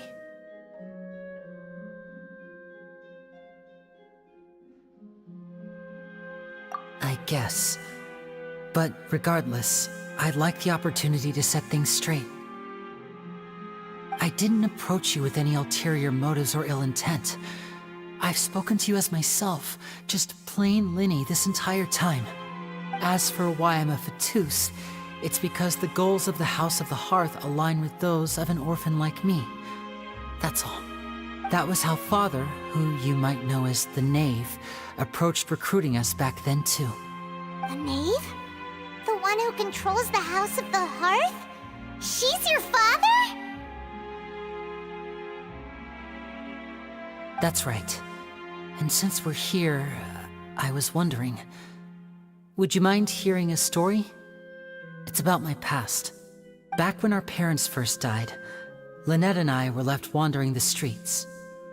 To survive, I took to surreptitiously observing an older street performer who did magic. It took me several days to figure out how he pulled off his amazing tricks. I took my sister through several streets until we found a crowded corner, and we began to perform magic tricks there. To my surprise, we proved to be pretty popular, and we could at least stop worrying about where our next meal would come from for a time. But I didn't want my sister to remain a street rat together with me forever. Before long, an aristocrat came to me and claimed that he wished to take us in after watching my performances. So you went from orphans to nobility just like that? That was how we felt at first, too. As if fate was on our side and we could say goodbye to those painful days. But I gradually discovered that while we were called foster children, he was really after my talent for magic tricks. He would constantly take me to all sorts of banquets to garner attention, which he would then use to expand his social circles. That doesn't seem too bad either. Better than roaming the streets at any rate. It took a while for me to realize just how dark his heart really was. After one particular performance at a banquet, I discovered that Lynette was not on the same return vehicle as me. I waited a long time after we returned home, but she did not come back. I went to that noble's bedroom and asked him about her whereabouts. The answer he gave me was, she caught the eye of the most eminent person at the banquet, so I sent her over as a gift. I mean, you'll be able to perform your magic regardless of who your assistant is, yes? Oh no. So he was gonna... But wouldn't Fontaine's laws deal with such people? As far as outsiders are concerned, this is a relationship akin to adoption or foster care, and they have their ways of escaping the eye of the law. I managed to ferret out the location of the mansion of that so-called eminent person and hurried through the night. But by the time I leaped over the walls, avoided the guards, and made my way in, all I saw was the moonlit ground covered in blood, and the knave standing there in the darkness. So, she'd already taken care of that guy. That's right. She had rescued my sister before she could come to any harm, and had even discovered several girls hidden in a basement, all of them orphans. Father, I mean, the knave, might have seen something in me, and so she made me an offer. The House of the Hearth welcomes you, for your interests align with ours. Here, none will ever betray you. Indeed, betrayal shall never be permitted here. I was hesitant to trust her. I mean, I had just been betrayed by nobles. But she was also quick to destroy the noble who had taken us in at first, giving us back our freedom. Oh, so that's how the two of you joined the House of the Hearth.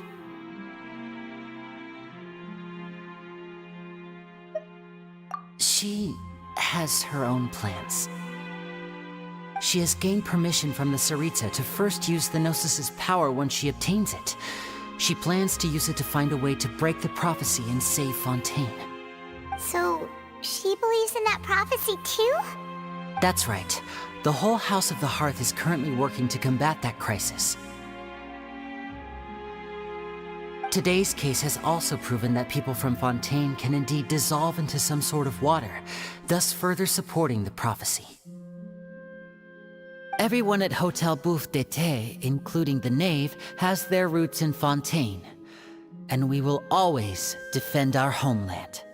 To us orphans, the only connection we have left to this world, apart from our family, is our homeland. So, from small deeds like distributing magic pockets to huge schemes like stealing a Gnosis, everything is aimed at dealing with that prophecy. It's all right. I understand. The only thing I can do is relate all this to you. I just hope you can understand that even as a member of the House, I have never stopped making my own decisions, and that I believe what I'm doing is right. If you should need anything at all in the future, feel free to find me. I will do my best to help you, as plain Linny.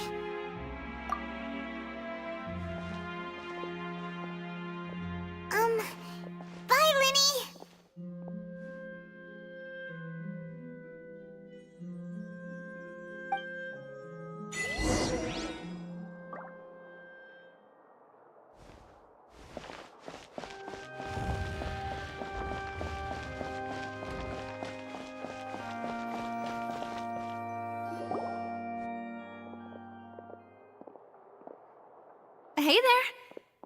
was with the disappearing act you pulled right as the trial ended. Were you looking for us, Navia? Well, this whole thing isn't exactly over, is it? I do feel that we're getting closer to solving the serial disappearances case, though. Don't you think so, too?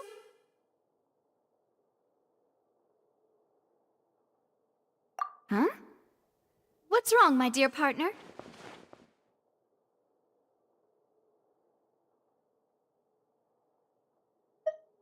Besides, are you sure we're the ones who can crack a case that's been cold for decades now? And given that there's new evidence from the trial, there should be a trail of breadcrumbs for the Hydro Archon's people to follow now, right? Ah. I see. Well, I won't lie. I'm a little shocked to hear that from you. But I suppose you are just travelers who have only arrived in Fontaine after all. Sorry. I might have been too presumptuous. Don't say that, Navia. Ah, and we were having so much fun investigating with you, too. It was like having new waters flowing into a stagnant mire, causing new hope to spring forth, and the reflection in the murk to become clearer. Well, sorry about that. I'm a bit prone to nostalgia. Don't mind me. Wait, shall we have a farewell meal? You know, to commemorate our time as partners? Huh? Do we really need to get that formal? Well, guess you really did treat us as partners, huh?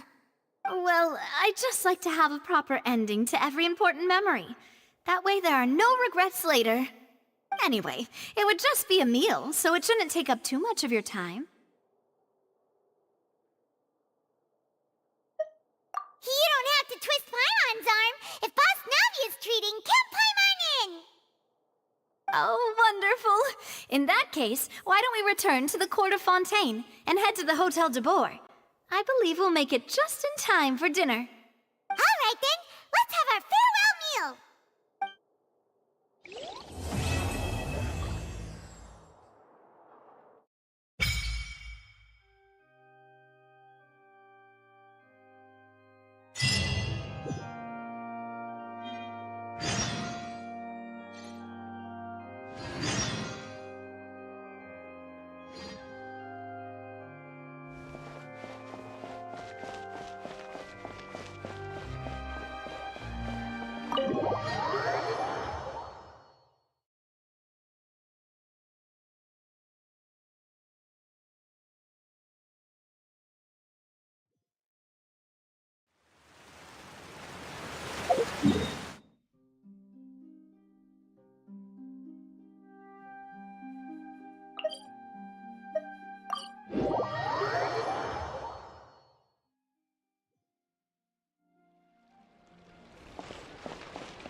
I came here several times with my father when I was little, but stopped eating here as often after growing up.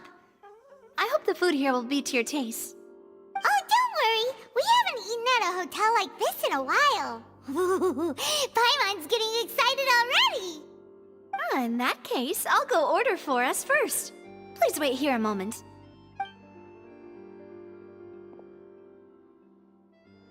Ooh, everything looks so good. People in Fontaine sure know how to enjoy life. Why, of course. Go ahead, try whatever you like. If the food's good, I'll make a group reservation for the rest of Spina di Rosula next time. And if it's not? Well, then I'll still bring everyone. Albeit with only one dish per table. You, sure have your own way of doing things. Oh, we called this a farewell meal, but we could also treat it like a victory feast, right? We did just win that case after all. Oh, true. Very true. In that case, boss, we'll have another 2 dishes. Huh? Paimon didn't mean that you had to order even more food.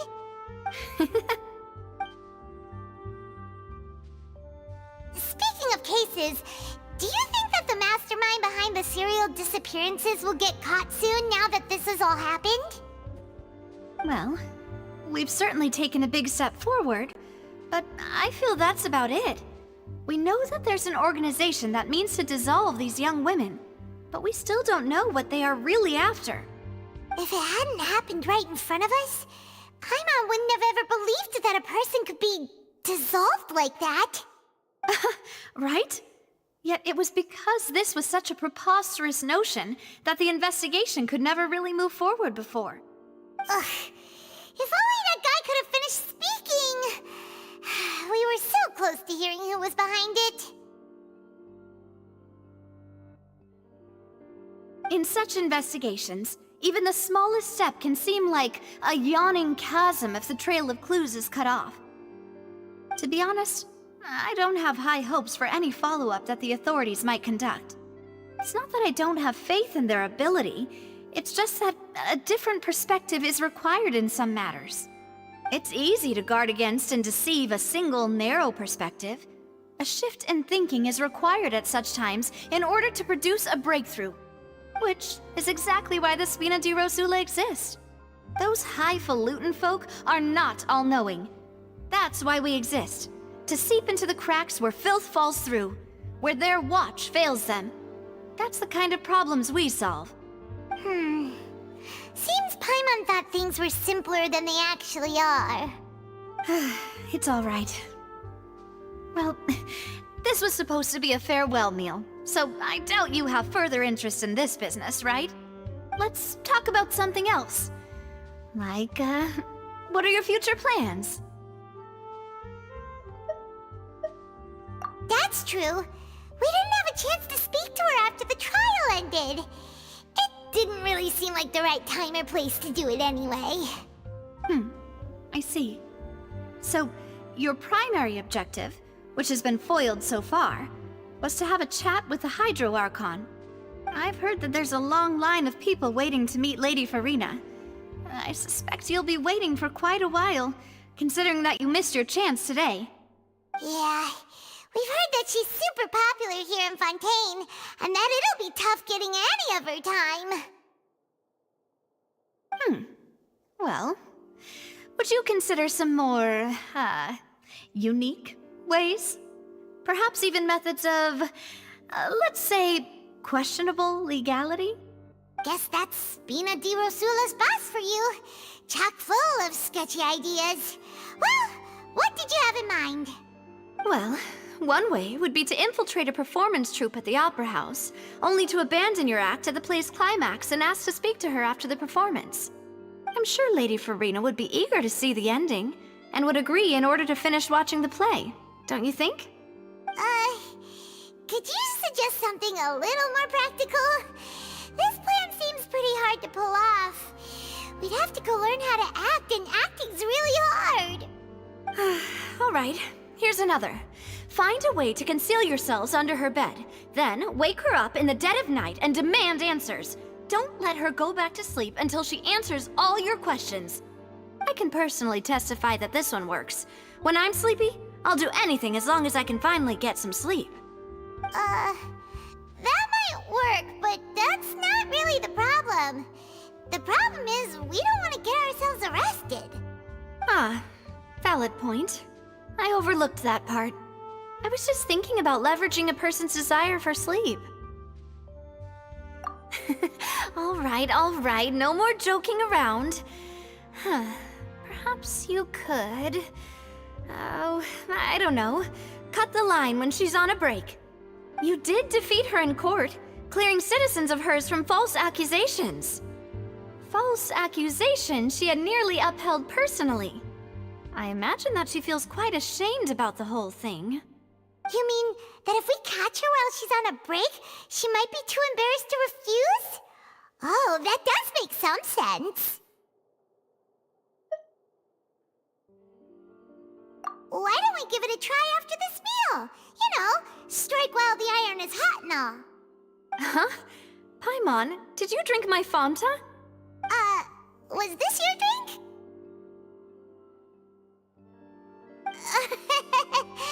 Sorry about that. Genshin and the cup was right next to Paimon. Would you like to order another? No, it's fine. We're just about done here. Alright. Honestly, Paimon wouldn't recommend Fontaine anyway. It tastes kind of salty and icky. Is that so? Huh. Well, in that case, we'll have to blacklist the Fonta here then. If we're all finished eating, then I'll go pay. Yeah, we're stuffed.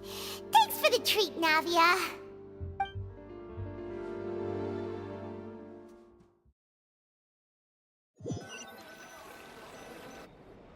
Oh, so full. Paimon can barely float anymore. Nah, that would be so normal. You know, like you. Okay. As for expenses this month, we're left with... Hey, Navia! What are you doing over there? Oh, nothing. It was just a meal, you know? Nothing the Spina di Rosula can't cover.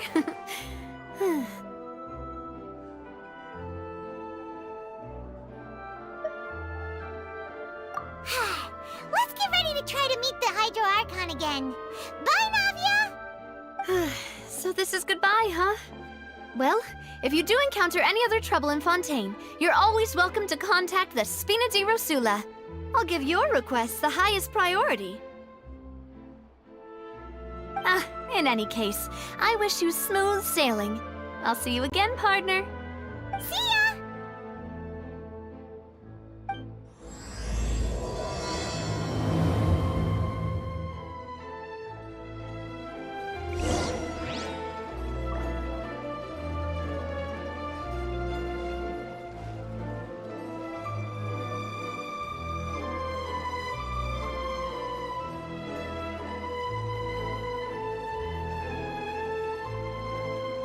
So, ich denke 4 Stunden sollten jetzt reichen, oder? Es sind ja schon fast 4,5 Stunden. Dann werde ich mich jetzt hier wieder verabschieden und dann spiele ich beim nächsten Mal weiter.